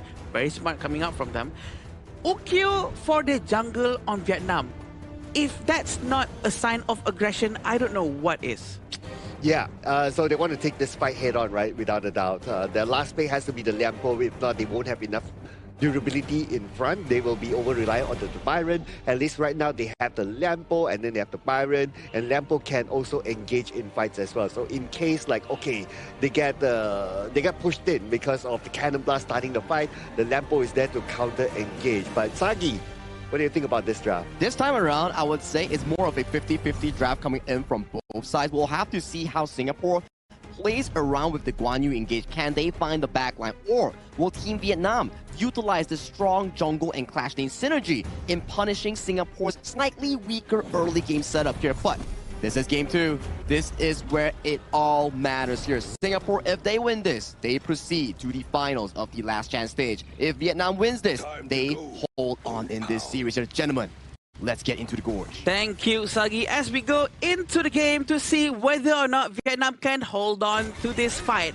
We do know that Singapore doesn't have any tank whatsoever. They do have Monza, but it's not, it's not tanky enough. So they really have to be much more careful. They have to start the fight from far and then dive right in when the time is right. Oh yeah, without with the Monza, their gameplay is going to be very different this time, right? They're going to try to play with projectiles. And it looks like with that projectile, they're aiming on the Kuitan, and Nampo will be the one trying to absorb the damage, but at the same time, Kuitan took a lot. Look at this, down to 10% of health. He will be forced to turn back, but lucky for him, there's a heal off there. Yeah, and this is what Sagi said just now as well, where sometimes they do switch their roles. So Bao Huang is right now playing jungle, and Huitan is going to be playing farm. It's going to be very interesting for us to see on how they're going to do this one. Sometimes we do see some disadvantages when they switch roles a bit too much, right? But you know what? Let's give them the benefit of the doubt. Maybe it could work. Maybe they have their own ideas. But let's see this very good crowd control knockup's going to come in. And the follow-up. And he's going to go down here, Cloud. Yanji, very early on, rotation coming in from the mid lane really works out very well for Vietnam. This is the aggression. Yes, absolutely right. The aggression that we were looking forward to seeing from Team Vietnam. And with the fact that they got Yanzi, that will open up the clash lane a fair bit. Yuming is still there though to hold down the lane for a while, but yeah, you want to try to slow down the progression of the Guan Yu as well, because the Guan Yu will be a very strong playmaker when he is ready. Yeah, 6,000 gold versus 5,400. 600 deficit for Singaporean team right now. It's a bit too early for them to actually lose that much, but it depends on whether or not Yanji can try to recuperate, try to find more space for himself. Right now, it's back to 50-50, I would say. But because of that one takedown, now Team Vietnam, they have a little bit of goal advantage. As compared to the game before, the goal advantage was smaller, but this time it's slightly bigger towards Team Vietnam. And that will prepare them for the first tyrant coming up soon. Yeah, right now, Kayang is actually using RD. His RD is also very scary, I might add. So, very good hero to go with. He can really play around his situation and try to survive as much as possible because of the mobility. But look at this, Cloud. Okay, Yuming receives damage. And Yuming now will be chased down, but the Cancer Blast will buy him a little bit more time. Yet again, Bawang is there to follow up, and they will get another takedown onto Team Singapore. But it seems like Vietnam is going to try to make good use of this advantage, trying to steal the Azure Golem. It has been blocked by Nam Phuang. The Cannon Blast is ineffective. Waiting for Huitan to come by from the side. Is he going to dive in with the Laurel Bloom? He is not. Okay, they're going to chill for now because in about 45 more seconds, we're going to see the Tyrant up. Yeah. So both sides, they are starting to reserve their key skills, especially. But we see a bit of pressure put down to the bottom lane onto Huitan. Again, Huitan, his health, every time we see him, is at least 50% and below. So it just tells me the level of pressure put onto him. And if he's not able to farm, it's going to be a problem to Team Vietnam in the late game as well. And Kayang has been all alone down here, mind you, which means he doesn't have his roamer to be assisting him. going up against two heroes at the same time really gives up a lot of space for his entire team to do a lot of different things for the Singaporean side somewhere else. So that's very great for Team Singapore. They can try to utilize this as much as possible. Having a frenzy as his common skill, he's going to be able to deal a lot of damage early on. Okay, right now the Tyrant is up. And no double spike for Team Singapore this time. It's going to be hard for them to challenge this one. Nice zoning here by Team Vietnam, and they will go in for one target. It's going to be Weekend down. Very much down. Venomous Staff has been made by Lin Van, which is amazing. First item from Mage is Venomous Staff is what we want to learn from. The ultimate Universal Law did not hit Yiho. He's just trying to clear as fast as he can to make sure that they don't have to have any casualty in that area, because 3 of the heroes from Vietnam is actually trying to focus down on the tier 1 tower in the bottom lane. Seems like they're trying to rotate as fast as possible to move towards the top right now. Big movement here by Team Vietnam. After securing the bottom tower, they're looking at the top right now. Once they take the top, they might be looking for the middle, depending on what kind of opportunity will be presented to them. But so far, for Team Singapore, they have not been creating opportunities for themselves. They are the one playing passively now. Yeah, quite passively, quite safe. Almost 2,000 gold difference for Vietnam. Seems like they are really benefiting from this aggression. We haven't seen any proper cannon blast from Weecat with a follow-up from Yanji to really win the game early on, but seems like they don't want to do that combo just yet. They are still saving it for the mid-game towards the late game, waiting for where's the Yanji's movement going to be. Oh, look at this, look at this. Yanji, Yubing, they come in, they see their target, they want power 1, power 1, tries to survive this one. 1v2, but what a good take down by Team Singapore to find the jungler of Team Vietnam. Bao Huang, nowhere for him to go. A very quick move coming in from Yu Ming and also Yanji. At the same time, though, Vietnam actually managed to destroy the tier 1 tower up top on the Singaporean side. So it seems like Singapore really has to be much more careful with this. They're losing a little bit more growth. 1,200 in fun for Vietnam. Yeah, they have to try to win the kind of like an advantage between the two, between the 5 heroes first, before maybe thinking about the map first. And that's why they took the liberty of trying to find Bao Wang in his own jungle. And they got him. Really good move there. Really good response by Team Singapore. Nice stun coming in from Weecat. Let's see how they're going to try to rotate right now. Seems like Overlord might be on their priority list, allowing them, Bao Huang, to get the Overlord, making sure the lanes are okay. Right now, they're going to try to focus down on the blue buff. Universal Law has been used, but the blue buff has been stolen by Bao Huang. Yeah, though it's the regular Overlord, but right now, Team Vietnam, they will take anything that they can.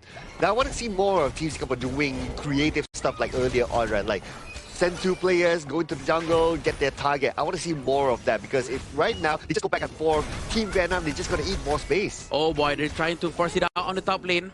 But yes, Lin Van has already also bought Frozen Breath. This is going to slow down a lot of the movements coming in from Singaporean, and might as well just cut their legs off, right? Because it's going to be very, very slow for them. But look at the damage coming in, trying to get Nom Phuong.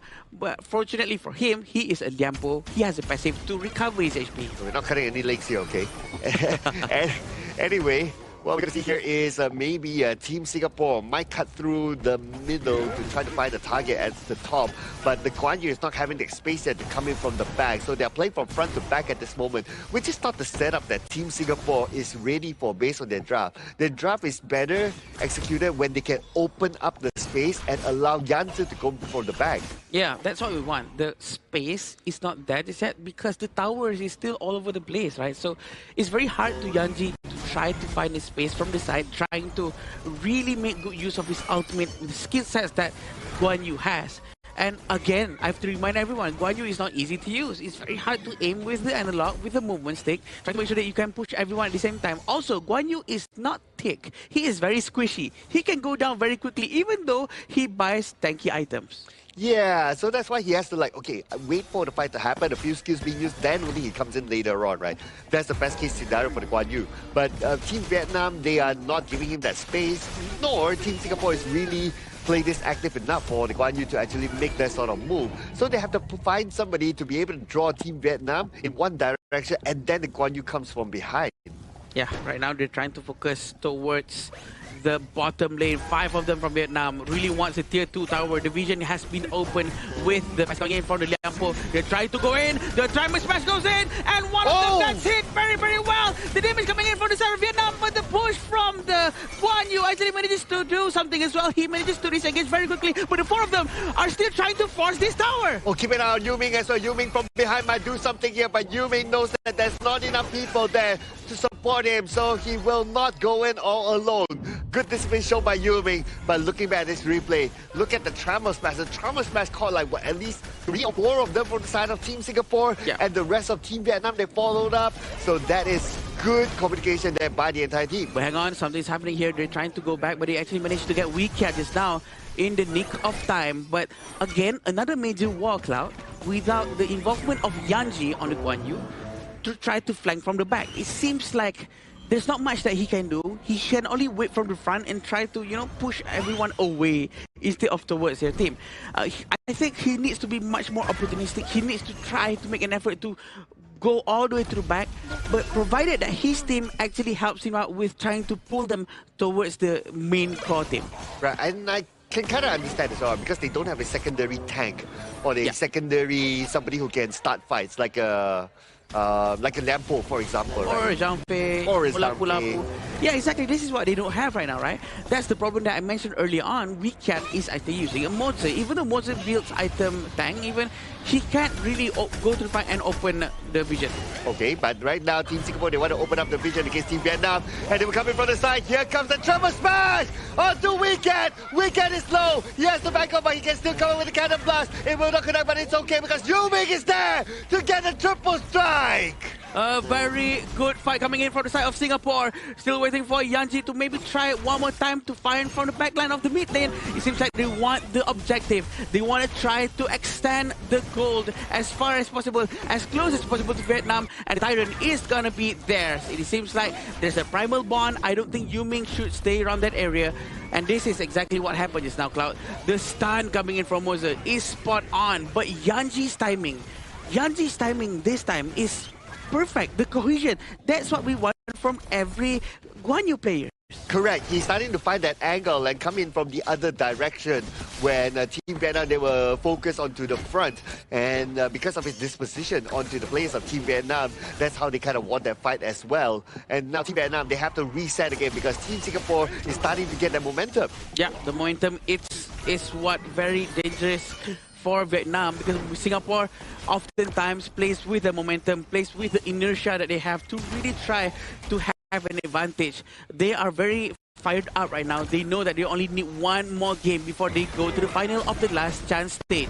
Okay, and here comes Tampo with the Tremor Smash, but he will turn back though because his teammates are not in the right position yet. All he has to get with him is Kui Tuk, not the biggest damage dealer. Ling Bang, not the best person in there, so he has to turn back. But now without the Tremor Smash, Team Singapore, they know they can engage. True, and also look at this.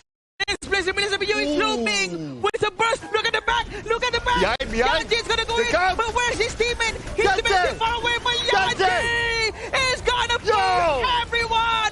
That's the Guan Yu gameplay that we all wanted to see. But there's only Huiduk right now, and they're all gonna go back. Finally, a proper push coming in from a Guan Yu. Yes, and although Team Singapore, they lost 2 players, but then again, it's still okay. They got 3, so they got the benefit of that fight, and that's what we want to see from Yanzi. And now they're looking for another one on the corridor. They first have to take down the tower. Tower is down though, but Yanzi is kind of low, so they have to retreat. Yeah, they have to retreat. They have to reset. They have to reload all of their things that they need. But this is how it all started. They went in, and look at Yanji Cloud. Beautiful, beautiful. He knows his role, what he needs to do in the team fight. He needs to go all the way to the back, try to push as many forward outside of the tower if possible, and that's their winning condition there. But Team Vietnam, they're starting to get back up again. They get the Shadow Overlord. This is going to be a very important Shadow Overlord at this moment because you want to make sure that your side lanes will be okay when you're focused into a team fight. Again, they have to focus on giving a lot of space for Kayang, right? Because Kayang is the one who's going to be dealing a lot of damage in the end. Sure, Yanji did a lot of damage too, and also Yuming, but the consistent missile attack with the critical hits, with all the doomsday effects, with the Spark Force Dagger, it all comes down for Kayang, especially with the frenzy. So I do think that they need to focus more also on trying to make sure that Kayang lives. On the side of Vietnam, they have to find Kayang. Who's going to find Kayang? Who has enough mobility? Yes, exactly. Who is it going to be, right? Right now, my eyes are all onto Jansen. Where is he going to be? Keep your eye on the minimap of where the Guan Yu is. Here comes the Trauma Smash, but CC immune, no impact at all. Oh no, this is going to be bad for number. Here comes Jansen from the back, but Jansen taken down immediately by Hui Tang. Now the rest of Team Singapore, they have to follow up. They got that pull, but is it enough though? A very good focus fire coming in from Vietnam. They saw Yanja coming in. They said, no, not this time. They managed to get him down very, very quickly right now. We can see the Vanguard coming in from the top lane. It's going to be cleared by Kayang. I'm pretty sure Yanja is going to start to have a little bit of a hard time because it seems like Vietnam is very well aware of the positioning of the Guan Yu right now. And they will start to save all of their resources, trying to make sure that Yanja is not going to come in freely. Yeah, they're starting to read him like a book, right? Like, they know that he's going to come and do this one again from behind. So they have to always keep him in check on which entry point could it be from the back. As long as they have the information early on, Jansen is not going to have a good time. But then that's going to be the challenge of focus. Like, can you remain that level of focus when everything is happening at the same time? True, the level of focus has to really be intense right now with his goal. Goal is exactly the same, and they're going to get the title without no problem whatsoever. Yanja is trying to find that moment. But it seems like Vietnam, as soon as they see Yanja, they all turn towards him. That's what makes it quite scary as a Guan Yu player, right? Because if everyone is looking at you, you know something bad's about to happen, especially when there's a Laura Bloom who's going to be auto-attacking towards him from Hui Tan. Yeah, you want them to look the other way, right? And don't look at him. Yeah. You look at him after he comes in and pushes people, and that's where, okay, you want to look at me, fine. But before that, no. But that is very good move there by Team Vietnam. And Team Vietnam, they continue on the momentum. They try to take over the jungle at the top. All 5 of them together, but the Blazing Brilliance unfortunately did not connect. Yeah, great cannon blast coming in from Wikiat. He needs to be continuing this thing, but look at Yanja. Is he gonna push? He will try, but where's his teammate? His teammate is still very far. There's not enough communication coming in from Singapore. He might lose his life. Yanja needs to be very careful. Oh, that was so dangerous, right? Totally agree with that. His teammates were nowhere to be found. But anyway, Team Singapore, they're going to switch up the strategy. Now they're sending Yuming onto the side lane to try to push the bottom lane. Try to put pressure back onto Team Vietnam to force them to return back to defend.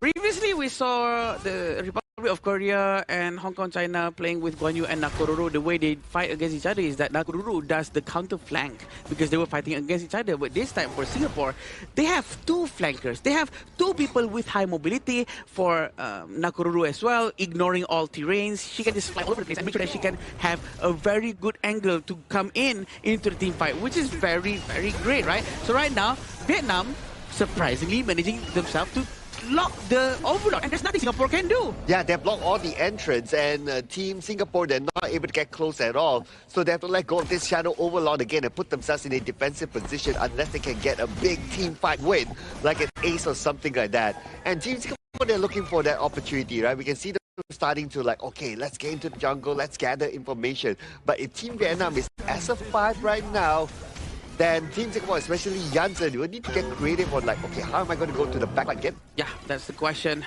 Yanja really needs to find his own opportunity to go to the backline, but very smart from Vietnam as well. They are all aware that Yanja is missing. For sure, they will keep all of their skill sets one more time, but it seems like Yanja actually met with Bahua, and Bahua is really trying to push him, really trying to find a lot of damage towards him, and he has to run away. But it seems like they're going to try to commit. Not at all.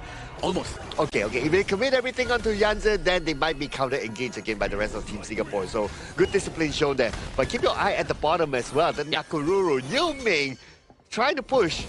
But then again, there's a Shadow Vanguard there. Yeah, he's trying to clear the Vanguard as fast as he can.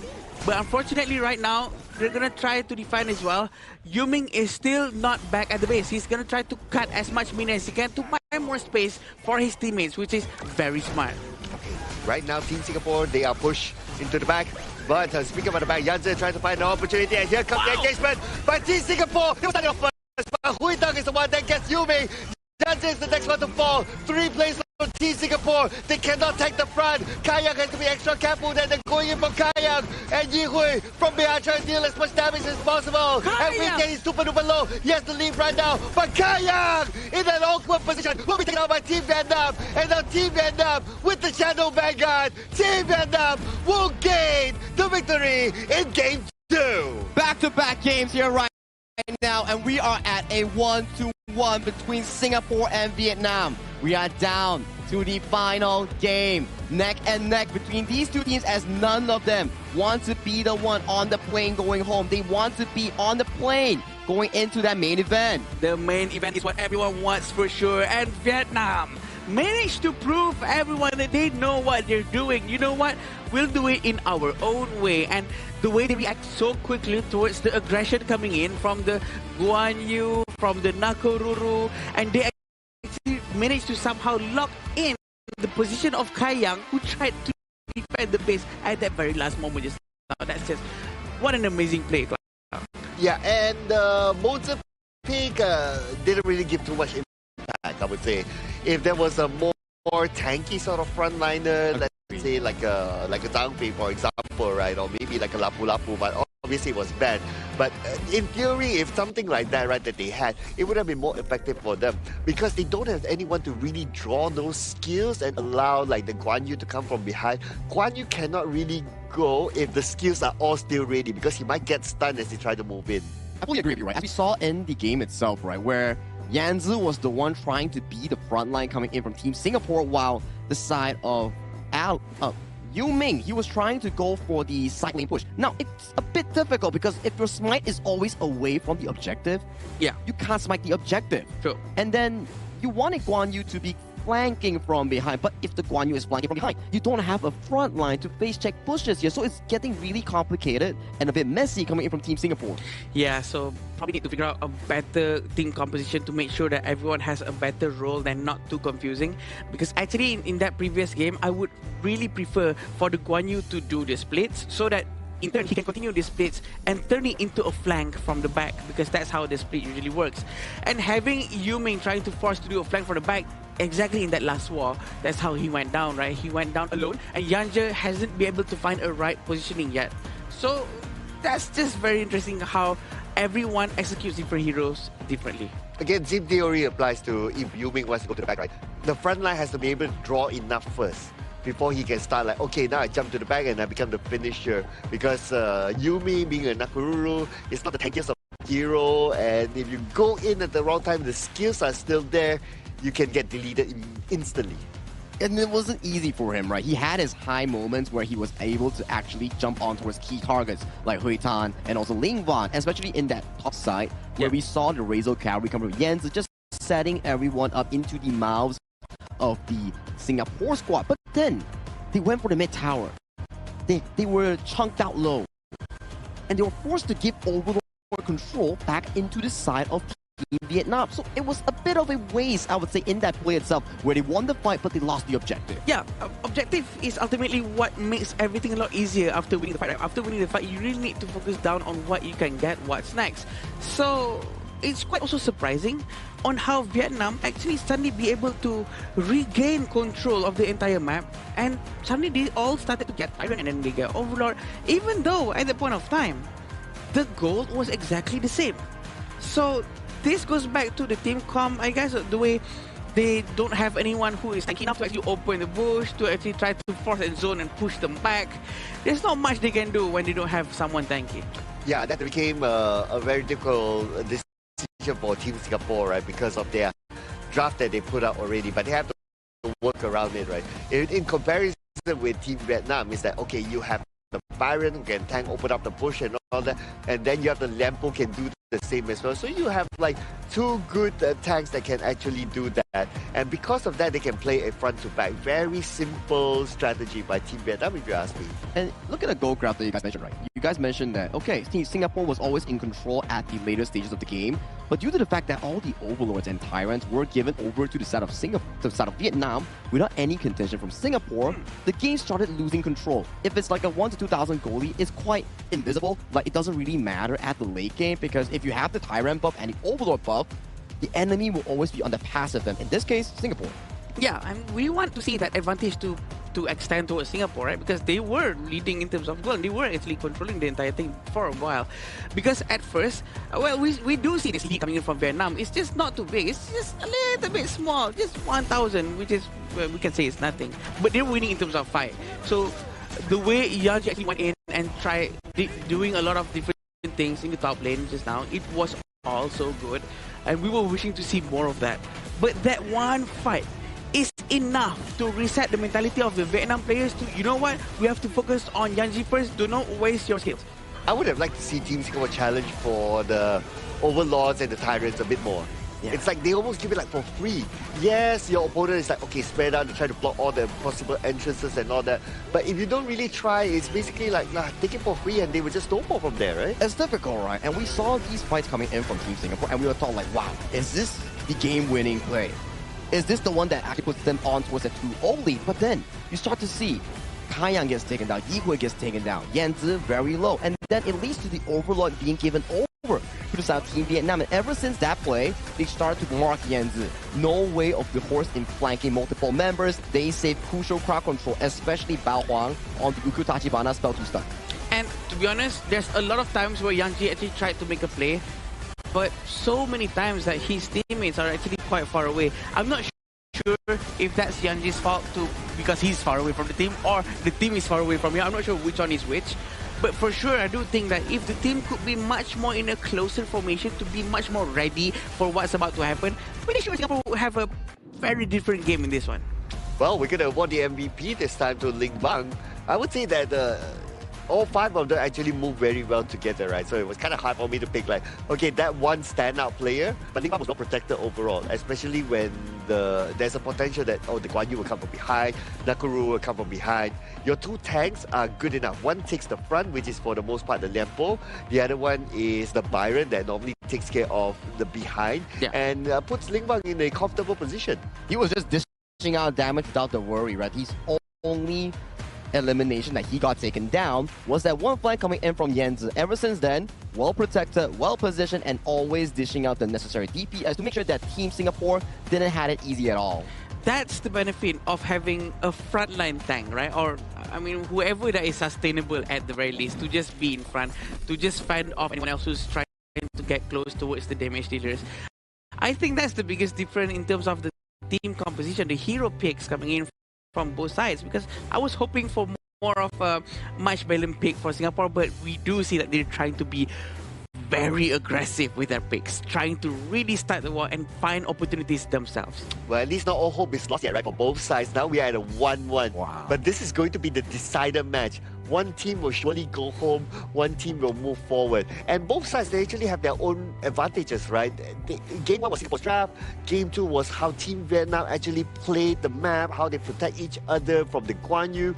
They are at the top of their game here. And you have to put it into perspective where you're now won first game from Singapore, second game from Vietnam. So the momentum shifts on towards Vietnam right now, out of a good victory here. You need proper mental guidance here. The team manager, the team coach must make sure that Team Singapore is in a correct mental state. Don't think about last game. Think of this final game as a regular BO1. You win, you advance. You lose.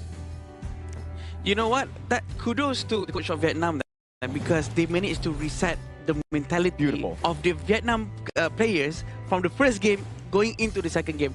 And right now, we're going to see the third game from these two teams. And Singapore is going to go with the blue side, having Vietnam on the red side. They're going to have to be doing the first pick. And not surprising if they're going to go with Nakuru again. We might see Ukyu Tachibana being taken away. I feel that the Ukyu Tachibana was the main factor coming in for the Team Vietnam in suppressing Yu Ming and the remaining members in the first few moments of the game. And then later on, we might venture into some of the key other picks. And then I feel like it's going to be a trade-off between Nakuru to the side of Vietnam and the Ukyu Tachibana to the side of Team Singapore. Yeah, and I mean, there's so many possibilities, right? And I believe that these two teams, they will be adapting based on how the draft goes as well. Like, nothing will be really, really fixed. Maybe some, like the channel, banned out or being picked out, that could be one of it as well. I believe the Mai will have some showing whether it's banned or picked too. Yeah, surely. And we're going to go into the draft right now. Let's see, are they going to be able to choose the right heroes this time? Charlotte has been banned out once more, and Heno. That's considered as a consistent respect ban that they've been showing. And it's been working out quite well for them because they almost managed to get the win. And Chano this time is going to be banned out by Vietnam again, so to make sure that Singapore, Kayang cannot do what he needs to do.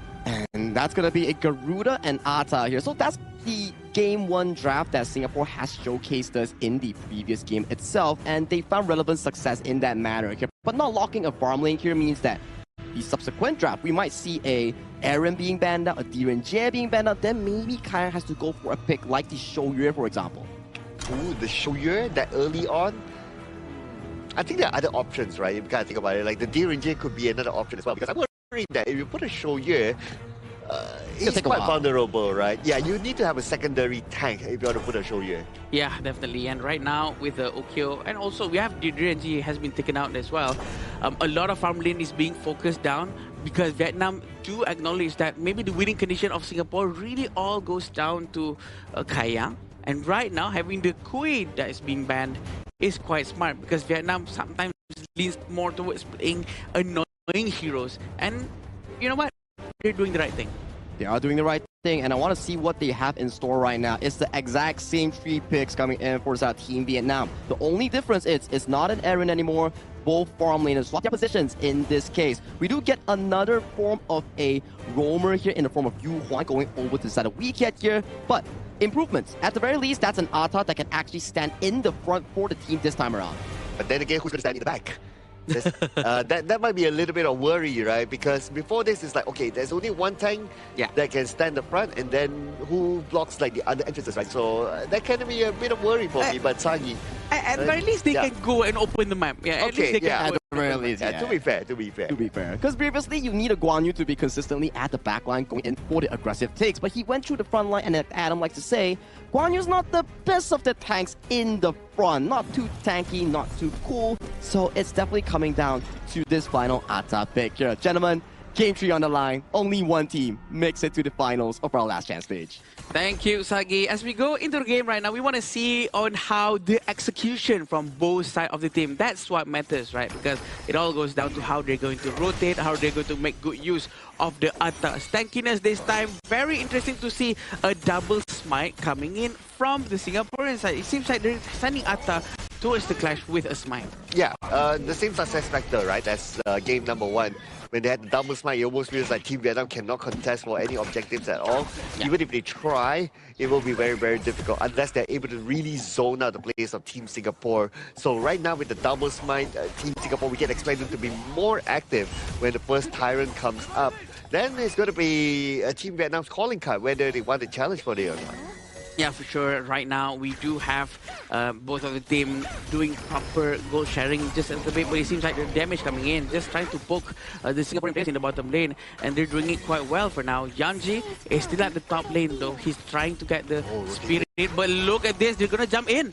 Rotation, they're looking at Huitan, but then again, right in front, Nampu tries to block their entrance, but Huitan will still fall. First try will be given to Yi Hui, just like that. But Ning Bang gets another target elsewhere, so a bit of a trade-off here between the two. A bit too long coming in from Yuming. He stayed there for a bit too long with the help of Zia as well. They managed to actually clear all the minions, and the tower starts to focus down on Yuming. I think this is a bit a waste of HP also of their goal right now, but sure, in the top lane they still have Atta, who hasn't done any rotation yet, so that's what we want to see afterwards. But Team Vietnam, they got all the buffs so far. Look at this, right? They stole away all the buffs of Team Singapore. Now, for Nakoruru, you need the buff, right? Yeah. You need the Ashura Golem, and if you don't have it at the very beginning, that will kind of slow down your farming rate.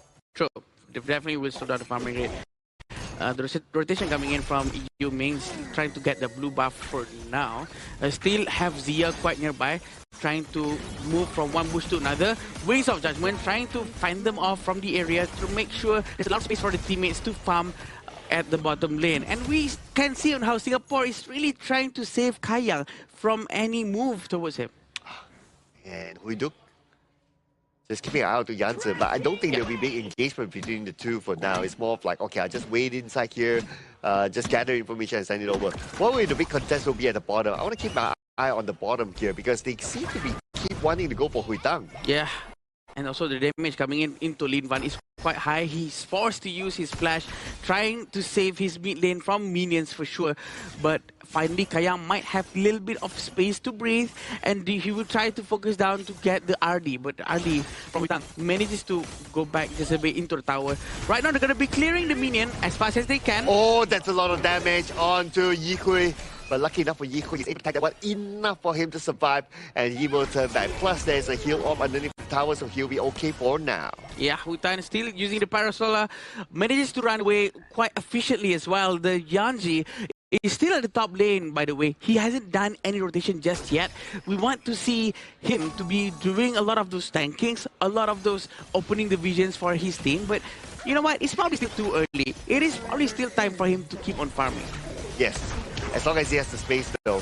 But then again, 5 more seconds before the Tyrant comes up, and both sides will need to be prepared for it. And it looks like Team Vietnam, they are ready right in front of the Tyrant. They will go in for it, but they have to be aware of the double smite that Team Singapore has. Right now, Tyrant 50% of health, but looks like they will go onto the back line with the trouble smash, but it will not be enough to take the one. Nampong is in trouble. Nampong able to slide away the safety, but Team Singapore, they take away the Tyrant from the hands of Team Vietnam. Somehow they managed to really control the area, and using the smite coming in from Yanji and also Yuming, this is actually quite good coming up from them, trying to really utilize Yanji's smite and the tankiness that he has. That's the advantage that they do have. Singapore manages to destroy the tier 1 tower in the bottom lane.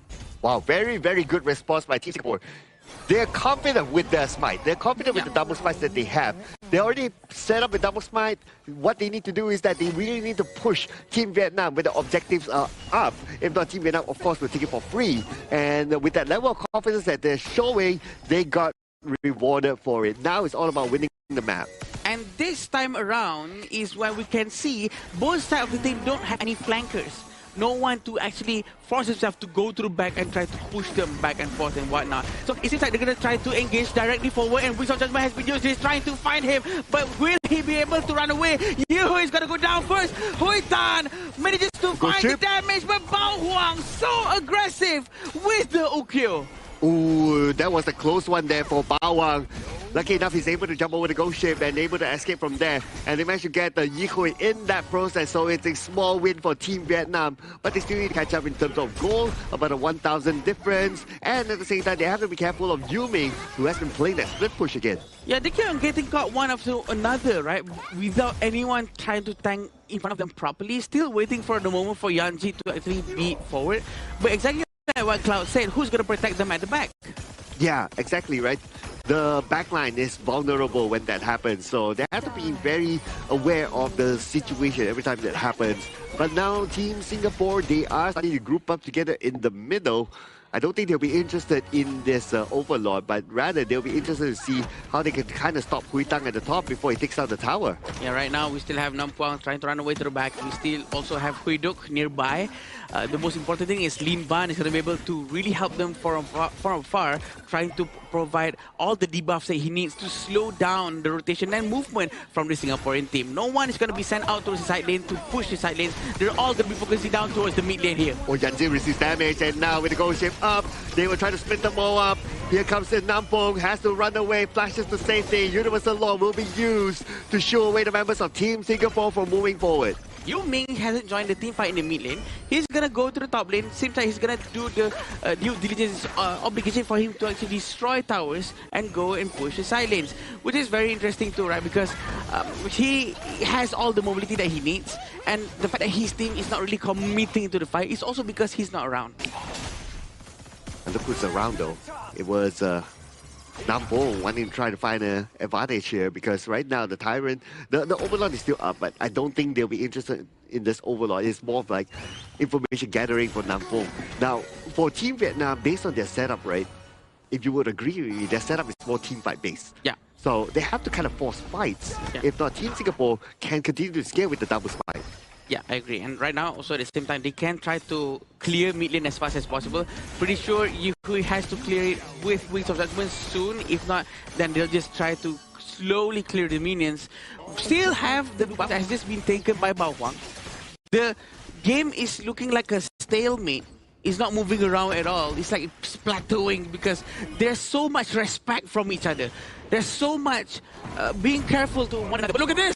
Oh, treble smash all the way to the right. They managed to catch one. And it's going to be Yu Hui down just before the Tyrant. This is a big advantage to Team Vietnam. Yu Hui actually goes down. A bit overextension over there. The Parasol is going to be tried to be used to try to get the blue buff. But it seems like Yuming is just right on time. The rotation coming in from the Vietnam, trying to destroy the tier 1 tower for the top lane is a good choice. Right now, it's going to be giving a lot of chance for Singapore to get the Tyrant instead of the Overlord. Interesting on how Vietnam actually went towards the top for Overlord instead of Tyrant. Yeah, I would think that they would go for the Tyrant as well, Right. because this is still the below 10-minute Overlord. Yes. And it's not going to give them that much. So to me, Team Singapore, they made the right choice of going for the Tyrant instead. Yes, they lost Yi Hui, but they got the Tyrant. It's not bad. True. True. And right now, 1,000 gold in front. He's going to be trying to clear the minion as fast as he can with the Wings of Judgment. He's not going to hit heroes. He's going to hit minions, trying to make sure the tower still stands in the mid lane. This is how important it is to make sure the tower is still there. Okay, next Tyrant and Overlord is going to be up. This one, if Team Vietnam wants to go for the Overlord, I'm cool with that. I'm down with that, right? But let's see what sort of decision will they make here. Gathering in the middle, again, both sides just face-checking each other. And now Yasser, he has swapped into a role of more opening up the map, face-checking, because he's the only tank for the team. He just needs to be careful not to be taken down. If he gets taken down, there will be no secondary tank for Team Singapore. True. That's the biggest risk that Singapore has right now for sure. But they do still have the Tyrant buff from before. They have to do something right now. The damage is trying to come in, but Nam Puang is still quite in front of them. He's not going to try to go in just yet, waiting for Lin Pan to actually use his Universal Law to clear in the mid lane. But at the same time, 10 seconds before the Tyrant and Overlord spawns. Look at how tanky Nam Puang is, right? Like, he's able to absorb all that and just feel ticklish after walking out. It's like no effect at all to him. And Team Vietnam, yes, they're going for the Overlord. Team Singapore, they're going for the Tyrant. This one, I okay, Jim. Yeah, and Hui Tan actually managed to get the blue buff just now, just by stealing, going there. And I think it's a good move coming up from the Yumi. Actually manages to get the Tyrant, and the Tyrant goes down. But it looks like they're going to try to force him one out. Tremor Smash has to be used to try to run away. It's to disengage, and this means Vietnam doesn't have any crowd control coming out from them, and they have to be just a little bit more safe. Yeah, Tremor Smash is a big one, right? And the fact that Team Singapore is able to force that one out, they can actually plan for the next team fight. Yeah. And plus, they just got a shield for weekend, so that's going to be allowing them to sustain into team fights even more. But because Team Vietnam, they realize that they don't have the Tremor Smash, they play it safely for now, wait for the Tremor Smash to be available, then they will come back in. Yeah, this is what we discussed about just now, right? If they have the advantage, what do Singapore do? Where do they go? What tower? Do they have to focus all top or all bottom, or what objective? This is the most important part, because right now they are even in the goal. They are almost you can say this is the lead that they have right now. And the tower in mid lane finally has been destroyed by Singapore. Oh, that took them a while there. Team Singapore, they still have their own tower, so they still have that advantage of having that space, but they also have to be aware of, like, because they gave away the Overlord towards Team Vietnam, now the Shadow Vanguards are starting to push in all lanes. Yeah, right now they're trying to find all the damage here. But look, then he goes in with the Wings of Judgment, trying to get the back line as well. But look at this, Kaya is still in the right position, trying to find everyone. But the Yao Ming is so ready from the side. They're still trying to get the rest of the team. Can he runs away? Haida manages to escape this team fight. And right now, Yumi is rushing back to the base, trying to save the tier 2 tower from the top lane, including the Vanguard still down below. Vietnam still gonna get that one free tower. I love the positioning by Team Singapore, where they want to try to stop the Team Vietnam from turning back in that last fight. And they took down a couple of players from Team Vietnam. Now Team Singapore will be pushing down the mid lane. They take down the tower, but they will pull the handbrake, because the rest of Team Vietnam, they're going to be back on the course soon. Instead, Team Singapore, they're going to take this moment to clear off the jungle. Again, this is the crucial moment for Singapore, right? They really need to focus on what's the next objective. Where do we move together to? But this might be just a little bit too risky. If he gets caught, might be dangerous, and he escapes. But look at this! Very aggressive from Hui Tan, trying to get Yumin. Can he manage to run? He does manage to do so, but they almost get flanked by Yanji. Yanji saw what was happening, and Yumin was quick. Oh, that was so close there. My heart almost dropped. If he gets caught, then that's it. And that's going to be the calling card for Team Vietnam to just push forward. But now with still all 5 players in time for Team Vietnam, they have to play this carefully. They will start off by taking down the golem first, at least win a small buff for themselves. And by the same time, Yuming is very smart about that. He actually went towards the Azure Golem in the bottom lane. Yeah. But right now, he might get... Oh, done! He goes in! Very rare for a Tremor Smash has been used! He has wasted his Tremor Smash! This means Singaporean team knows about this. They can go in at any time. And no Tremor Smash. Before the Tyrant is up, this could be an opportunity for Team Singapore to try to snatch it away. But because they have to defend their lanes, they have to clear off the lanes at the top. So this will allow Team Vietnam to regroup again. But keep your eye on Yuming at the bottom. He wants to try something funny there. Yeah, I saw that, but he's trying to find a chance. But I'm not sure about Singapore sending 3 people to defend that one wave. I think it's just a bit of a waste of time. They know that Lampo doesn't have ultimate, right? So why don't they go in right now? Why don't they try to secure the objective? And they have to smite. Oh, but they're going to go for double here, okay? Anyway, Yuming will secure the Tyrant. Can they make it in time though? Looks like Bao will be able to secure that. Overlord is dead, and now they're going on to the back, where Yuming is at. Yuming trying to catch whoever who's still there. Huiduk is not the target that he was, but the ball will go down to the hands of Kayang. Very smart from Yuming. He just shows his presence to show present control, and no one was there to actually go and touch him. Actually, if the 4 of them actually turned around and looked at Yuming, I'm pretty sure he will get caught immediately. But the next objective for Singapore is trying to get the tier 2 tower in the bottom lane, and right now the high ground tower. Oh, and here comes the marching down the mid lane, but they have to clear off the waves as well, as Team Singapore have Weekend at the forefront, opening up the space with information. They know that Team Vietnam, they're going to be back as a 5 soon. They back off immediately. Very smart for Vietnam to actually keep the Shadow Vanguard all the way to minutes 14. Right now, they will be able to send the Shadow Vanguard towards the bottom lane, and it is the responsibility for Kayang to clear the Vanguard from the bottom lane. But look at this damage dealt ranking is all for Lin Van with 83,000 damage just for him himself. His involvement in team fights is just superb, making sure that Vietnam really stays on top of the team. Look at this. Kayang bought a Blood Rage. It's not an item that you often see with Erin, because normally you go like, okay, I just want to go for all in damage items and all that, right? But Blood Rage for Kayang, because he knows that he needs to stay alive as long as possible, and he's being targeted now by Team Vietnam, so he blocked the Blood Rage for himself. So I think it's a good thing too, because Blood Rage also has a little bit of physical attack as well, and providing a lot of shield, of course, especially when he uses it below 50% HP. But yeah, against Hui Tan, it's probably going to be good because no one has true damage coming in from Vietnam except for the one who is holding on to the Crimson Golem buff. Oh yeah, that's right. So the Blood Rage is a really good item. So far for Kaya, he's able to get 1 takedown, and that's about it. And he knows that that is not his typical standard, that he knows that he can get more, but he needs to find an opportunity. They need to find a good team fight, which is by first trying to bait out Nampong's Tremor Smash. Yeah, right now, Nampong still has his Tremor Smash. I wouldn't be surprised if Yuming manages to do the same thing over and over again. Very aggressive coming in from him.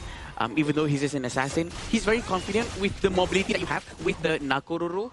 I'm pretty sure they will try to catch him if he shows his face, which he did. They're all going to go all over him right now, Cloud. Oh, they're going to come in from the other side as well. They really want to Yuming surely will not be able to escape this one. And it's going to be a straightforward takedown there. He stood too long in this lane, but Team Singapore, they have to take advantage of the fact that most of Vietnam players are at the bottom, trying to push at the top, but the Universal Law will stop them. This is a base race that's happening right now. They have to go back. 100% loss enough to clear all the waves. The high ground tower in the bottom lane is going to get destroyed. But look at this ultimate coming in from the Garuda. Will it hit? Will it connect? It's not enough. They're all still very much well alive.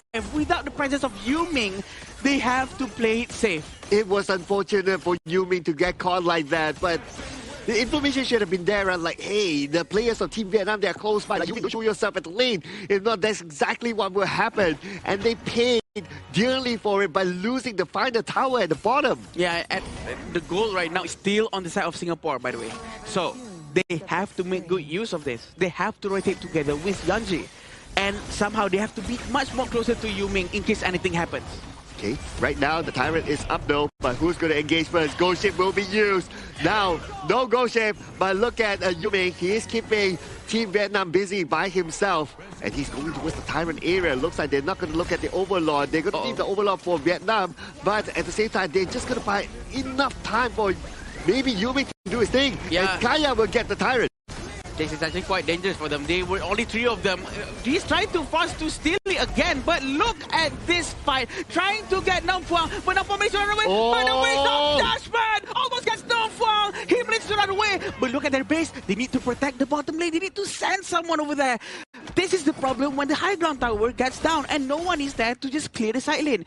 When you clear the side lane, this is the problem, Cloud. You show your face. The enemy knows where you are, so they can react to that information that they have and try to, you know, take other objective or try to start a fight somewhere else, because the lack of one hero is all they need to make sure that the fight is no longer 50-50, it becomes 60-40 or 70-30. Exactly, playing with the man advantage, right? The moment they see that, okay, no, everybody's there, they go in for it. And that's where Team Vietnam, now they have the advantage of the Overlord. Now they're trying to chase down the Yuming, but it's not going to be that easy. They cannot overextend them, but keep your eye at the top there and the bottom as well. Yeah. The Vanguard keeps on going in and no one is handling the side lanes. I think this is very important to really focus on, because they're going to keep losing high ground towers just for free.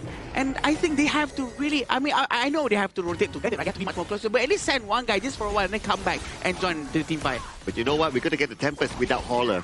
Yeah.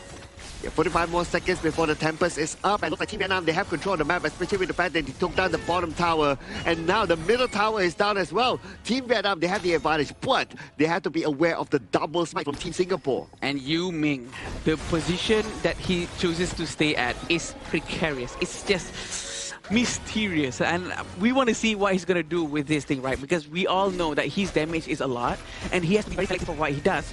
All the psychological warfare that the Vietnamese will have, not knowing where Yuming is, that's part of the game, that's part of the plan. The mental war that they need to really win, and to make sure that he's going further away. I'm not sure why he's doing this. Probably because Yanji is here, right? Okay. Probably because Yanji can try to steal it.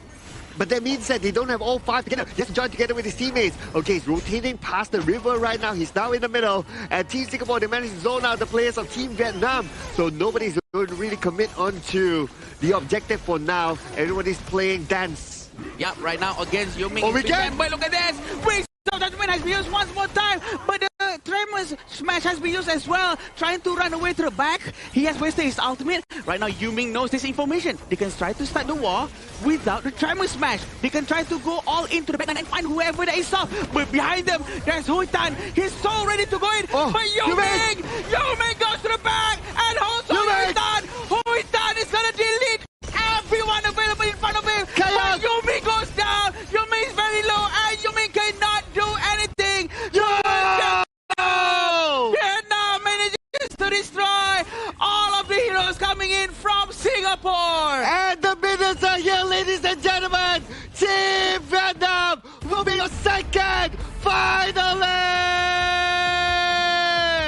It took a full game series and a reverse sweep coming in from Vietnam, and they triumph too. They take down Singapore and they march on to the finals. What a game coming in from Vietnam and Singapore. Both sides of the team actually did the exact same thing. From Hui Tan and Yuming. Yuming goes to the back line. Hui Tan actually prepares from a very good positioning.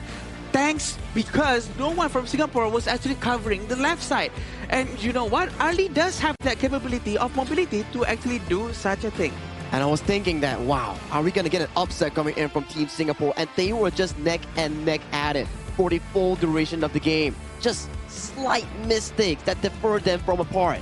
And that really set the stone for Team Vietnam in their qualification. Oh man, this game was so close, right? I mean, the double smite was good, and the engagement by Yuming behind as well with the Nakururu was good. The attempt to split push was good, but there was that one mistake at the bottom. That one mistake, the Nakururu was caught. If that Nakururu was not caught that time, the story will be different. Yeah, but sometimes we do know that Yuming is sort of forced to actually clear the side lane first because he's the only one who has that mobility, right? They can't send anyone else. They can't send Atta. Atta can just fly through terrains. He can just boing, boing, just bounce non-stop. And there's nothing he can do as fast as Yuming. I think they made sort of the right decision to send Yuming. But again, it's all about showing up into the map, right? Okay, my face is here. I'm here. What are you guys going to do? So the response coming in from Vietnam is to actually to hold and not actually start the tempest yet. They want to get that war first, Agi. And I think they had like a decision-making issue. I don't think it's an issue, but it's more of like a left or right sort of thing where do I want to fight for 50-50 on the Overlord, or do I want to consistently trade that Tyrant for the Overlord? So if you keep trading, there's not going to be any team fights happening. So for Vietnam, they have a Zilia that can constantly scale with that leveling here. And at one point, the Zilia was level 19, the Arlie was close to level 19, and it started to put more pressure into the late game composition for the side of Team Singapore. So actually, at some point, when they had that advantage, they should have tried to focus more on team fight, maybe instead of trying to trade the Overlord and the Tyrants. This is the second time I think it happened like this one more time, right? Because the previous game also sort of happened the same way. But what do you think, Cloud? Well, I like how Team Vietnam, they realized their weakness, right? Their weakness is that they don't have a double smite. They know that if they want to go for a 50-50 clash for a Tyrant or Overlord, likely they're going to lose that one because of the double smite. So instead they choose like, okay, you take the Tyrant, I will always take the Overlord. And when they keep trading off that 50-50, they keep like the goal difference or even the advantages like about the same at least, even though like we kind of argue that the before 10-minute Overlord is not really that worth it, but they would take it because they just want to keep it at pace so that the late game they'll be ready. I think that you made a good point, right? When they have double smite on towards the Atta and also Nakoruru, maybe they could have played more aggressively in going for that 5v5. Although yes, there is risk, but when risk comes, maybe you're rewarded with a win of a team fight. Because especially when you have a smite on Atta, right? The first skill is crowd control immunity. You can't get stunned when Atta is using the first skill. So if he just jumps into the area of Overlord or Tyrant trying to win that same objective instead of trying to win a trade of an objective, I think they should have an advantage, especially when Yuming also is holding another smite. But eventually everything goes down to decision making in the game, and like Sagi said, not to hesitate, not to be like, do we do this or not? You have to like go now. If it was me, right, if I was Team Singapore, I would challenge Team Vietnam for every Overlord that they go for. Like, I don't care about my Tyrant first, I think about that later, but I will always be at your Overlord because I know that you cannot win my double smite. Yeah, I think that's a very good analysis coming in because I feel like the double smite, the team fight potential coming in from Team Singapore just wasn't realized because they were just constantly trading left and right on the resources here, and at the final few moments, Hui Tan and Lingwan was just so far ahead already into that late game marker. Yeah, so far ahead. And definitely the way that both teams really sends out their respective heroes to do their own jobs, like Yuming going to the back line and having Hui Tan going to the back line as well, is just super crazy. And what Cloud actually pointed out just now on how Erin actually bought the Blood Rage, that probably reduces the amount of total damage that she has. Usually if you compare to Hui Tan's itemization, he actually went with Sage Century. But also, again, these are two very different heroes. Arlie is more to a front-to-back hero, and Erin is a more front-to-back hero, and Arlie is more towards, you know what, she can do anything. She can flank from the side and whatnot. I think that both teams actually was so neck to neck, and I don't know who was going to win until the end. To me, it's really down to objective taking, right? Yes. Like whether you take the Overlord first or whether how many towers do you clear. And when the moment Team Vietnam, they not only got the Overlords, right, but they also got the bottom towers. That was also a crucial moment after taking down Yuming. You know that they have like 70% chance of winning by then. When you have a open tower tier 3 and a Tempest coming up, that wave pressure just constantly pushes you because you have to be always thinking like, okay, post 20-minute minions, they can solo end base. Even if it's one little minion, it can end. So for Team Singapore, that unfortunate mistake in that bottom lane really costed them. Yeah, actually, you know what? You brought a very good point. I remember just now on how the Vanguards, even though it's a small Vanguard, they can destroy a tower very quickly, right? So no one was actually sent towards those Vanguards to actually clear them. I'm not sure who's the right person to do that as well. Probably it's only Yuming that can do it quickly, but at the same time, there's a lot of responsibility on Yuming, man. He has to go to the objective, he has to go clear the side lane because he's the only one who has mobility. it's a hard game for him for sure. I would say if there's another person to do the wave clearing, right, especially when the minions already reach the tower, it's going to be Yihui. Yeah, Wings of Judgment, one time, clear everything. Yeah. Similar theory like how Lingwan will use the Universal Law to clear at the top. I mean, it's just the CD, right? When we have the Universal Law, way faster compared to the Wings of Judgment. So he has to think, if I use the Wings of Judgment here, can I play the team fight? Yeah. And then if he uses it, what happens later on in the team fight? Because he's one ultimate down, where Lingwan, his Ziya's ultimate, the CD is way faster compared to that spell itself. Tapi if you think about it again, what happened to Umi John just now, remember? Yeah. How he keeps on spamming his ultimate no matter what. He doesn't care about the cooldown, about team fight. His team revolves around his presence, and that's just good. And it's good, right? As you can see the CD difference here, even though if Singapore was constantly at the advantage, up to a point where they had a 4,000 goal lead, they just couldn't realize it because they were not forcing the fights against Team Vietnam, which really cost them this game. It was so close between the two teams, but unfortunately, Vietnam was just one step ahead. Yeah, so this just shows on how close it was, right? Because 1,000 goal lead or goal difference is very small, extremely small. So the fact that this is what's happening this way and they cannot really find a way for them to dominate the map even though they're leading the goal, that's gonna be something that they have to work on in the future. That's what Vietnam is better at, the macro. Yeah, and we're going to see highlights that feature both teams, right? Like at the early stage, Team Singapore setting 4 onto the bottom because they want to stop Huita from scaling, so they want to try to put focus more onto the founding, which is great. I think the early game, Singapore, they did really well. But when the objectives, the Tyrants, the Ola starts coming up, the decision making of where to go first gets a bit of a question. Yeah, all the 10-minute objectives that we've seen thus far, Overlord, Tyrant, the trade-offs, it's okay. We do get the 50-50 here, but if you allow the Ziya, the ROE consistently scale with their sanctification, then the pressure keeps on folding on towards you. As you can see, every single highlight, it's Tyrant finish coming from Singapore, then they want to fight for the side of Vietnam and trying to stop them from going back. And this was the most crucial one that Singapore had to suffer. They stopped that bottom wave, and you can see Nam Phuong's positioning here. Spell one flash into the backside here, finding 3 net with the charge, and then as of this point, Kayang burned the flash, Yihui burned the flash, and it's all too late for Singapore to find that comeback in the team fight. Yeah, throughout the whole ordeal, Yu Ming was actually fighting at the back over there. He was trying his very best to get anyone, but he cannot touch them because they had help. But this will be the MVP for our match. Again, second time in a row, Lingban here with Ziya. Has to give a lot of respect to this guy. This time with the KD of 104 damage, up to 45.2%. That's highest. This is the highest? The highest. The highest. Wow, and damage taken only 8.6%. You can do so much damage, but you receive that little damage, you know you did everything right. 45.2. We have nothing to say about this. It's even higher than his previous game. Yeah, right? Wow. I was expecting maybe number 1 is going to be way higher than this, but yeah, this is definitely the highest. He actually did so well with Ziya. I thought that only Garuda could achieve such thing, but apparently he's proven me wrong because he played so well with the Ziya, and he's very consistent at it too. So it seems almost as if the point where maybe the next team's gonna go against Vietnam, which is the Kyrgyzstan, might have to ban Ziya. It's a Ziya ban, and you have to understand from their perspective, they were a team that heavily replaced on the Halo, the likes of the Yu Huan, so it's not only his arsenal here, because remember for a fact, Lingwan on his first 2 days, it was back-to-back games on the Yu Huan with the MVP performance, and then today, back-to-back Ziya games. Basically, this guy can play anything, right? Yeah. He's a master of the mid lane. So you can target ban him all you want, but you still won't have enough bans to take it out. So the best thing is that you try to adapt around the whole team situation rather than just think about Lingwan.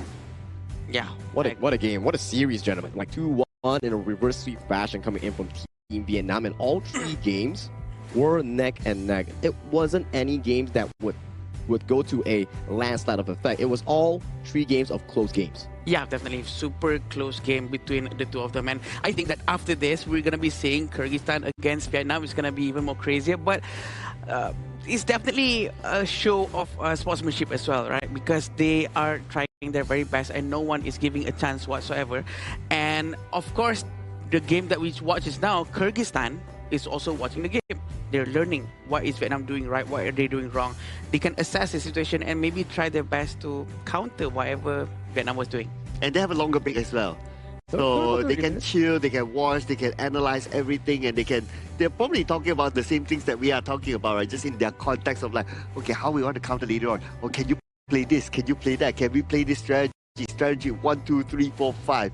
They have, they're probably doing that right now. So I don't know. It's going to be quite interesting to see how Kyrgyzstan actually plays against Team Vietnam, because they are showing that they are starting to bounce back from the Laos game. They are definitely needing of like both sides adapting to each other, because if you're Vietnam, you saw the first series of Kyrgyzstan, you're taking down notes. And if you're Kyrgyzstan, you're resting, you're chilling on the beanbag coming in at Marriott Botanic Hotel, they're just looking like, okay, that's what he picks. Maybe we'll have some preparation going into the series. Yep. And also, I would like to remind everyone about our new hero, Devara, that has been added. Classic AOV heroes are now free to try for a limited time. It is limited time, by the way. You're not going to be able to try it anymore after this. If I'm not mistaken, it's for the entire season. So don't forget to get this huge update for this cross-dimensional gathering. I still think the Devara can play a farm lane though. I think it can too, yeah. I've seen some streamers play it too, you know, like Clash lane, farm lane, but then it comes down to how good the player is, right? Oh yeah, absolutely, right. But I guess we want to know how good their play was, Sagi.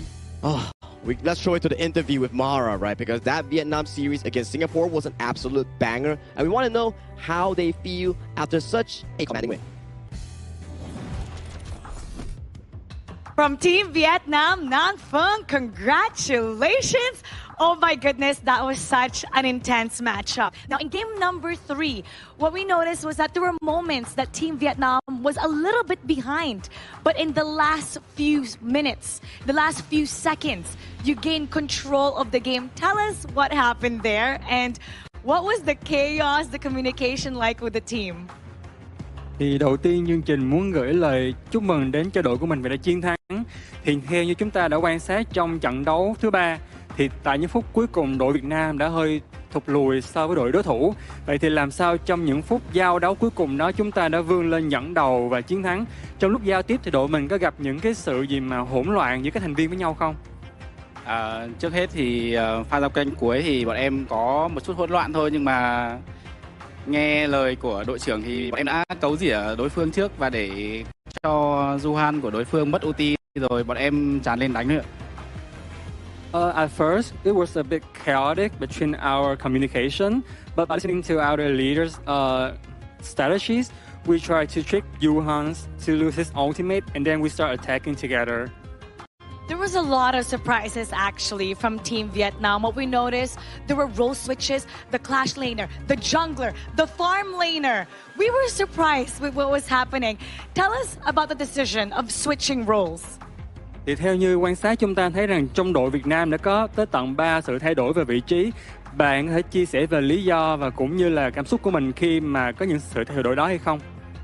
Trước hết thì vì game 1 là bọn em muốn thử sức với bài đánh là Lưu An và Mắc, nhưng mà không hiệu quả tại vì bên kia đã pick counter cá rồi, nên là game 2 bọn em sốc lại tinh thần và đổi lại vị trí như ban đầu để chiến đấu tiếp ạ. So at first we want to try a new strategy by trying to play fun with the other opponents, Yuhan and Mark, but then they picked our counter, so it didn't effective. So in the second round, we tried to play as we had planned in the beginning. And great thing, everything turned out really well. I want to know, how excited are you to have this last chance and you move forward in the finals for that one last ticket for the Asian Games? Nam Phương có thể chia sẻ cảm xúc của mình khi giành tấm vé cuối cùng và chiến thắng tại giải đấu ngày hôm nay hay không? Trước hết thì bọn em cảm thấy rất là vui ạ. Và bọn em đã vượt qua được đội tuyển Singapore để giành quyền đi tiếp ạ. We are so happy to be here and thanks to Singapore. We are so proud of our team and so happy and excited to go further into this round. Now for sure, Team Kyrgyzstan later on need to study a lot of the things that you guys are doing. There were so many surprises. Tell the fans what they can expect from you for the finals and let's invite them to support you later. Nam Phương có thể chia sẻ một vài lời gửi đến các fan Việt Nam để thể hiện sự ủng hộ của fan dành cho đội tuyển cũng như giải đấu này được hay không? Trước hết thì cảm ơn mọi người đã theo dõi và đồng hành cùng bọn mình, và mọi người yên tâm nhé. Chúng mình sẽ đánh bại đội tuyển tiếp theo và bước tiếp đến Japan. Thank you for supporting us. Thank you for watching on our journey. Please do not worry. We will defeat our next opponent and go further to Japan. That's what we want to see. The confidence. Once again, congratulations and good luck on the final match later on. Lots of surprises from Team Vietnam. They came out on top, and now it's time to hear from our casters. Lead the gorge.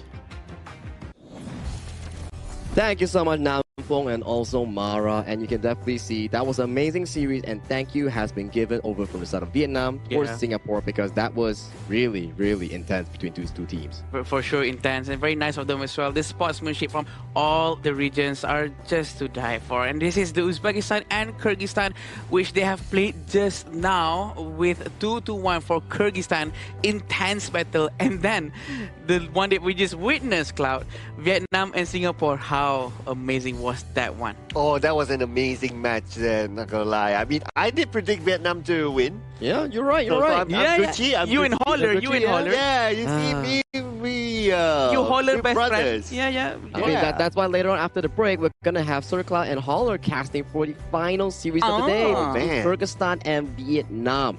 Both teams coming in towards the finals also have to play back-to-back full series. And then, in a more similar way, the games went to a certain extent of the Tempest Dragon. Yeah, seems like Tempest seems to be the pattern of the day, and I'm not surprised if we're gonna be seeing 3 or 6 or even 10. If there's 3 Tempests per game for the next 3 games that you guys are gonna go through, so I think it's gonna be very fun for us to watch a lot of Tempests for sure. Before we, you know how to see like towards the Tempest, you need a very good former, because some forms you can't like handle 20 minutes of gameplay. Yeah. So you definitely have to check out IQ 15R, our tournament official phone coming in for the 2026 Asian Games Esports Qualifiers for Honor of Kings. Once again, thank you so much, IQ, for sponsoring this event. I have to say, that's so smooth, Sagi. That's so smooth. That's why, yeah. Just like the teams, they've been growing over the last 9 days, right? Like Sagi has been growing to like, okay, how do I do my segues there? Yeah. Building up to this point. Leading up towards this point. The most important one. But you know what? Kyrgyzstan and Vietnam will be very interesting, because Azad in the interview earlier, he said that they have been scrimming with Vietnam. Ooh. All right. So they have more than this tournament's data to play with.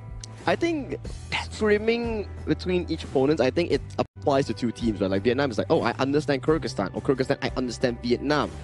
But, you know, sometimes like this, it's like, maybe Kyrgyzstan makes it out of their last chance. So let's not show them everything in practice. Yeah, maybe that. But it's funny how maybe initially they thought that we need to practice with each other because it's okay because we're in different groups.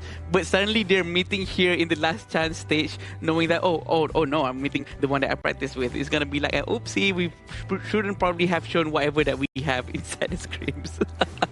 I mean, you have no way of rewriting the history now because it has already happened right now. So it's going to be an epic showdown between these two teams, between Kyrgyzstan and also Vietnam, to fight for the final slot going into the Asian Games main event. We'll go ahead to a longer break this time around, but please come back later for our final match of the day.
Is that really your best?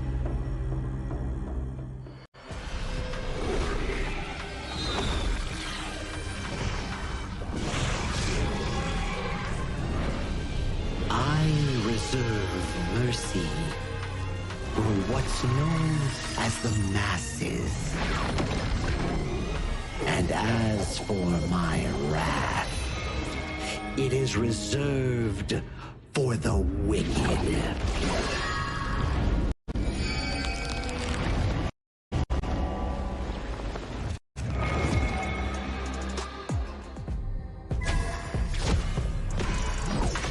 Only after enduring all 81 trials did I see how this world's hardships never end.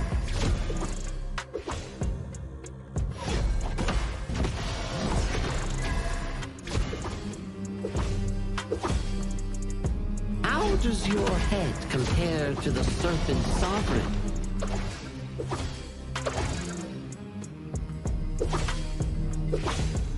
Yeah! Huh?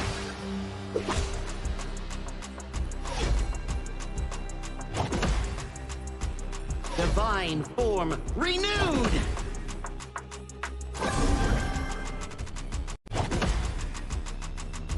Evil, be gone!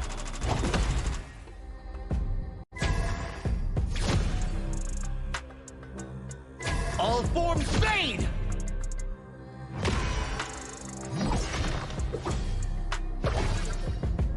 Before the Lotus Podium, all suffering ends!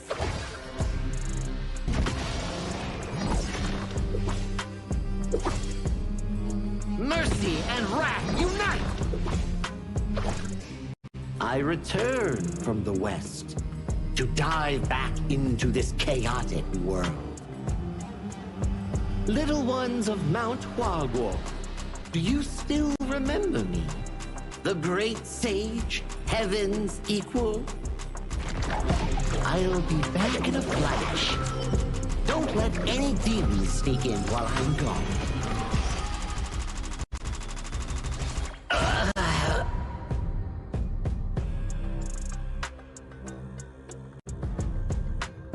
Time to leave the stone behind and see where fate takes me.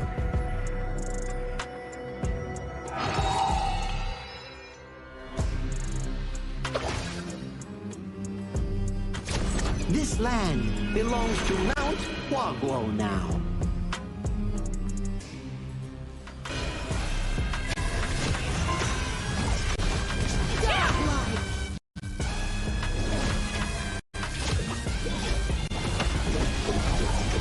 Legendary!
Who will be the next to shine on the Asian Games stage?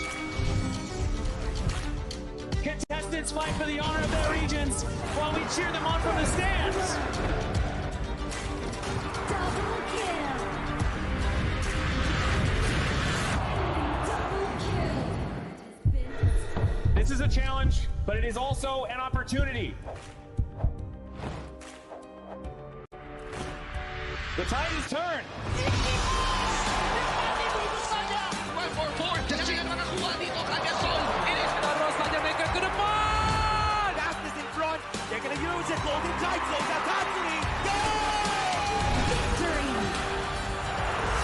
And we pulled it off together. We share the same voice, the same radiance. This moment of brilliance belongs to all of us. Together, we shine.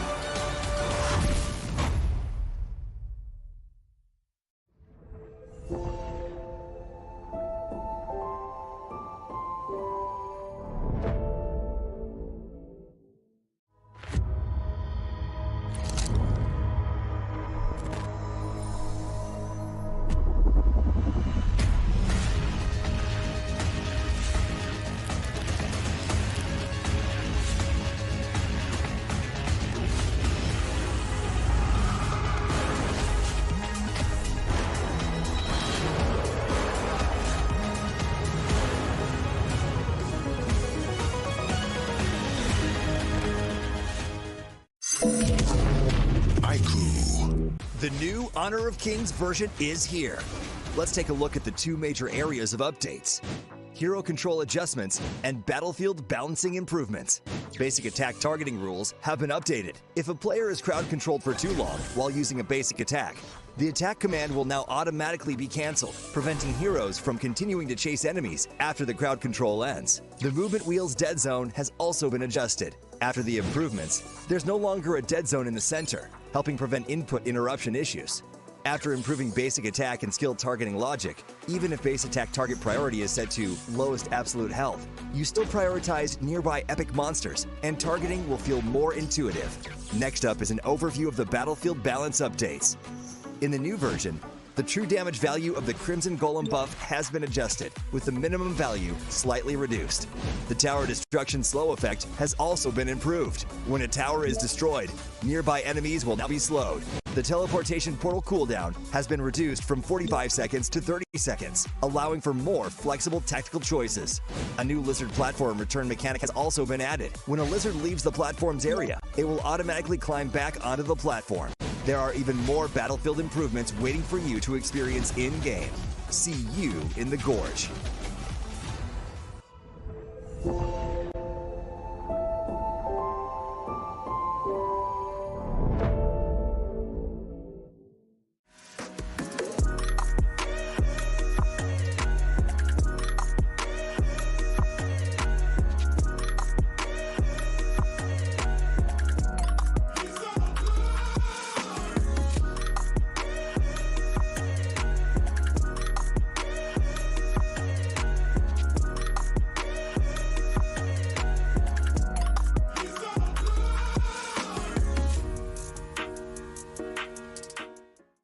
Azuria, the southern archipelago of Primera. Here, humans and great beasts live in symbiosis. How this came to be traces back to a never-ending catastrophe. 2,000 years ago, Azuria's mightiest great beast, Anita, merged with the power that fell from the Sky Dome. That power amplified Anita's strength, but shattered its sanity.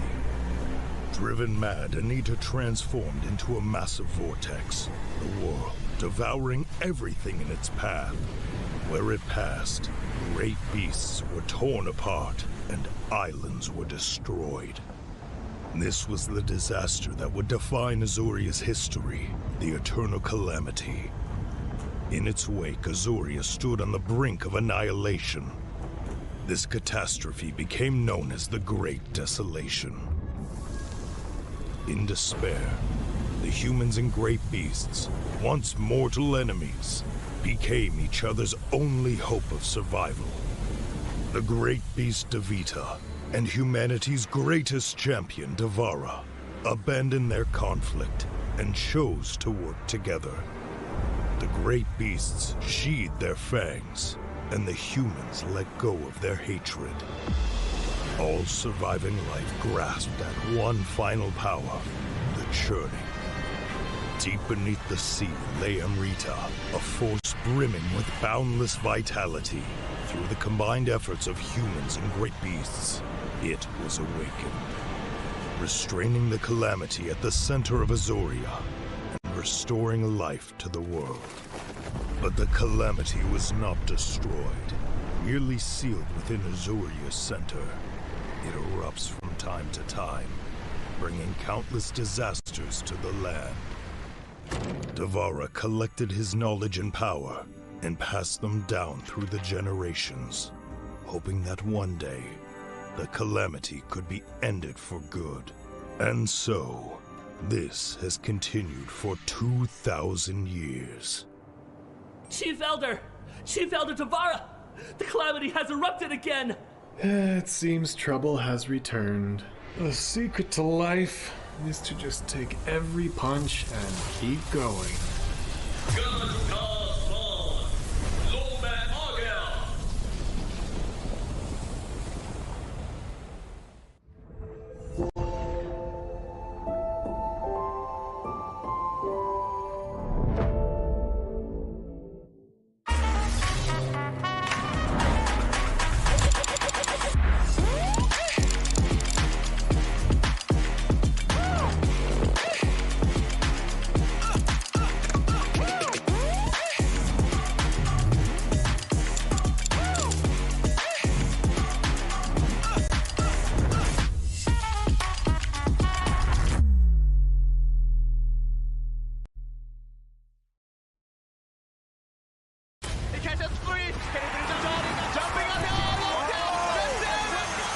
Welcome to the 2026 Asian Games Esports Qualifiers, Honor of Kings.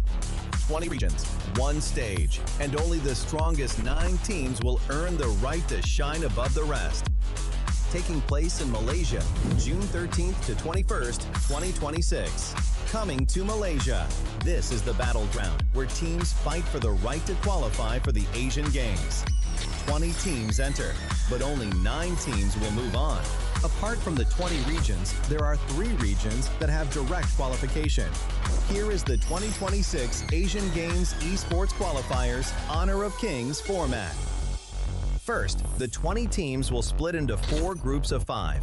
In each group, every team faces every other team once in a single round robin, with every match played in a best-of-3 format. That means every match matters. Every game matters. Every single point matters. The point system is simple. Win the match, earn 1 point. Lose the match, earn none. At the end of the group stage, teams are ranked by the total points they've collected. And from there, the road begins to shine. The top 2 teams from each group qualify directly to the Asian Games main event. That gives us 8 teams advancing straight out of groups. But for those not through yet, the light isn't out. The teams that finish 3rd in each group still have 1 more shot. They move into the last chance stage. There, they battle through one final BO3 single elimination bracket until 2 teams remain. The 2 teams will then face off in a BO3 match to claim the one final qualification slot. So in total, 9 teams will make it through, 8 from the group stage and 1 through the last chance stage. That is the rule.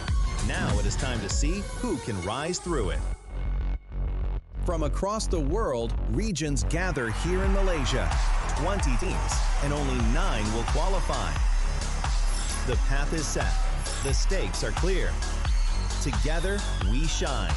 Stay tuned, and we'll see you at the stage. Itu kan track kita. Relax, bro. Phone aku! Jom kembali. Mountain Dew! Angkatkan kegemaran! Kau boleh! Kat mana pula ni? Water Trust! Kasih boost! Adventure! Dapat pun! Steady, bro! Rancangkan kegemaran gengmu!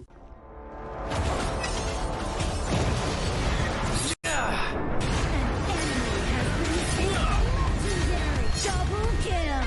Shall I compare thee to a summer's day? Slain. Don't engage. Slain. Don't crush us like insects. Slain an enemy. Defend our base. Our high ground tower is under attack. Amazing. Unbelievable. Triple kill. Ah, the fragrance of romance.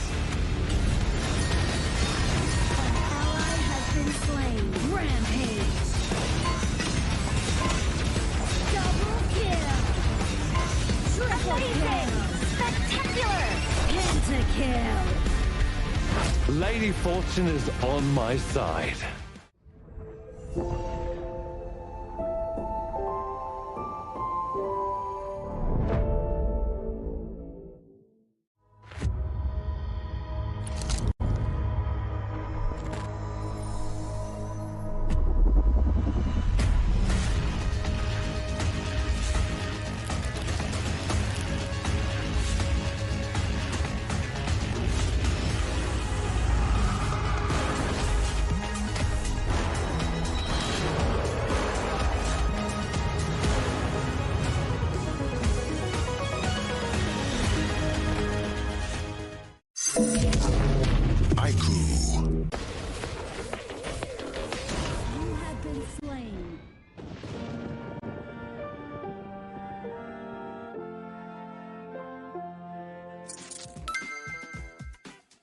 With the new consignment market feature, both new and veteran players can earn consignment items just by staying active. Sell them to earn tokens and purchase the items you've always wanted. Players can head to Dragon's Hoard to get tradable appearances, chests, and more.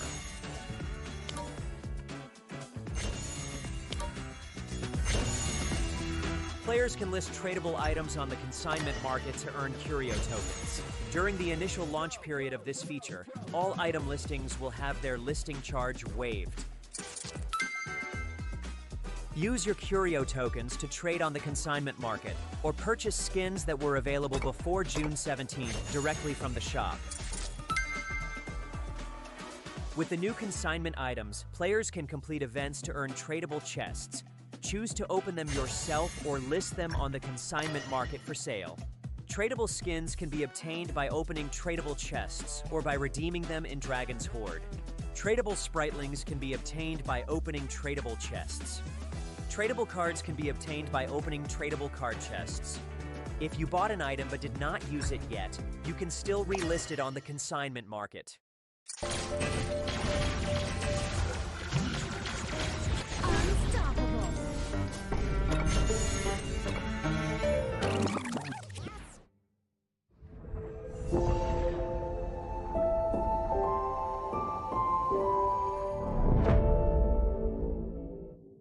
Itu bukan track kita. Relax, bro. Phone aku! Jom kembali. Mountain View! Angkatkan pengemaraan! Kau boleh! Kat mana pula ni? Water Trust! Kasih boost! Adventure! Dapat pun! Steady, bro! Lancarkan suara gengmu! Ultimate not ready yet. You have slain an enemy. My magic murmurs in ecstasy.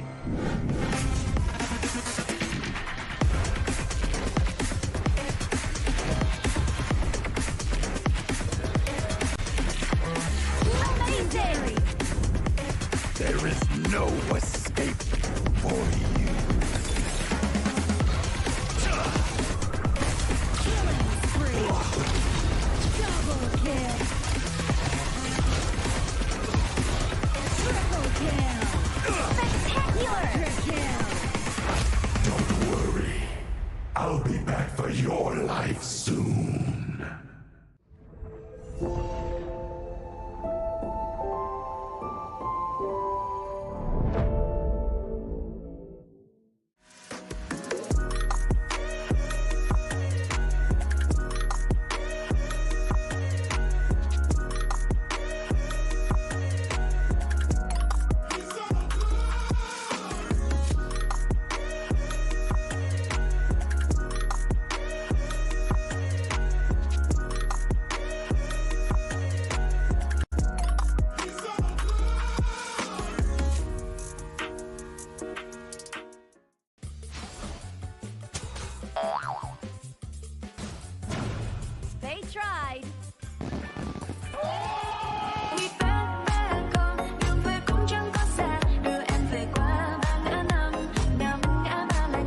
new spriteling skill, Dig It, is a passive skill, which will automatically trigger at fixed times each match, up to a maximum of 10 times. The skill grants guaranteed standard rewards like gold, XP, shield, health recovery, and more. There's also a small chance to uncover mysterious grand prize effects during the match. Dig It may also produce tradable high-value treasures. Detailed information about acquired treasures will be shown after the match ends. Each treasure has its own rarity and storage size, and obtained treasures will be automatically stored in your warehouse. If you want more high-quality treasures, make good use of the treasure fusion feature. You can also copy and share your code so friends can help speed things up.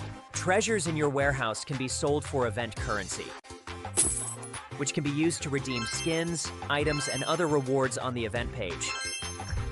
You'll even have a chance to win physical prizes like smartphones and cash. You can also spend event currency to bid on high-value rewards. The auction uses a hidden bidding system, where you can submit 2 bids for the same reward. The highest bidder wins, giving you even more ways to obtain rewards.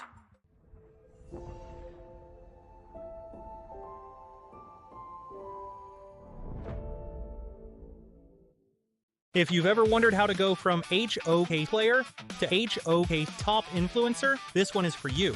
HOK welcomes all creators. First things first.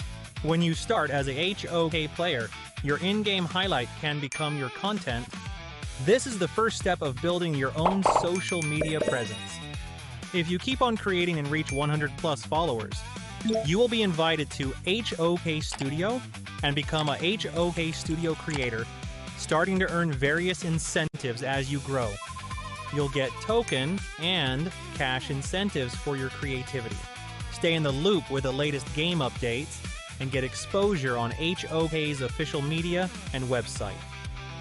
When you keep pushing and reach 10,000 plus followers, you will become a HOK advanced creator. Here's what comes with it: fixed quarterly contracts, steady cash coming in.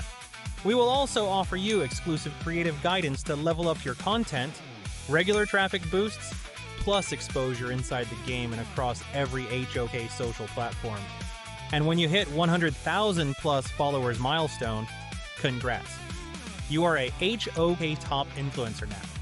At this level, you'll unlock custom game resources, exclusive emotes, your own pop-up banners, early access to the latest game events, skins, and even more. The next HOK top influencer could be you. Join us now.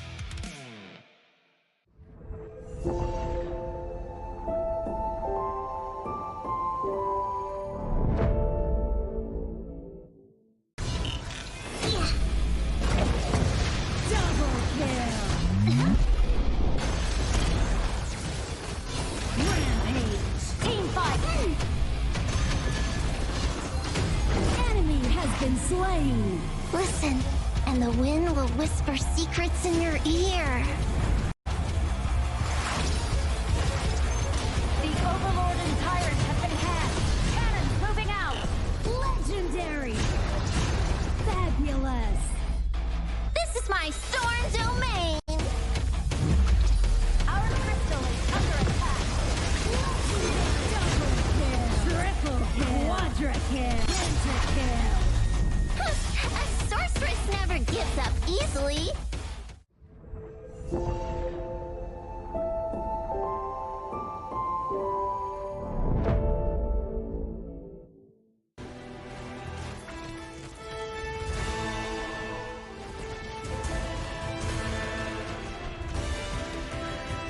We have slain an enemy. I, Devara, permit you to leave the field! Let thunder quell this domain! Your very existence disturbs this land. Devara harnesses the power of thunder to fight his enemies. This is his passive skill. Basic attacks stock energy, and when fully charged, he gains an extra use of a basic skill. Each basic skill also grants an enhanced basic attack. Skill.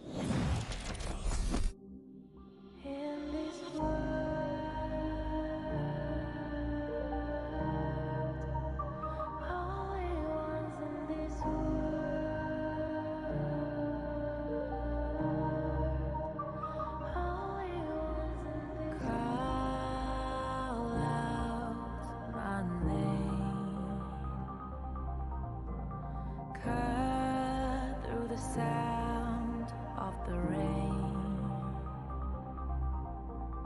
No matter how I feel the flame, you know I feel the darkness and the pain. All of the ways we tried to break free from the night, you know we made it out, we found the light. I fly so high, light up the skyline. Let's do it this time, like it's a whole new vibrant world.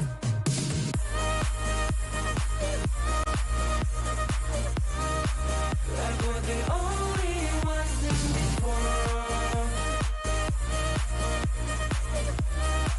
Like we're the only ones in this world. Now I see that I got everything I need. It's alright, I'm on fire, I'm alive, 'cause now I fly so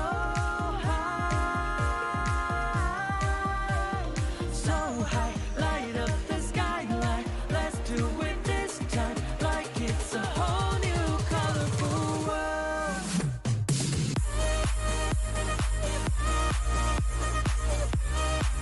Like we're the only ones in this world.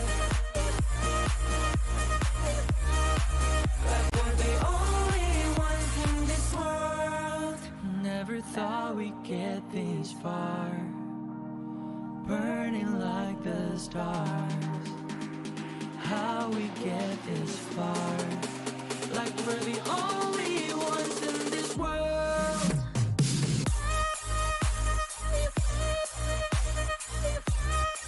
Like we're the only ones in this world. Like we're the only ones in this world.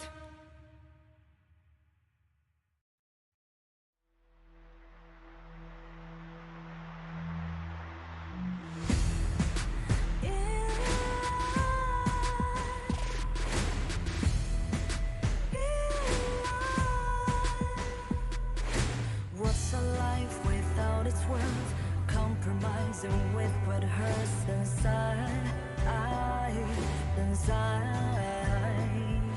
When you let fear decide your fate, you don't choose which path to take in life. In life, I'm finally letting go of everything that still holds me. I'm against all odds, but I won't give up, 'cause it's my time to shine. Standing in the starlight, can no one let me down. Destiny is calling high. I'm not afraid to fight for everything I love. Victory is on my side.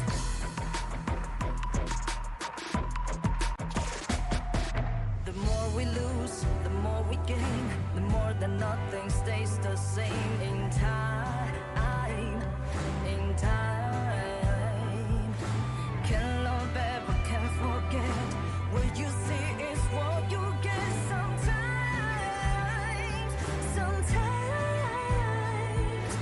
gonna show the world tonight the light that shines inside us. We're against all odds, but we won't give up, 'cause it's our time to shine.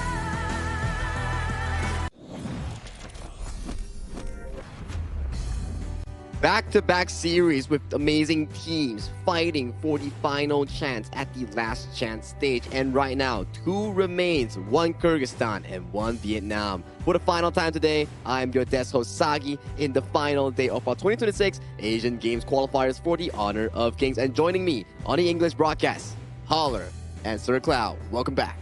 Thank you for having me back again, and going into the final one to see exactly who will be going on to the Asian Games main event. That's a lot of pressure, no? Oh yeah, and it's going to be super tight, right? Because in Azat's interview, he did mention that they were scrimming with Team Vietnam along the way as well. So let's see what the actual after-scrim result will look like. Scrims is something that we always talk about, where it actually cultivates players and makes them a better one.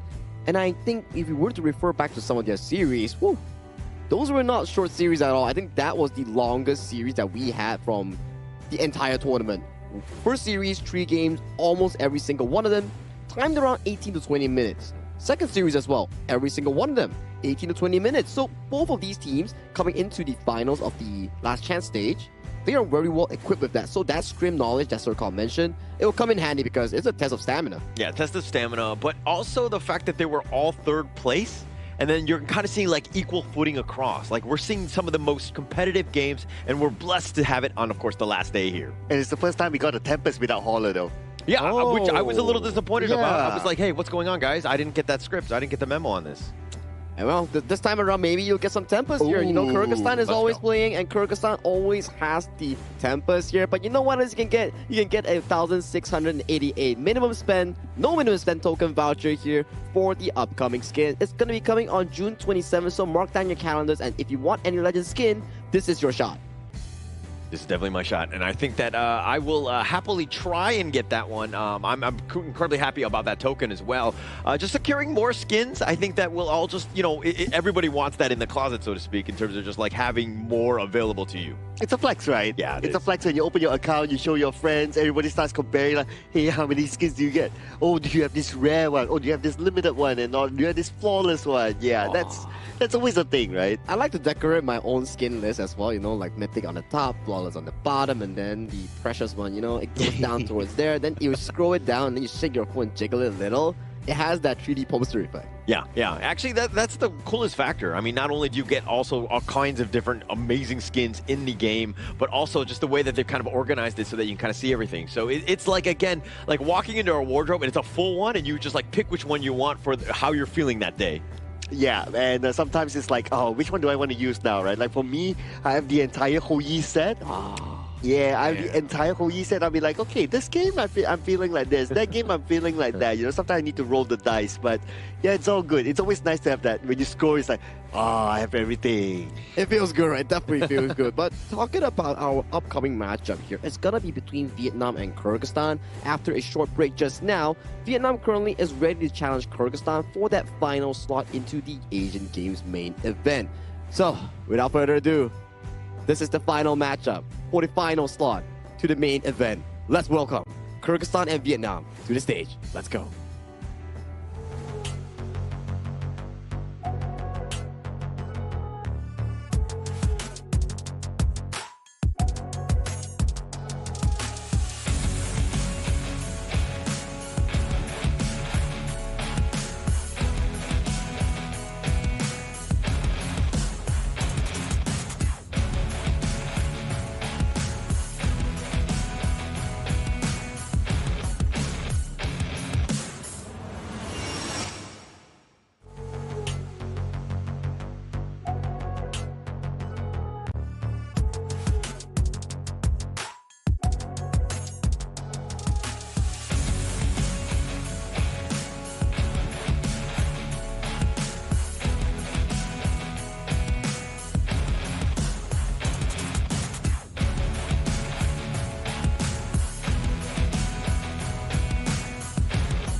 They have fought their way through every obstacle, earning their place among the final team still standing.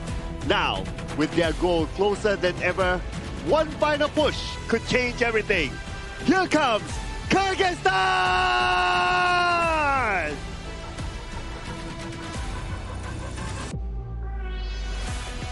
Fast, aggressive, and always in control. Their exceptional zoning and relentless pressure have made life difficult for every opponent they have faced. Now, they return to the stage ready to dominate. Make some noise for Vietnam! The The final ticket on the line. 2 teams and only one will walk away into the main event of our Asian Games. This is the final moment coming in for Vietnam and for Kyrgyzstan, and the stakes has never been higher in our Asian Games qualifiers. Oh man, a lot is at stake here, right? That slot. And Kyrgyzstan will be represented by Zalmabek, Dastan, Kubanic, Azad, as well as Marlen. Now, let's remind everyone out there, right, that Dastan got the first Penta strike in this tournament. Oh yeah, on the Hansen plus the Yaria on towards Marlen. I gotta give him props because he was the first guy who actually made the Hansen look good. And after that, coming in towards the previous series that they played, he was more on the tanky role that had more effectiveness because that gave Azad more room to actually showcase himself in those team fights here. But this time around, Vietnam takes on them. Yeah, Hayduk here, Bao Hang, Ling Van, Hui Tan, and of course Nam Phuong. This is a squad that have found their footing based around the play of the mid lane. Ling Van has been setting things up. He's been the guy, if you will, of again, anything that happens positively, it's because he started it, he initiated. Yeah, you give him anything he can play, right? We were talking about like how deep is this hero pool for the mid lane. The Zia was amazing, the Yuhua was amazing, the Heino was amazing as well. Like, what does it take to stop this guy at the end of the day? Well, take a look at the stats real quick here. 29 hero pool versus 29 hero pool. Wow. Hold your horses, Holler. I know what you want to do. I'll pass it over to you just a little bit. Just let me finish this up real quick here. You can see the KDA here is really similar between both teams. But in terms of that depth compartment here, there seems to be more of a blunder from the side of Team Kyrgyzstan. Let me in, coach. 67% first strike right from Vietnam. Well deserved. And the reason why they're playing in the finals, because of course, you need to have 6-7 in terms of the first straight right. Yeah, I when you were talking, right, he was like going like, I know. He really wants to say it. He really wants to say it. There's also one more, right? If you check out the total games and total games won, 6-11 coming in from Kyrgyzstan and 7-12 coming in from Vietnam. And actually, if you're looking at the first straight right, this Kyrgyzstan, it hasn't improved immensely as they've only played one other series. But you're seeing that this is kind of like a reactive thing, right? First strike rate, I kind of talked about it earlier today, but when your first strike rate is so low, it's because you're getting jumped on. You're losing that one out, and you're playing essentially from behind in the beginning. Yeah, I'm also looking at, like, if we were to focus on the KDA, right? Yes, takedowns, pretty much the same between the two. But when it comes to the Ds, how much you're able to survive, right? It looks like Team Vietnam, they play it a little bit more safer. Safer and lesser blunders, I would say. And just now, we seen how Ling Bom was the true player, the true team leader here coming in for the side of Team Vietnam. He was the stable stone. Now comparing himself towards Kubanuish. He had back-to-back Angela games, and for Ling Van, back-to-back Zia games. Yeah, and actually Ling Van has been the guy in terms of like throughout the course of the Asia Games qualifier, he's gotten the most MVPs on his squad.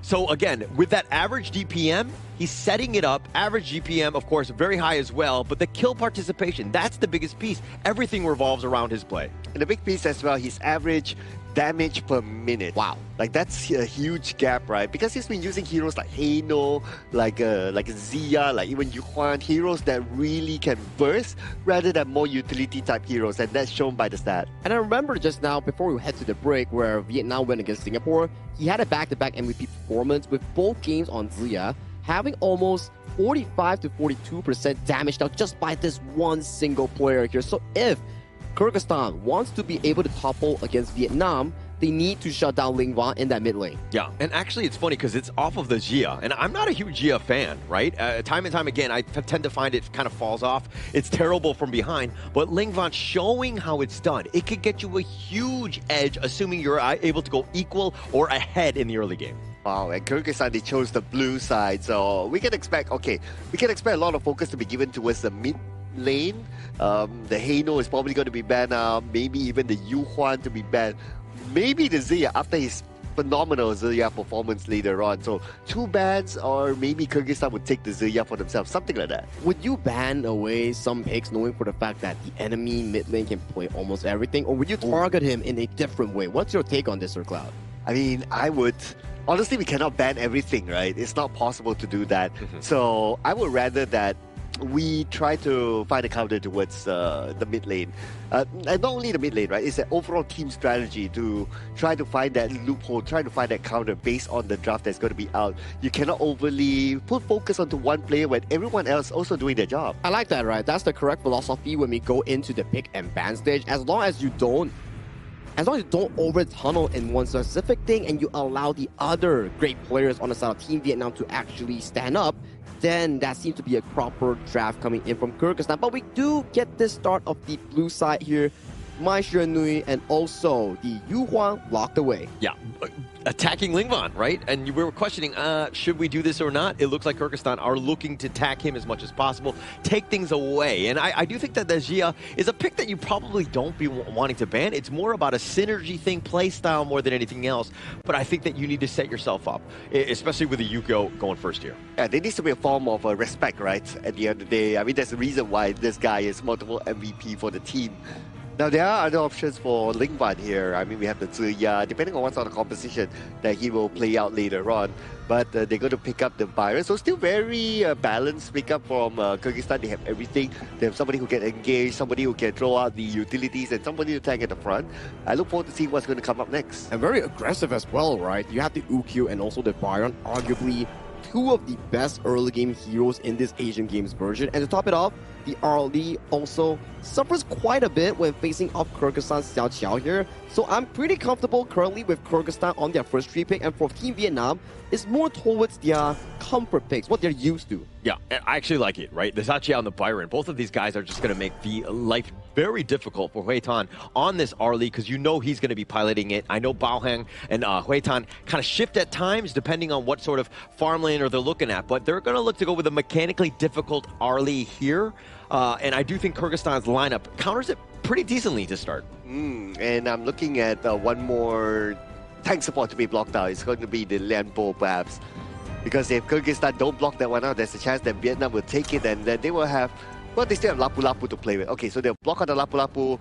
Vietnam right now, they're considering to go for the Lianpo, and they will before Kyrgyzstan gets it. Bit of a deja vu, right? Like, these are the roamers left available coming in, and then Nan Fuong, I think he has had a 3rd game in a row on that Lianpo as well, you know? And then it seems a bit weird to me that you're banning away Zhang Fei and Lapu Lapu, giving away the Lianpo. So Kyrgyzstan, as we know, Marlin really favors the tank roam, so you're probably out of tank roamers here based on the second phase draft. Yeah, actually that is very odd. It seems like Nam Phuong is actually more comfortable on the Lian Po based on the, as opposed to like the Lapu Lapu and the Zhang Fei. But maybe they're playing 4D chess and they're like, haha, we're going to trick them into picking his comfort hero because we have the trump card coming up here. Well, what will the trump card be, right? They have been swimming with each other. And it looks like the Dia Dia is going to be the trump card. Now, having the Dia Dia, it's not like you have many other options, right? Because of the bans. I'm not really a fan of the Kyrgyzstan lineup right now because they will be very dependent on the Byron to open up the map. Very early to make game draft, right? And then you only have a soul tank, like you mentioned, on the Byron here. So it's going to be a bit stressful if you are on the Kyrgyzstan side when you actually are looking for the aggressive vision. But the good part coming in from Kyrgyzstan's draft, super duper aggressive in the early to mid game. One Dia 2-2 coming in with a Xiao Qiang Blocksmith fan. That's going to be one pickoff immediately here. But if Vietnam can scale into the mid-late game, it will go entirely different of a story going in favor of Team Vietnam. The finals now, we're going to be into game 1. Winner of this best of 3 moves on to the main event. As we're going into this one, I mean, if we're looking at both sides, Lingvan finally gets his Haino as the last pick. Again, when your team revolves around a specific player, you generally want to be drafting it last. Yeah, I'm liking the draft from Team Vietnam, right? Okay, number one is because they have the Lampo. He can be a good map opener. He can open up the space in front. And then you have the Haino with the Fate Rewind. So if he gets jumped somehow, he can Fate Rewind back. So technically, you can call him like a secondary tank to a certain extent. So Team Vietnam, they do have good options here. Yeah, and also, I mean, if we're talking about the fact that the Kyrgyzstan lineup is more early mid, they're going to be looking to push down towers. Vietnam, this Haino pick is all about slowing the game down. Fate Rewind for those towers, zip it right back up to 100 if possible. Right, and right now we're still at the early stages of the game. Looks like both sides, they want to put focus onto the farm lane. totally understandable because when it comes to the late game, as Azad is expected to kind of carry the team. Same goes for Huitan as well. Both Direnje and also the Arlie is a hero that's expected to perform in the late game. Yeah, and I'm looking at this one. I mean, from what we've seen thus far by Kyrgyzstan, whenever they win, Azad is the MVP, right? Just like Lingvan is on the Vietnamese squad. So if anything, you know this as Vietnam. You want to take down, you want to control, you want to ambush Azad as much as possible in this game early.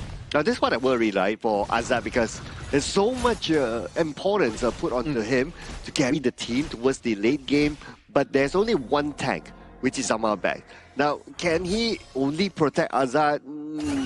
It's pretty difficult, right? Yeah, and it looks a little bit of action here. They get the nice little knock up and Dastan going down. He was caught with his hand in the cookie jar as he was looking for boars, and he pays with his life. Yeah, and he didn't even manage to eat that cookie there.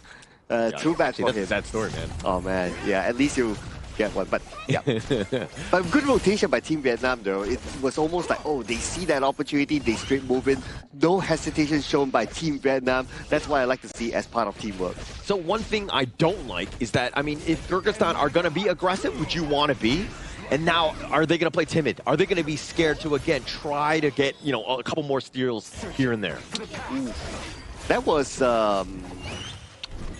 Yeah, you got to be aware of where the position of Team Vietnam is, right? Like earlier on, yes, they tried to steal the force at the side, but they didn't really have that information, or maybe it was not communicated that Team Vietnam already made the rotation from the bottom lane. If Team Vietnam is still at the bottom lane and they go for the balls again, I'm okay with that. Yeah, yeah.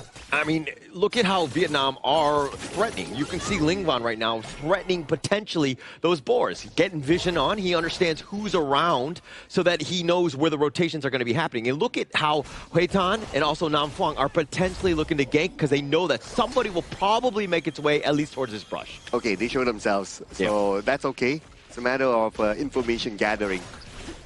Anyway, 40 more seconds before the first timer is going to be up, so nobody's going to overcommit onto something yet for now, unless they see a clear opportunity. Yeah, Vietnam, though, being very aggressive. I mean, they're efficient across the map as well. 1K net worth lead, and it looks like Huitan getting a little bit low. They actually try to get him, but the light step and the heal, and now here comes the revenge tour. They might have dove too deep. Azad is going to be taken down. He pays with his life here. Again, good rotation shown by Team Vietnam. Yes, Huitan, very low on health. He has to turn back. That's okay. But what's important is Bao Huang and the follow-up. That was really, really fast. Yeah, very fast. And again, Huitan is one of the most mobile farm laners there are, right? And being able to lock him down, Kyrgyzstan, again, trying to go all in, trying to make some plays, get that potential kill, but unfortunately for them, they did fail. But now they're going to look to steal this Azure. Okay, now who's going to get this buff here? He's still kind of open there. Yeah, and back. Has to flash away. He gets a little bit low himself. The control from Marlon, he hooks on with that Hartwell. And now Vietnam, it looks like they're going to walk away with that blue buff as well. Oh, but look at the space created for Azad at the bottom. He has a little bit of space, but again, the Team Vietnam, especially Bao Huang, wow! Just like that, he responds. Yeah, I mean, but Nakaruru's got some serious burst. Azad, this is the problem with Direnje, especially when you're solo. At this stage, you're down in terms of net worth, and then trying to deal with the Nakaruru, who, again, can just jump on top of you like that, you're going to have a tough time. I'm worried that Kyrgyzstan, right now, they are starting to lose the plot.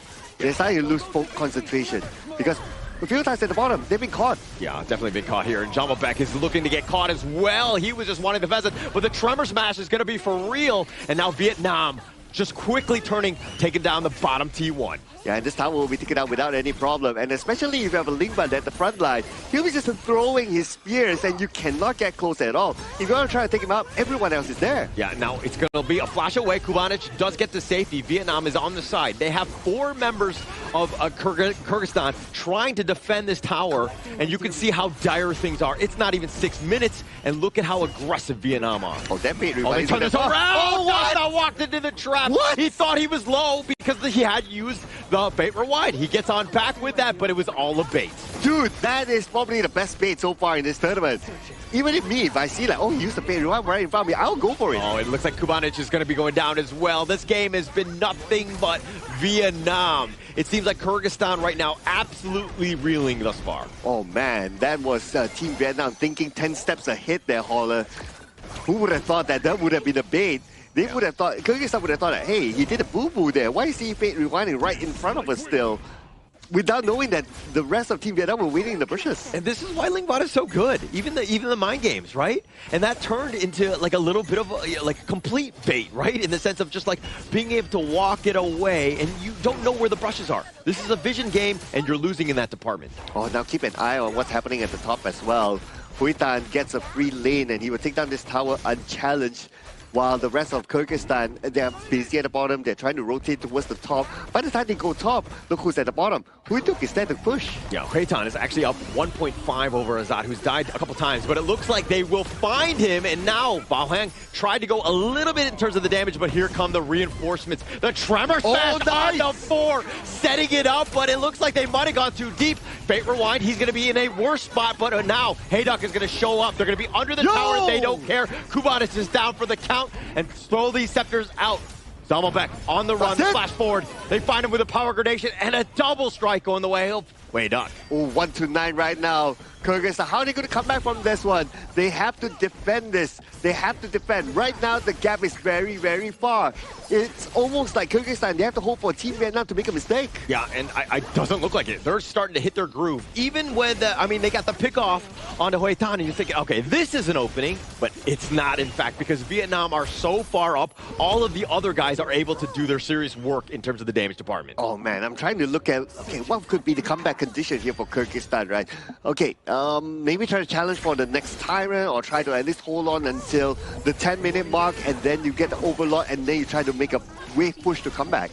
But this is an early to mid-game lineup, and they've been penalized. Now the burst ram, the Tremor Smash, only connecting onto one, but he's pushed it back. The mid-T3 is looking to go down. Hue Tan is getting a little bit low himself. They find Marlin. Hue Tan is down as well. So at least Kyrgyzstan hold that fork, and the mid-T3 still standing. Yeah, that's a bit of an overextension there, and that's what Kyrgyzstan is looking for, right? For Team Vietnam to overextend, be overconfident, jump into their base side and try to punish them from there. Imagine if this happens a couple more times. Maybe Kyrgyzstan can make this comeback. Yeah, but that's unlikely, I would think. Vietnam tend to be a little bit on the slower end. They're looking for their particular moments to go in.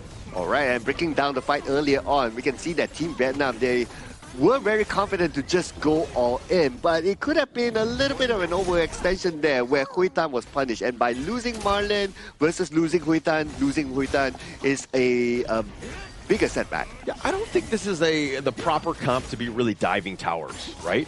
I think that you want to kind of go slow and steady, use that slow siege, if you will, to kind of chip it away. I mean, it's already at half-life, and now this is a potential moment here. Oh, a potential moment. They could jump in anytime soon. They do have the Tremor Smash. Yeah, if they want to go, but they're going to be backed off. They're going to wait for these minions, and the wave clear is decent from the Kyrgyzstan side. Just waiting for the moment where the Tremor Smash is activated. And Team Vietnam, they are now slowing down the pace. They're playing this patiently. They really want to hit a 5-man Tremor Smash, it seems. Yeah, it's not only that, but like Vietnam, you're so far up. It's not even 10 minutes into this game. All you need to do is just slowly stick around. Maybe the minions come in a bit, let Hue Tan melt some of these towers.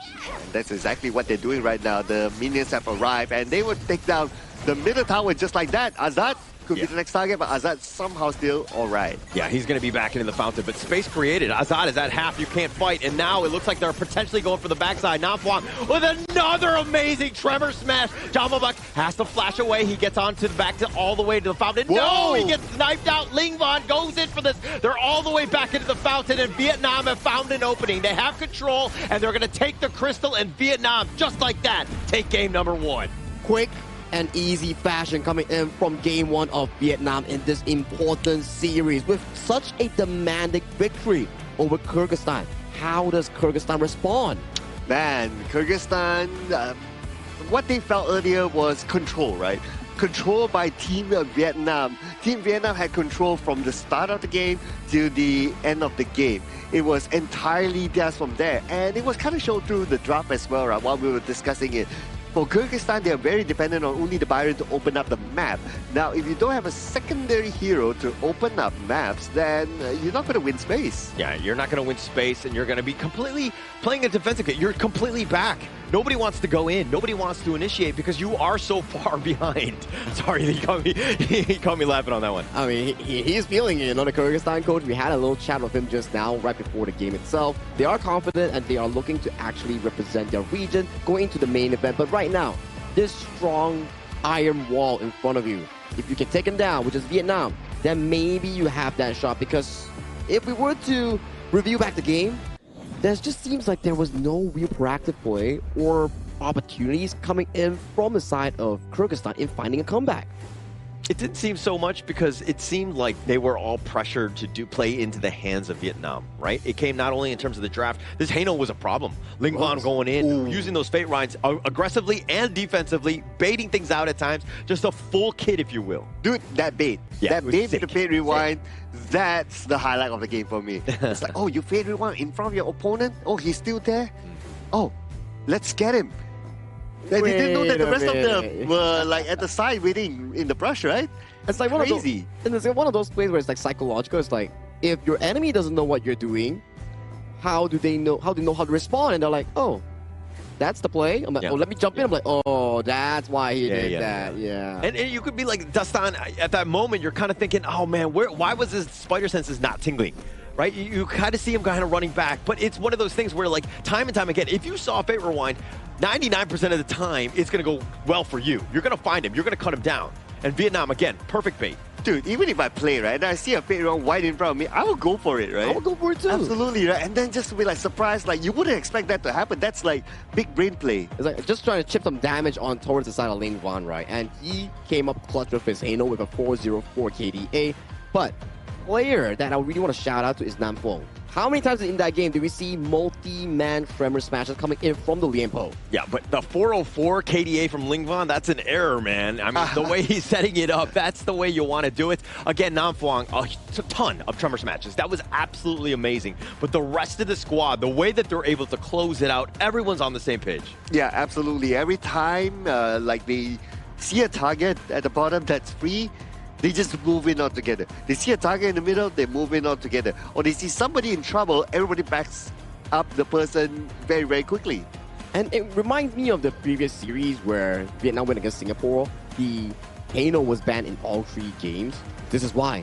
121,000 damage in a sub 10-minute game. Yeah, and last pick. It's the best pick that they could have picked up here because it slows it down. You've got poke, you've got reach, you have ability to kind of shake things off. You're very tanky as well, and when you're able to have Ling Van doing 121,000 damage, I think you're going to have a GG easy type of game. Wow, GG easy. Well, this is something that we also talked about during the pre-show, right? It's like, do you want to target ban one player? Or do you want to try to work around it? Well, it almost feels like, well, whether you target ban onto him, he always has a workaround around any scenario. Because we saw during the pick and bans, they banned away the Maestro Nui and also the Yu Huan, but still, Ling Van has something in his pockets, and this time around, it's the Haino, which has, I would say, arguably one of the best ones we've seen so far. Yeah, complete control. That was a perfect game by Vietnam. And they were, like, this is off of that momentum of that created from Game 3 in the last series against Singapore, bringing that into here, and they're like, hey, we're in the groove, we're in the flow, let us just play these games out. And Kyrgyzstan, it seems like they haven't really warmed up, and they've been reeling in this game early. Or they cooled down because they had to wait. But for Vietnam, it's like, okay, we play, yes, there's an extended break, but we continue to play. It's like their hands are on fire. It's like warm up before an actual sports. For Vietnam, it's like they're already warmed up in their series against Singapore where they are feeling it. You know, it's like back-to-back MVP coming from Ling Van, bringing that form in towards this game is Kyrgyzstan. So it's a bit of a, I would say, psychological fight coming in. Yeah, and as we go into these highlights, we'll see. I mean, Dastan, he's trying to be aggressive. He thought he was going to be mobile enough to get on out, but the rest of Vietnam were like, okay, that's a trap. We're going to go. And this is another one where Azat was trying to be aggressive, almost took down Hayton, and unfortunately for Azat, dying twice early in this game. Again, it just shows that Team Vietnam, they move as a team. You won't see Team Vietnam like alone. Like they're always like 4 people there, 3 people there, and this one, this fate rewind. Okay, just that distance, they're like, oh, let's go for it. Then the rest goes down. Oh my god. Oh, that is a clickbait that I would say, you know? Got baited, he had to pay with his life there. And this pickoff here coming in from Kyrgyzstan was actually really smart, utilizing the Diadia and also the Ukutachi Bana here, but beautiful. Tremor smash coming in from Nam Phong and Hoida coming in with the flank on the Charlotte here. There's just no escape route coming in for the side of Kyrgyzstan after this play. I mean, look at how bold and confident they were. They dove 2 versus 4 And with this control, and they were as tanky enough for the rest of the reinforcements to just show up, and this siege towards the end, I mean, where they closed it out, it's just a flawless game of Vietnam here. Oh yeah, again, the travel smash towards the end catches 4, and when they caught 4 at this very moment, when they have this huge of a gap, wow, Ling Van, I mean, all he needs to do is just throw his scepter of faith, and then just gets everything like that. There's just no one that can answer this.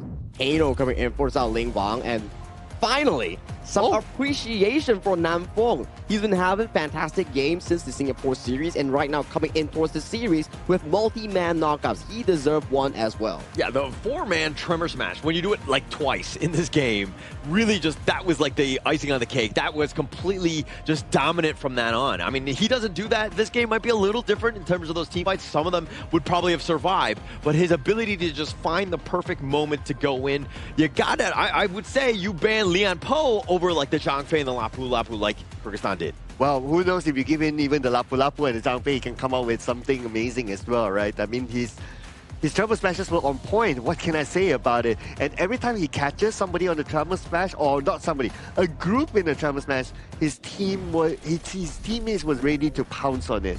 So against the synergy, right? It's the cohesion that counts, right? Because I think they definitely had a lot of amazing sessions here at the Petaling Jaya Marriott Hotel, which has been a fantastic stay for them. They definitely had a lot of group activities. And if you're interested in a good, fancy, and high-class stay, do check out our official venue sponsor, which is the Petaling Jaya Marriott Hotel, sponsoring our 2026 Asian Games Esports Qualifiers for Honor of Kings. Thank you so much, Marriott Petaling Jaya. And also, if you happen to be spectating, you can claim the commemorative badge on today, right now. It can be used in the Grand Venture. More great rewards await you.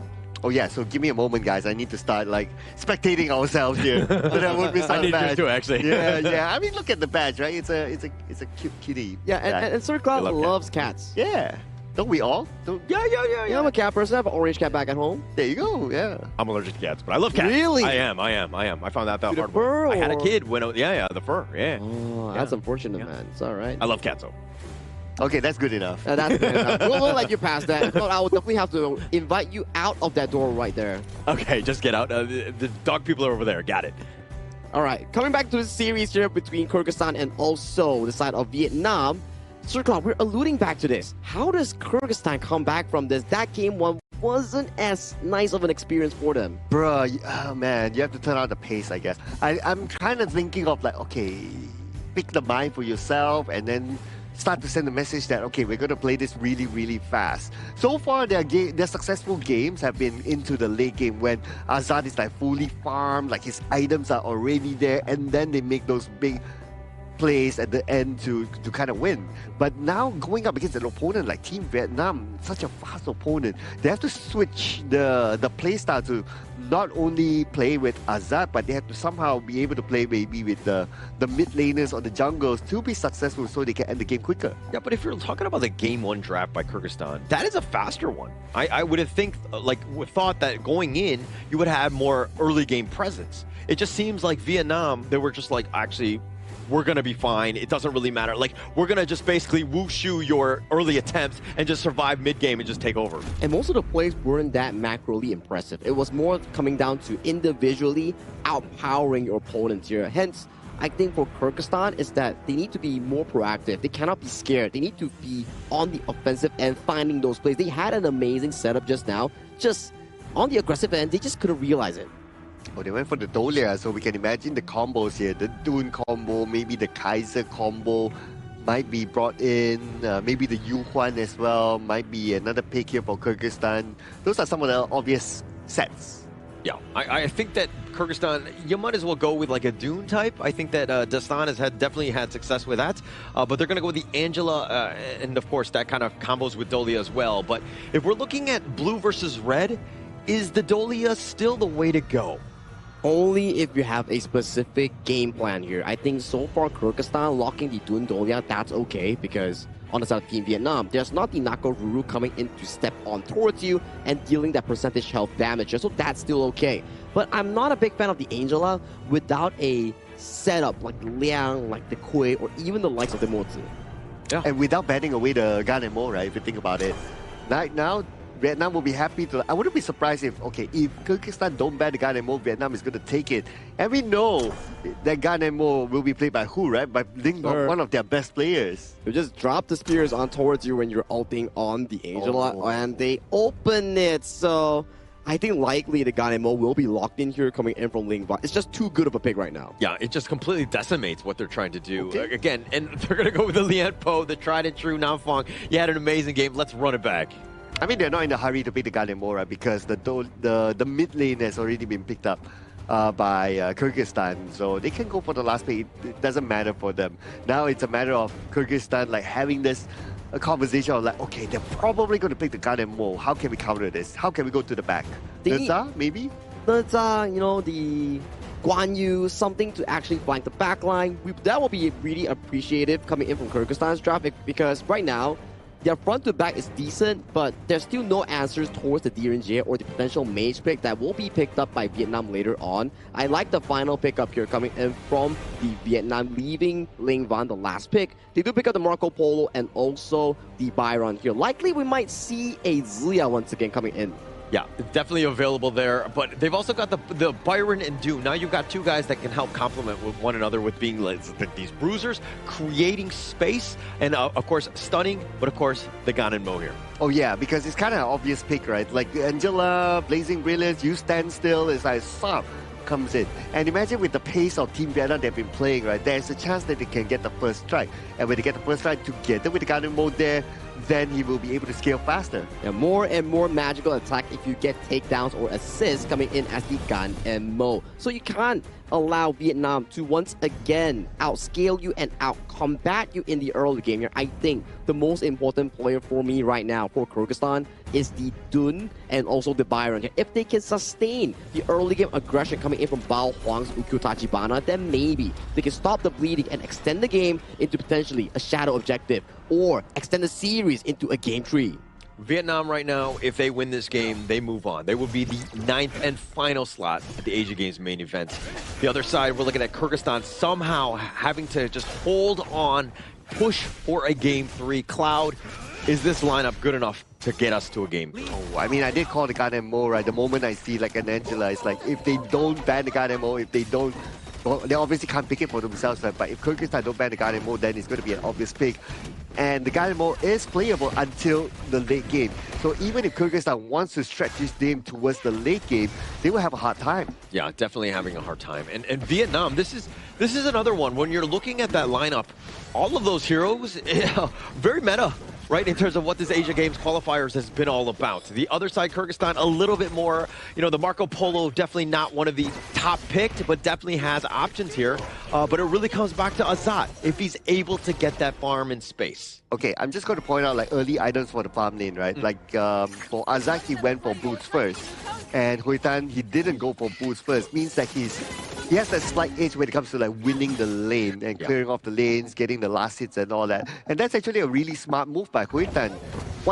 Even like a 0.1% of chance of winning the lane, you would take it. Yeah, definitely taking it. But it also says that Azad is like, hey, I need to stay alive a little bit more. Marlon will then be more free to roam as he's creating a little bit of a forward scout. He sees Nam Phuong just walking through the brush here. Okay, and this is where the scout is happening. Well, very early for them to still fight though, if you ask me, because right now Nam Phuong is still not at level 4. Yeah, and also Bao Hang, this is also to keep tabs on him. Where is he? Now you're protecting the boars. You don't want to give up anything, and you want to make sure that you know roughly where Bao Hang is on the map. Yeah, quite clear at the farm lane side who's currently winning it because of that extra item and the extra edge. And he does have a little bit of help from Nam Phuong as well. So Azad, not particularly having a good time. Yes, he still gets this wave, but he loses in a few other opportunities to farm on the inner side. Not the end of the world for Azad, though, yeah, not right? I think that if you're still on the Marco Polo, you're still looking mid to late game. That's when you're going to shine. It's just a matter of if they can survive till that moment. Oh, Jamal back, Huiduk, they're just going to face off each other. I don't expect much at the early stages here because Huiduk is, Jamal back is kind of tanky, so it's more of like just poking each other, trying to win the lanes. What I will be looking forward to is the first timer, and that's going to come up in a minute more. If Lingvan gets the first strike, or if anyone else gets the first strike with Lingvan assisting, then you know he's going to be really scary. Yeah, definitely a little bit scary on that. But Vietnam, with almost every single roll head-to-head, they have a little bit of an edge. And that's why they've built a 1K net worth lead. Vietnam, I mean, you're talking about Ling Van. At a moment's notice, he can just pretty much decapitate you. So you have to be super careful with your positioning, especially with this 4-minute tyrant around the corner. And what makes it even scarier, right, for Ling Van is because he has the flash. Yeah. He can flash forward and then a couple of plays that can... It's hard to execute, but once you do it... the mini stun, they find Azat. He has the Fever Barrage just to get the safety. The Tremor Smash was committed, and here come the teleport. Do they get anything in return? It looks like Namfong is going to be left stuck over the wall. He gets around with that burst round, but now it looks like he didn't want to go in. He's been pushed back with that Garter Grave. Quaitan actually has to flash away. It looks like Kyrgyzstan not able to get anything else. And Hudok just arrived though, but he doesn't need to commit to anything in this fight. All he needs to do right now is to try to clear off the middle and focus onto the main objective coming up in 3 seconds. Yeah, and now it looks like Vietnam are going to look to start this. All of them are nearby. Those blades will cover at least the spacing part of this. Tyrant picked up by Baohan. Yeah, look at this. Oh, they find this first strike. Sorry, it looks like they find Ling Van. That's going to be first strike. They caught him out. He thought he was safe, especially with the Tyrant down, but Azat gets picked off as well. It's a 50-50 trade-off there when it comes to takedowns, right? But Team Vietnam, they got the objective. So I would say that's a small win for Team Vietnam overall. Yeah, I mean, whenever you take down Azat, I think that you're going to have a better time, right? Ling Van, and he's definitely very valuable on the squad, but Huitan not going down, that's the difference.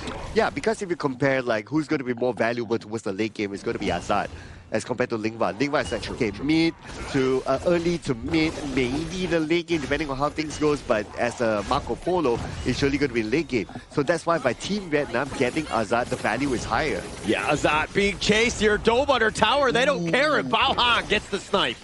Oh man. Second takedown, back-to-back onto Azat. Azat's not having a good time. Now, this is where this 16-year-old wonder kid will be challenged right now. How do you come back from kind of being targeted by your opponent? Smart play by Vietnam. Let's be very honest. If you're able to, I mean, if you saw the last series, Azat was just roaming free. He was having a great game because nobody was targeting him. He wasn't able to kind of, he was able to carry because he had so much space. And Marlin's going to meet up with Namfong. Yeah, but Marlin's just like, okay, pillow fight, Namfong and them, they're not going to do too much to each other. Boom, boom, boom. Okay. But here's the thing, right? As compared with Kyrgyzstan and also Team Vietnam is that Namfong can zone. He can open up space, he can zone. And that's how they won the earlier objective. And they're going to do it again. Look at his positioning. But what can Marlin do to zone out opponents? As a Dolia, you can't. Yeah, you can't. And Dolia is more of like everybody else, enhancing them. And now it looks like they find him. The Tremor Smash is going to be real. Zamovek, he's going to be going down. Vietnam hitting on all cylinders right now, and they're invading. Oh, that was just unfortunate. He was rotating to the top innocently, but happened to find the members of Team Vietnam. And now by taking it down, they would take down the top tower, and they would just essentially take over the jungle. This is textbook gameplay by Vietnam. Absolutely textbook. Space all being taken away. Now all 4 members, they're not afraid. They're going to take Das down. You are not tanky enough. I don't care if it's the tower or not. Vietnam, again, all gas, no break. Azat last hit. He has to back off. He has to turn back. Tower's been taken out, and again, objective gameplay by Team Vietnam. They secured that one, they secured the buff, and now they're looking at the middle. Yeah, they're looking for this middle with this Vanguard. Zoned away completely, no real chance. Oh! Sniping down Kubanic. That was a snipe! That is what we're talking about here. And with the fact that he got that snipe again, he will stack up his damage and he will be even more dangerous. Yeah, the Fever Barrage under the tower. It's not going to be enough. Radok with just enough, and they find the Tremor Smash as well. Dastan is looking to go down, but he gets a little bit low. He will be fine. Vietnam turn their attention on the bottom T2 instead. And look at Ling Bao in the middle. Look at the damage of the tower back. Let's remember, he is a tank, but one couple blade, his health goes down to half. Yeah, completely controlling this game. Vietnam, these blades are incredible in terms of just how accurate they've been. Bottom T3 looking to go down as well. Zamabek tried to go for the Storm Strike, but they shake this off. They take the bottom T3, now the mid T3. And objective gameplay here by Team Vietnam. They're not going to overextend. They want to take down the towers, and now they're looking at the top even. Yeah, they're looking for that. I mean, the Vanguard will eventually make its way. Zamovek does a little bit of work, gets controlled himself, and he's going to be going down. Hayduk finding him all the way to the back line. They find Azad as well. They're all in the fountain. 2 members standing. Vietnam, all they want are the minions to end this game. And the minions will arrive soon. This is going to be the final defense by Kyrgyzstan. And Kubanich will need to do it. Kubanich together with his teammate Marlon, will that be enough though? Unlikely so, as Team Vietnam will look to close things off before that. They get a hot streak. And Team Vietnam will lock in the final ticket to the main event. Welcome to the Asian Games, Team Vietnam. They took a 2-0 convincing victory over Kyrgyzstan, and they booked their tickets to the main event. Perfectly played. I mean, it could not have been better, right? The way that they were able to control this game, it didn't seem like Kyrgyzstan were ever able to find their footing. They were not really into this game. There was just too much control by Vietnam. Oh man, what a game it was for Team Vietnam. Consistent from game 1 and then game 2. It's all about control from start to finish. This round, at least, we did see some fight from Kyrgyzstan, because they know that, okay, if we don't fight back, they will snowball and it's going to be bad for us. So they did show some fight, which I admire from Kyrgyzstan. I think for Kyrgyzstan, it's definitely going to be a disheartening loss, but this is not where they end. They don't really have much experience in Honor of Kings, but they made it this far to the final stage. Just one step closer to that podium of the Asian Games, but that's the problem. One step is not enough. They need more of that. This experience, this gameplay, will find them later on, that it will improve them in the near future. Yeah, they're definitely going to grow. They're still so very young, and I mean, in terms of experience, definitely on the lower end. But you got to pat them on the back. I mean, they were as close as you could get. They got themselves at least a chance to go in. Unfortunately, I mean, Vietnam was definitely one of the favorites going into it. I mean, all the way from the beginning, even before this all started. And for Vietnam to just sneak in and, just unfortunate for Kyrgyzstan in the end.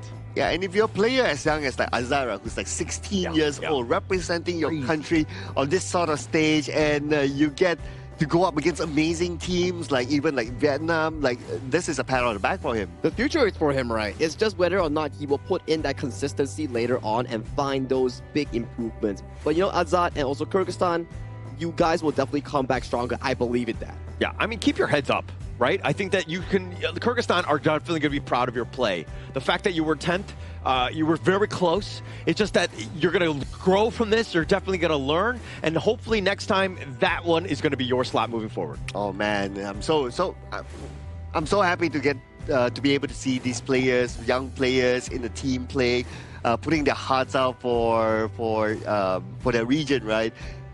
Oh man, it just puts tears to my eyes, man. I mean, yeah. It's the growth that counts, right? It's like, although not every team can actually make it to the main event, we've seen growth coming in from some of the amazing teams like Mongolia. They were having a rough showcasing coming in from day one, but then they progressively grew. Yes, you can argue that Sagi, they never got a win, but the growth that they went from a new team to a team that actually learned a lot from their opponents, their foes or rivals, that's what makes esports so special. Yeah. You can always be winners, but when you lose, you're just learning for the next tournament. Don't you think that every single team in this entire Asia Games qualifier got better? Yes. Oh yeah. Right? I think that over every single day, and this is not easy, when you're stuck in a group and you're forced and you have to just focus on the team ahead of you, I think that this speaks, again, volumes about all of these opportunities to grow in the Honor of Kings esports scene. Yeah, and also props to Team Vietnam as well for making it through to the main event, through the last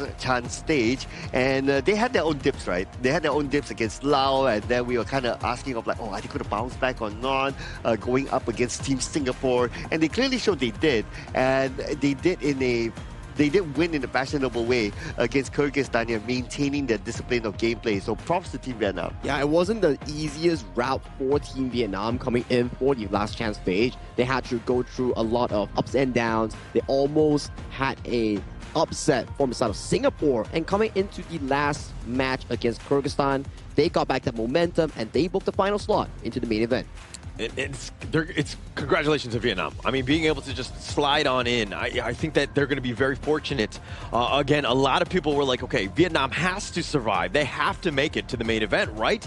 But they had to, like a crazy day where they had to survive a bunch of whole best of threes, last chance stage to get there. But they were off of course, this lineup that really stepped up when they really needed them. Yeah, and the damage by Lingba is kind of expected, right? With the gun and Mo, 64.2%. And if you have an Angela on the other side, yeah. But I guess if we were to revisit back what we discussed during the drafting phase, maybe for Kyrgyzstan, what they can improve in the future is that how they kind of read the draft of your opponent. It's not only about yourself, but it's also about like, okay, if you put out an Angela, how do you protect the Angela? You close the gun and Mo, for example, right? That will give them a better chance, or at least balance the playing field. I think this is a good learning experience for them. So going into your point, once they learn this, they're going to be like, okay, next time when I see a Ganemo or I pick the Angela first, let's ban away the Ganemo. Yeah, it's definitely going to be high on their priority list, right? But if we're looking at some of the stats here, you're not going to win too many games when your Dolia has the most damage on your team, like 30,000. It just seemed like everyone from Vietnam were able to find the right pieces to kind of, take this roster down, if you will. Yeah, you pointed out right? I was kind of looking at that. Is that really the Dolia with the most damage now? Yes, it is. Well, yeah, I mean, the rest of them, they were pressured so heavily, right, that they couldn't really farm or really fight back. So it's also shown by the goal graph here. It's very suffocating. When we watched the game just now, it was the Ukyo Tachibana and the Lian Po coming in from the side of Team Vietnam consistently choking out the position coming in from the side of Kyrgyzstan, not leaving any single room in the jungle territory for them to farm or even play. Then later on, when the Angela wants to clear the wave under the tower, what's there? The freshly forged blades just dropping on towards her head. So for Kyrgyzstan, yes, it's an act class of skills, but like what you mentioned here, Sir Cloud, when they revisit back the draft, things could get even better. It will definitely get better. I mean, we're going to check this out in the highlights here. It's pretty much all Vietnam. I mean, even from the beginning, this is where they actually found Linh Van. Things were looking pretty decent to kind of start, but then Vietnam got a little angry. They turned things up right here, and they found Azat multiple times. Dude, the pressure, man. The pressure by Team Vietnam. How they rotate as a 4. Again, similar formula like how we've seen in game number 1, right? You will hardly see Team Vietnam on screen as a solo player. Correct. They like to play the half map mid and one side, mid and one side. Then after you push mid, you transition in towards the side lanes here. Beautiful knock-up here once again coming played by Nan Phong, just allowing the team to comfortably close out this game and book their tickets to the main event. Vietnam, you are secured once again. Yeah, and congratulations to the MVP, Linh Van, 3-1-4 again, time and time again. When Vietnam wins, it's usually because of this man, Linh Van. Man, he's almost the king of mid lanes by now, right?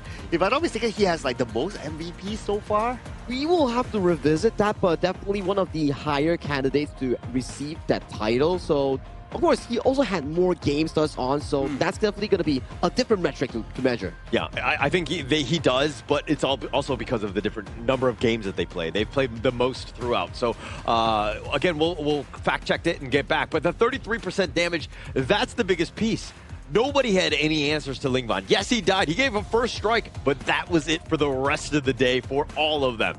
This just tells us that he can play any mid hero, right? Yeah. You can give it the Halo and he can play it like a bait. You can give him the gun and Mo, he can play like, okay, distance, couple blades, burst damage, that sort of thing. You can give him anything else. You can give the Yukwan and then from afar, you can always pull off those amazing stunts. So it almost feels like, do you really want to target ban this guy?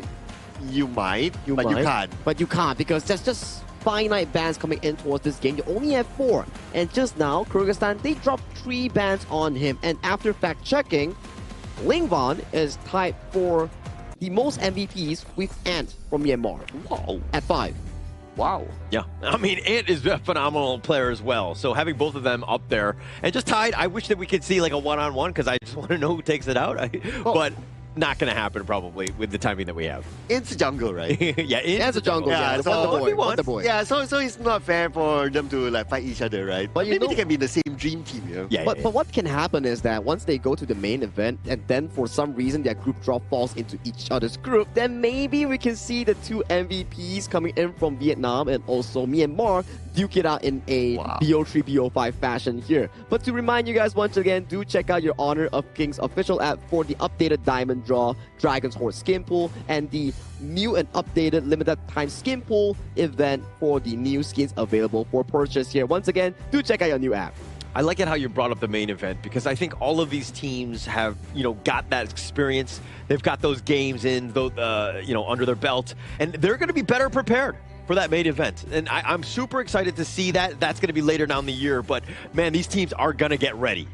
And we are also ready to hear the interview segment coming in from our Team Vietnam representative with Mara on the stage. With how they clutched themselves back into the 9th slot for the main event, we are excited to see what we can dig out from the interview. We're here with Team Vietnam now. Phong, congratulations! This morning started with 4 teams stepping on this stage, fighting for the same thing, that final ticket to the Asian Games. How does it feel and what's going through your mind that that ticket is yours? Lời đầu tiên gửi lời chúc mừng đến chiến thắng dành cho đội tuyển Việt Nam. Như chúng ta đã biết, ngày hôm nay có 4 đội cùng nhau bước vào ngày thi đấu cuối cùng này để giành một tấm vé được đi vào vòng tiếp theo. Bạn cảm thấy như thế nào khi cơ hội đó đã thuộc về đội của mình?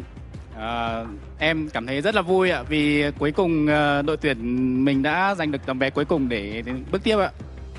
I feel extremely happy because our team has achieved the last ticket to go further into the Asian last round. And throughout this journey, your teams face setbacks, challenges, even elimination round. What was this defining moment, and what does this ticket mean for the entire team? Để giành được chiến thắng này thì đội tuyển Việt Nam đã đã gặp rất là nhiều khó khăn, thách thức, bị tụt lại phía sau phải vào vòng loại. Thì theo bạn, tấm vé ngày hôm nay có giá trị tinh thần lớn như thế nào đối với đội của mình?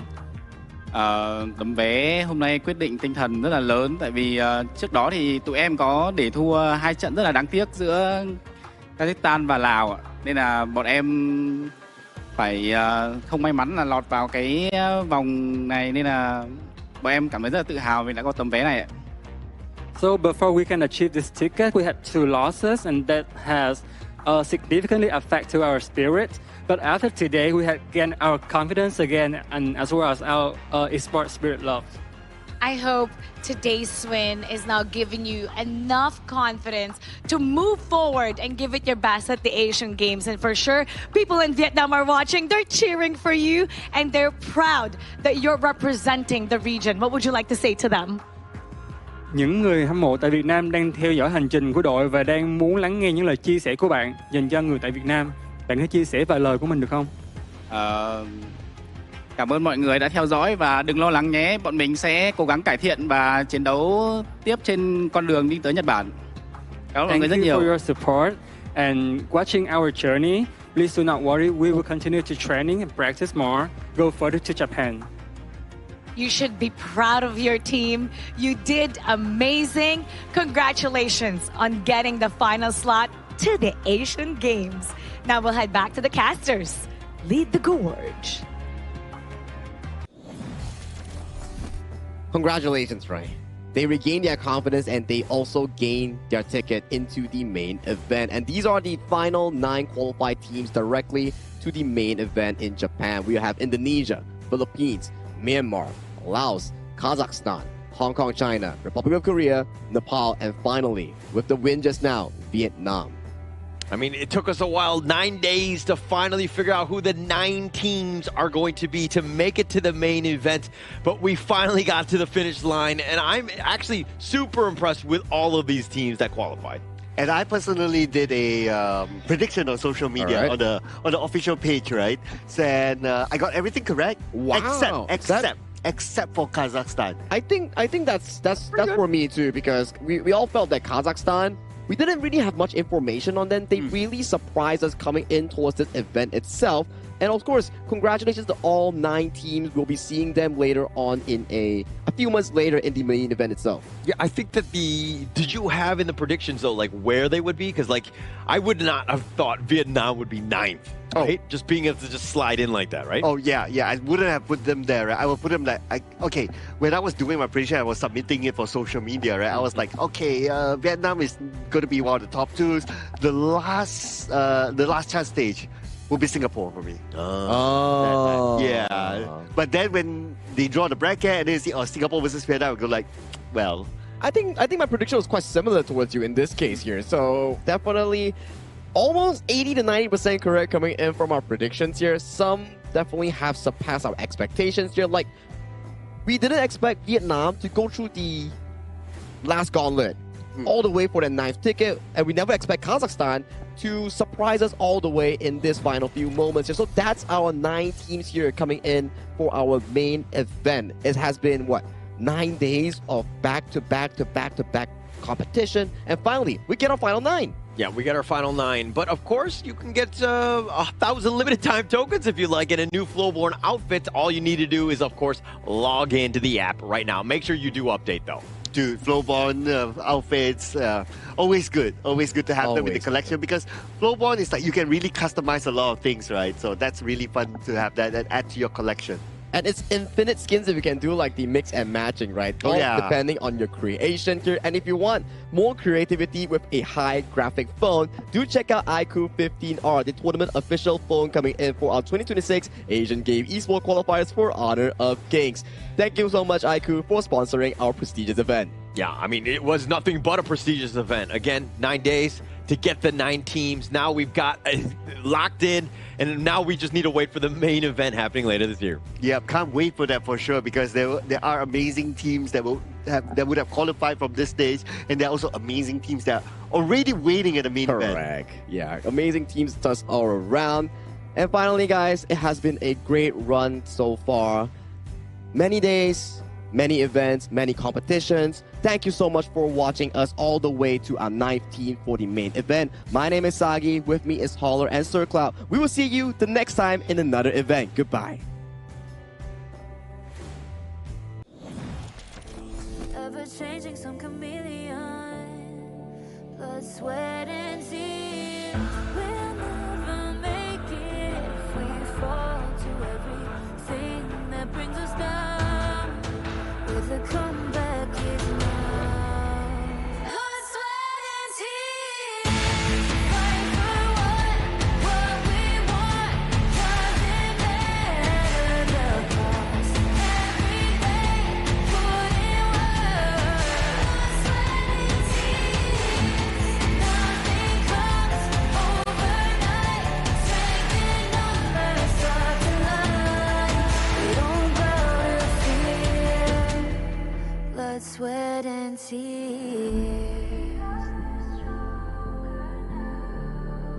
Blood, sweat, and tears.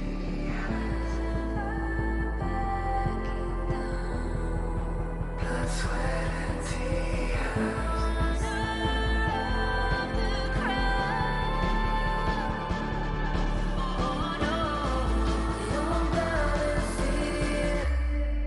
Blood, sweat,